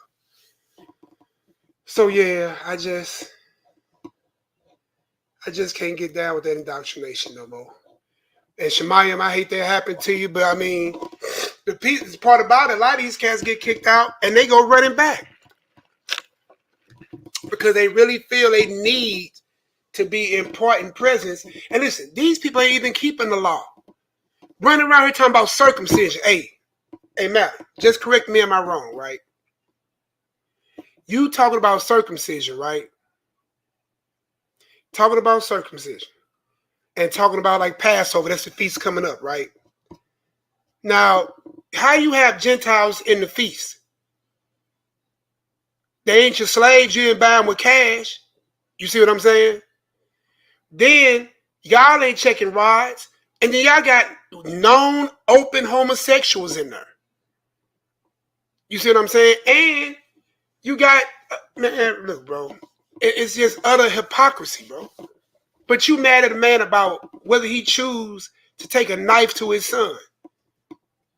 You see what I'm saying? And he done did that for his other children. He just decided with this one, like, hey, man, it's where I'm at. I mean, who's going to be mad? Who going to run up on anybody and put a gun in their head? Hey, man, you better circumcise that by the 8th day. And if you listen to the lesson when Malachi was reading from Acts 15, right, up in verse 1, when you reading about that, how can you sit here and make people take circumcision and then try to tell them to keep it according to the law and everybody past 8 days old? Everybody past 8 days old. Hey, you heard me? How I'm going to ever get right at that point? Hey. So at this point, we just cut my rod because you want me to be short-legged like you. What the hell y'all cats on, man? You want me to get my rod cut and you telling me I'm outside of the covenant and I can't make it to the kingdom. So what am I doing it for? And like it makes sense when you hear the apostle say, man, stop, don't lay them heavy burdens on them. And then the burdens that he told them not to do, told Paul and them not to do and what to teach, he taught the opposite. You see what I'm saying? He you know, the circumcision. Okay, but all that stuff you saw that he told them to abstain from blood and animals and choking and strangling and, you know, meat offered to idols. And you sitting there doing all that and you worrying about the cut. The cut. But you over there chewing the back off an animal. Almost 10 billion dead in less than the first 100 days. Was this the 3rd month? So it ain't even 90 days. And February, 28 months. So you ain't even 100 days into this year and you almost at 10 billion dead animals. Y'all need to sit down, man. Leave them people alone, man. Look, what you can't do with this truth is you can't shove it down nobody's throat. Either they gonna receive it or they ain't. Either it resonates with your spirit or it don't. You see what I'm saying? The best you can do, if anybody gonna be scripturally honest with anybody and say, hey, show me where you see that in the scriptures and have a conversation. Other than that, what we doing? Because we done debated, and y'all done heard these stories, we done debated millions of cats. One of the hypocrisies to me, I talked about the other day, we were talking to another one of my beloved brothers. You know, because they trying to convince him not to mess with us. He said, man, I ain't in that church. He said, bro, I ain't part of that church stuff. Who I can hang with, who I can't hang with. He said, I left before Mally and them left. He said, I've been gone. I can't hear you, Mally. You said something. You're mute on. Nah, I'm over here talking to your nephew. Oh, okay. But yeah, so what I'm saying is that when y'all start playing church in these Israelite assemblies run, it's no different than the church when you was in the Christian church. You actually can see the same template. These just men who found out they was Israel. They thought they character in the Bible, but they still out of character in the Bible. You see what I'm saying? What does all that skin cut got to do anything with the covenant? You won't get the kingdom. Mally just read all the scripture about the circumcised and uncircumcised and Jeremiah be judged. Your cut don't get you the kingdom. What you gonna walk up to the judgment plate and pull out your rod to God? Look, Lord, I'm in. He said, boy, you gonna get your naked ass out here to the other side of hell? Hey, man, these cats is tripping, bro. But you'll sit here and kill a cow, eat the back off some shrimp, and all that. Keep these folly days on the down low. How many Israelites we call on those? Man, there's too many self-righteous cats in Israel. Too many self-righteous cats in Israel. And I just look and I laugh. I don't even talk about them no more. You sitting here, you don't want to have a conversation with your brothers and stuff like that. Or even you can sit here and have debates and bring everybody in front of your assembly, except for the people that used to teach the assembly. You ain't got no conversation for. You can bring other Israelite consciousness in front. Yahweh being Yahweh. You can bring Egyptologists. Even the non-messianic that used to be a part of the assembly, you allowed in your house, in your dwelling. That video still up here on YouTube. But your brothers that still believe in banging the Messiah, you don't have no conversation, bro. And you know what the brother told me? You know what the brother told me? Now, this tripped me out. He says there was one or two things. He said, no, let me tell you. He said, I just realized they scared. If you don't want to have a conversation, either you saying they ain't wrong, I mean, they're right, or you scared to have a conversation and be found wrong. But if that's the case, listen, this ain't about no right or wrong or who's right or who's wrong. It's about what's right and what's wrong. It's about pleasing our Father. You see what I'm saying? Oh, so look, like I said, we'll never tell you don't read those stories about where, his wife had to cut the foreskin and throw it down in front of the death angel. We know all that. That's in there. But again, you have to remember, what we have right now prescribed to us is what you call the Torah. Ain't the Torah of old. It ain't the Torah of Ezra that he was given when he asked the Most High to give him the wisdom to write it. And it was 204 books. And you also don't have the original Torah that was burned in Babylon. You see what I'm saying? So not saying that those things are good, but when you go and you get the deeper studies and you get these things and we pull out and we see what Christ. Now we just read through the book what Christ said we should be on. Circumcision wasn't even on the list. Now we know according to the Bible he was circumcised. You know what I'm saying? But a 33-year-old man can't go back and perform the 8-day circumcision. So do we condemn everybody to hell? All those Israelites that came from all over the world, who had been Hellenized, probably didn't even grow up in the full culture of Israel, right? But they was Hebrews. They was Israelites by blood, right? They coming up there to Jerusalem, remember, to get this word and then going back. And then they came to Paul, you need to circumcise then. All what I'm trying to tell is this. If you try to jump through every hoop these cats try to send you to jump through, you'll never make the kingdom. I'm just saying. You will never make the kingdom. Emma said in her study, I saw her type that earlier. Emma said in her study, she found, and I remember this is Emma who had went to seminary school and all that. She said in her study, she found that was probably added. I don't know. I'm not going to go and do the Bible like, I don't like that part. Take it out, take it out, take it out. It's there. You know what I'm saying? But like you said, do any of us know that y'all was circumcised under the 8th day with the mindset of you being a Hebrew Israelite? You don't. You don't know. And most of us came out of Christianity, so you know y'all wasn't under the banner of the law according to God's will to be cut. And then if that's the case, according to the circumcision law, well, Abraham is off. Adam ain't got the kingdom. All his children ain't got the kingdom. You see what I'm saying? Everybody ain't got the kingdom. Hell, the Shechemites who raped Dinah, right? They were circumcised. I guess they get the kingdom. You see how this go? You see what I'm saying there, bro? If we make this all about a cut, get the kingdom, bro. Every heathen damn near born nowadays got the cut. They got the kingdom too. The Shechemites obeyed the law and did what Jacob and them had wanted them to do and got their whole village of men cut. I guess they get the kingdom too then. It won't stop if you basically, most Afrocentric tribes circumcised, right? So again, Mally made another good point. Well, how can a woman show her circumcision? So she don't get the kingdom? No, it just goes so many different ways it can go. So again, no one talks about the circumcision of the heart. Ain't nobody cut nobody's chest open. Nobody cut nobody's chest open and with no knife and scalpel and taking a piece of skin off the heart. No one doing that. Yeah, Africans and Islam, they do the cuts. So I'm just saying, I'm not gonna make it about a cut. Are my children cut? Yes, they are. I know Mally and the person didn't talk about some of their kids are cut. You know what I'm saying? Just the last one, he was like, I decided not to do it. Who can stand here and condemn somebody? Be like Christ. He who's without sin cast the first stone. I'm not going to shoot you. I don't own a heaven and hell to put you in. I'm going to give you what I understand, talk to you about it, give you my understanding of the scriptures, and we can build or we can go our separate ways.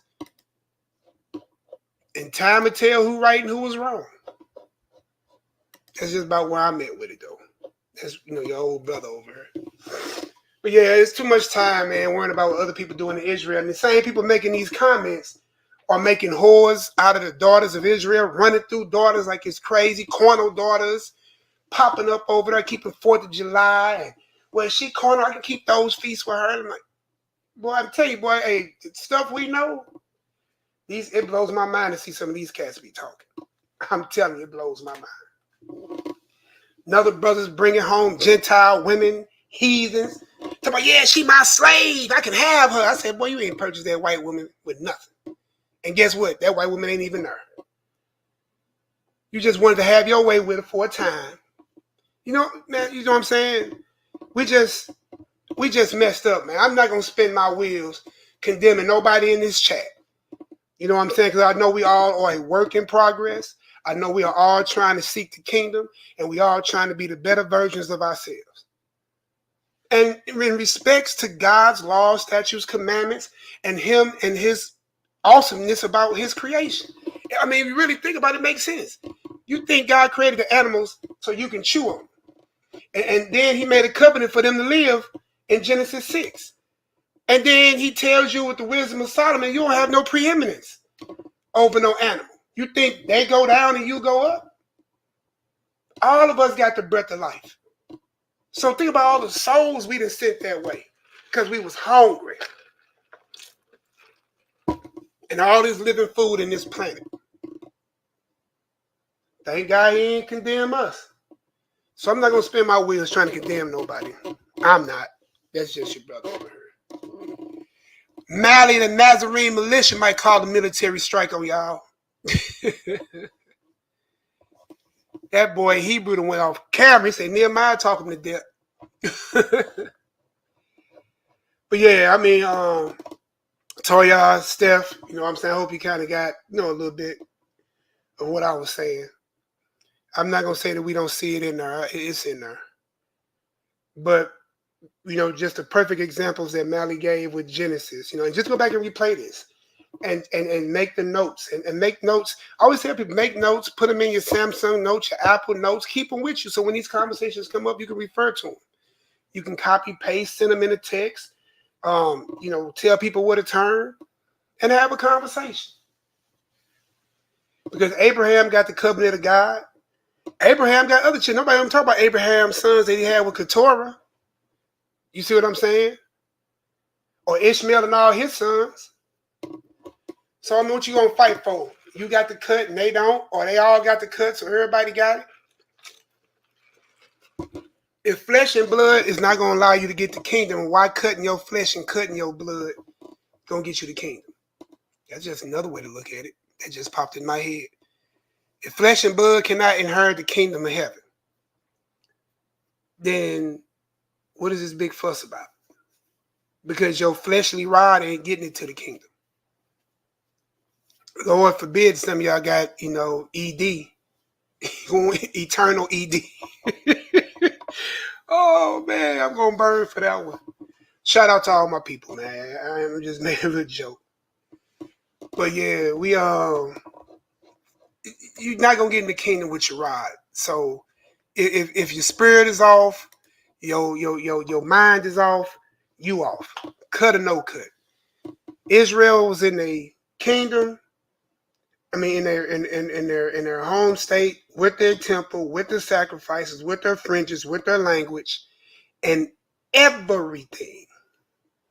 Right, like your fleshy rod gonna make the kingdom. They had everything, and it was still called children of the devil.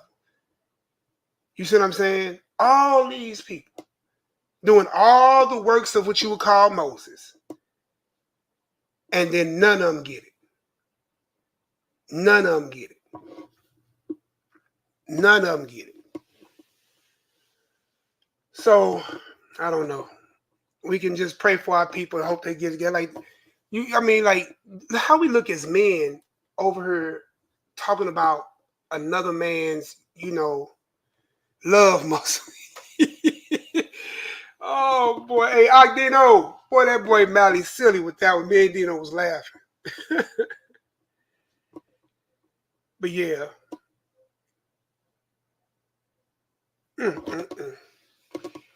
Hebrew, where art thou? O Mally, cometh forth hither. I try my best. I try my best. Yeah, we spend too much time in other people's business. And that's crazy. Even the Apocrypha said, whether they be friend or foe, don't speak on other people's houses. Why is we in somebody else's house? The only things we supposed to be tripping off of is those things that the apostles and the Messiah had us on. Flee fornication, love the Most High, and love your brother as yourself. If you do all that, it would do you well, and you pretty much can hopefully lock yourself, a seat in the kingdom. Go back and read what he wrote and spoke about in Matthew 19. What must I do to have eternal life? And circumcision wasn't in that. Am I right?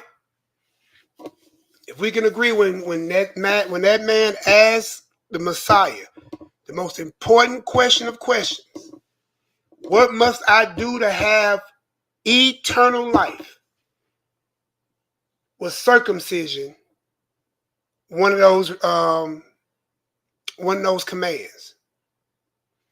And if you answer no, then there it is. So, and I say no.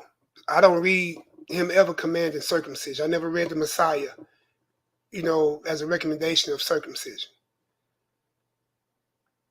So, yeah, man, Malaki came up with that love muscle. Boy, I died. Mad you talking about, man? You talking about?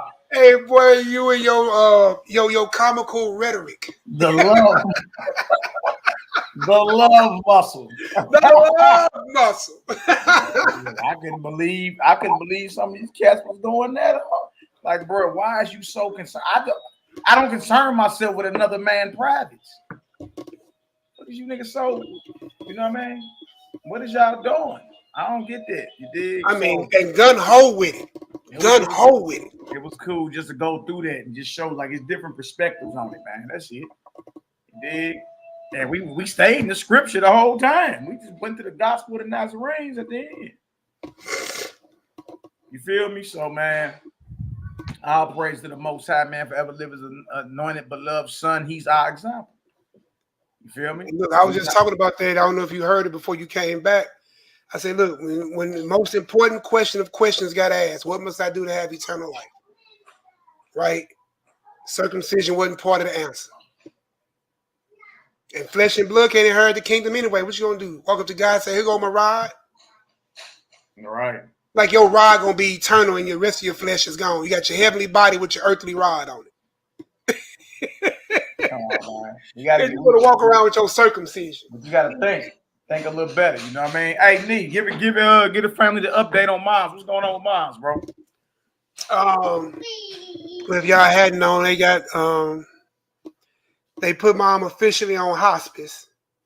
So I just got her back to the nursing home, got her own room and everything, and just try to make her comfortable. And I just keep y'all updated. Just keep her in prayers. Again, I don't look at hospice as the end all be all. That's a reversible thing as well. It's just that it's just nothing else that they can do. No more than that they can do. So when they empty out, then the Most High fills up. But I'm comfortable with the Most High, will, no matter, however it fall. You know what I'm saying? She had 5 children. I'm the only one living.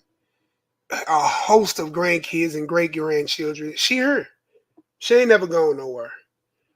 And I'm at peace with that, and, she had said that that thing touched my heart, said she was flying high on wings with Jesus, She said, I want to go up to yonder, to be with her mother and her father. And our elders be knowing. You know what I'm saying? Our elders be knowing when his time is on her. You know, she just want to rest. It hurts to even touch her hands and her feet. I want to rub her feet. Maddie wanted to, put some frankincense oil on her feet and hands. And, we couldn't even touch her hands and feet. Just everything just hurts. I just want her to be at peace and be comfortable. So, he anointed her head. We prayed prayers over her. Maddie came up in there singing and dancing. Boy, she cracked a gigantic Kool-Aid smile. Oh, boy, that boy sings so, but that boy even had the cleaning lady in there bugging us. But yeah, so, I mean. You already know, man. I came to the hospital singing that New Edition. It was a sunny day. Oh, everybody loves them. But when you stand the rain. I came in there singing, oh, what's good? Man, they was in there jamming, bro. Hey, she smelled that frankincense, though, in her whole face. Like, Mama smelled it. She smelled that, and her whole face turned to a Kool-Aid smile. Yeah, I definitely thank y'all for all the prayers and the hands lifted and we ain't done and we ain't giving up. You know what I'm saying? I just want her to be comfortable. That's all. Absolutely. I made the spirit of comfort. The spirit of comfort it. And high vibes. Abound and rebound upon your mothers and your entire family, man. I appreciate comfort be needed in these hours. You did. And now to tell you, man, I've been in tears. I thought I was the first time. This time, I guess when the words hit and the papers are signed, and I had my little time. My little quiet time to myself.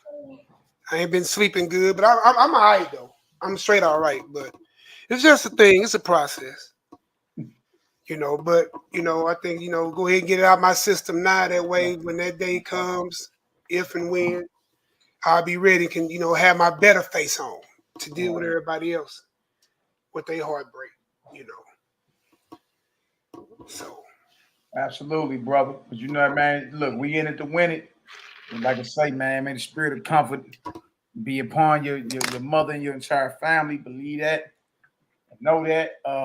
And how we view, if you read the Gospel of the Nazarenes to talk about death, and it's like, look, the grave is just a gateway to immortality, man. That's it. What I mean? It's a rebirth. You got to lay this mortal down in order for the immortal to be born. Mm-hmm. That's all.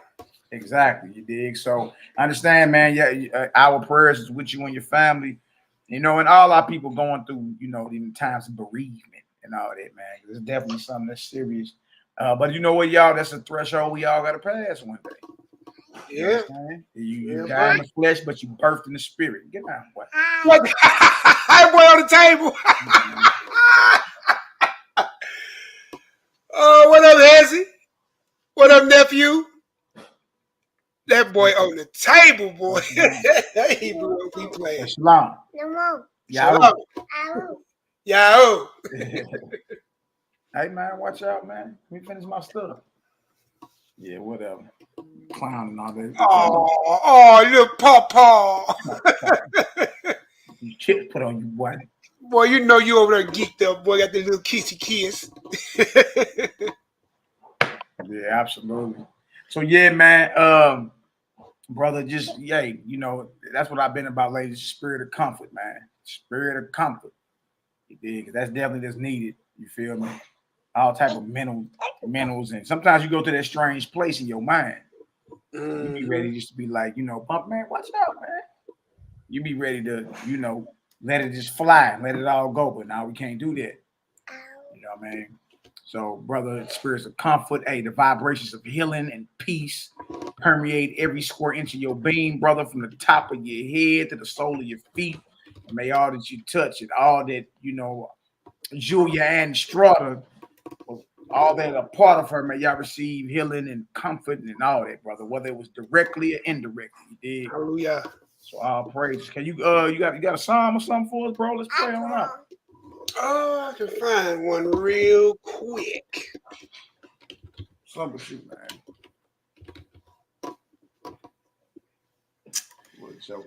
Yeah. Let me see. That's right. YHWH. The Most High got y'all. Absolutely. All praise. Hallelujah. I receive that. I receive all that.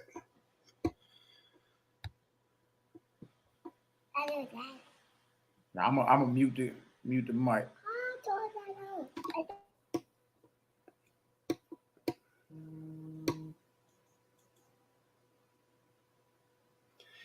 All right, bro. I think I got one. Let's do it. Let's get it. Psalms 34 with the Most High's permission. So type that in the room. As soon as I can spell, I'll be all right. All right, y'all. Psalms 34 with the Most High's permission. I will bless the Most High at all times, and his praise shall continually be in my mouth. My soul shall make her boast in Yah. The humble shall hear thereof and be glad. Oh, magnify the Most High with me, and let us exalt his name together.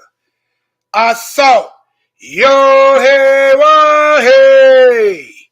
and he heard me, and delivered me from all my fears.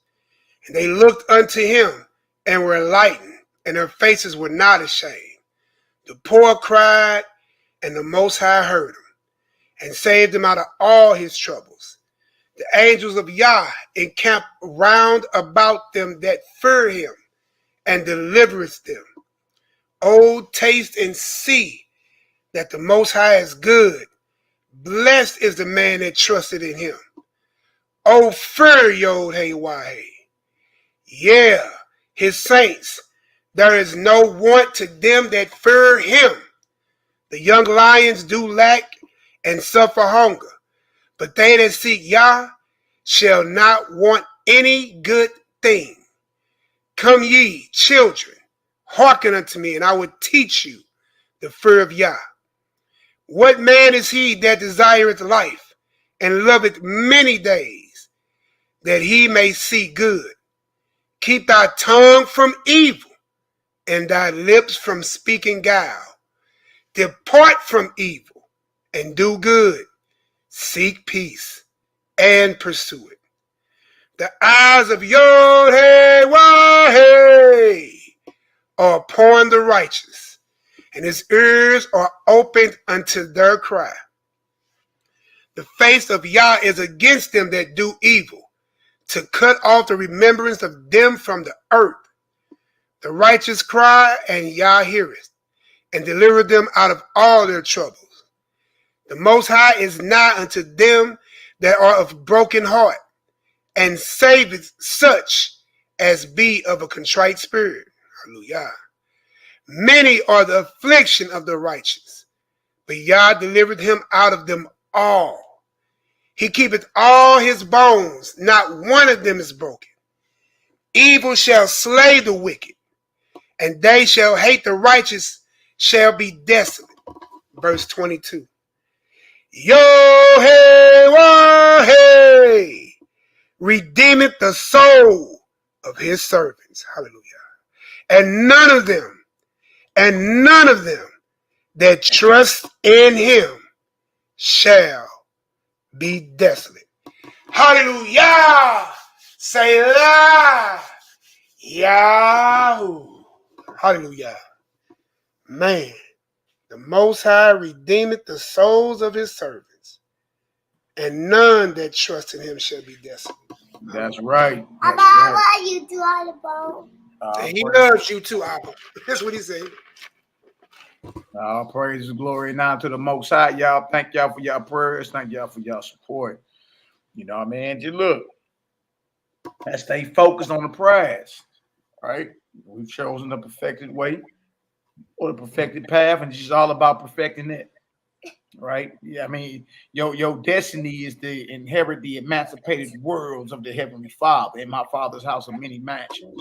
Your destiny is oneness with the Creator. In my Father's house are many mansions. May they be one as we are one. You feel me? So that's what it's about, y'all. Eventually, you got to get there. You know, everybody at their own pace, you understand? But stay on that path. And then you know what you need to correct. As a man, I know what I need to correct. You don't even need nobody to be telling you that you shouldn't be doing. And look, you already be knowing. You know, just be that ear that somebody can, you know, talk to. Be that shoulder somebody can lean on. You feel me? People know when they doing wrong. They don't need you. Nigga, you going off. You're going to be damned. Be somebody they can speak to because they going to come confessing, bro, man. Dang, you know what, man? I've been going through. I got to get something off my chest. That's because you a brother somebody can come talk to. You a sister somebody can come talk to. You know what I mean? Whether that man rise or fall, he's held responsible or accountable to his own creator, to the Most High. He did. So look, love all y'all in deed and truth. I'm about to, you know, wrestle this little joker real quick. And just hang on back a little taste. Nia, I'll probably call you in a minute too. You got any last words? No, I don't, bro. I thank everybody for their prayers. Love all y'all in deed and truth. And keep me prayed up, and I'm gonna keep y'all prayed up as well. Absolutely, brother. Absolutely. All right, y'all. We about here. Yeah, I feel you. Them transitions. You dig? But hey, it's all good. I actually lost my father 16 years ago. So I understand, man. It get real. And sometimes your mind go to a strange place. So we just need to be thankful for the breath that we have every day. And, you know, be resolved in our you know, within our mentals to become that perfected son, or in a woman's case, the perfected daughter of the Almighty. All right, so all praise and glory. Now, Pete in the building, my beloved brother. Bless up, bless up. All right, love y'all indeed in truth. I'm about to get up out of here. Y'all already know, don't stop till you Enoch. Y'all. That's right, Hammer. Y'all. Peace, love, light, healing, and balance, baby.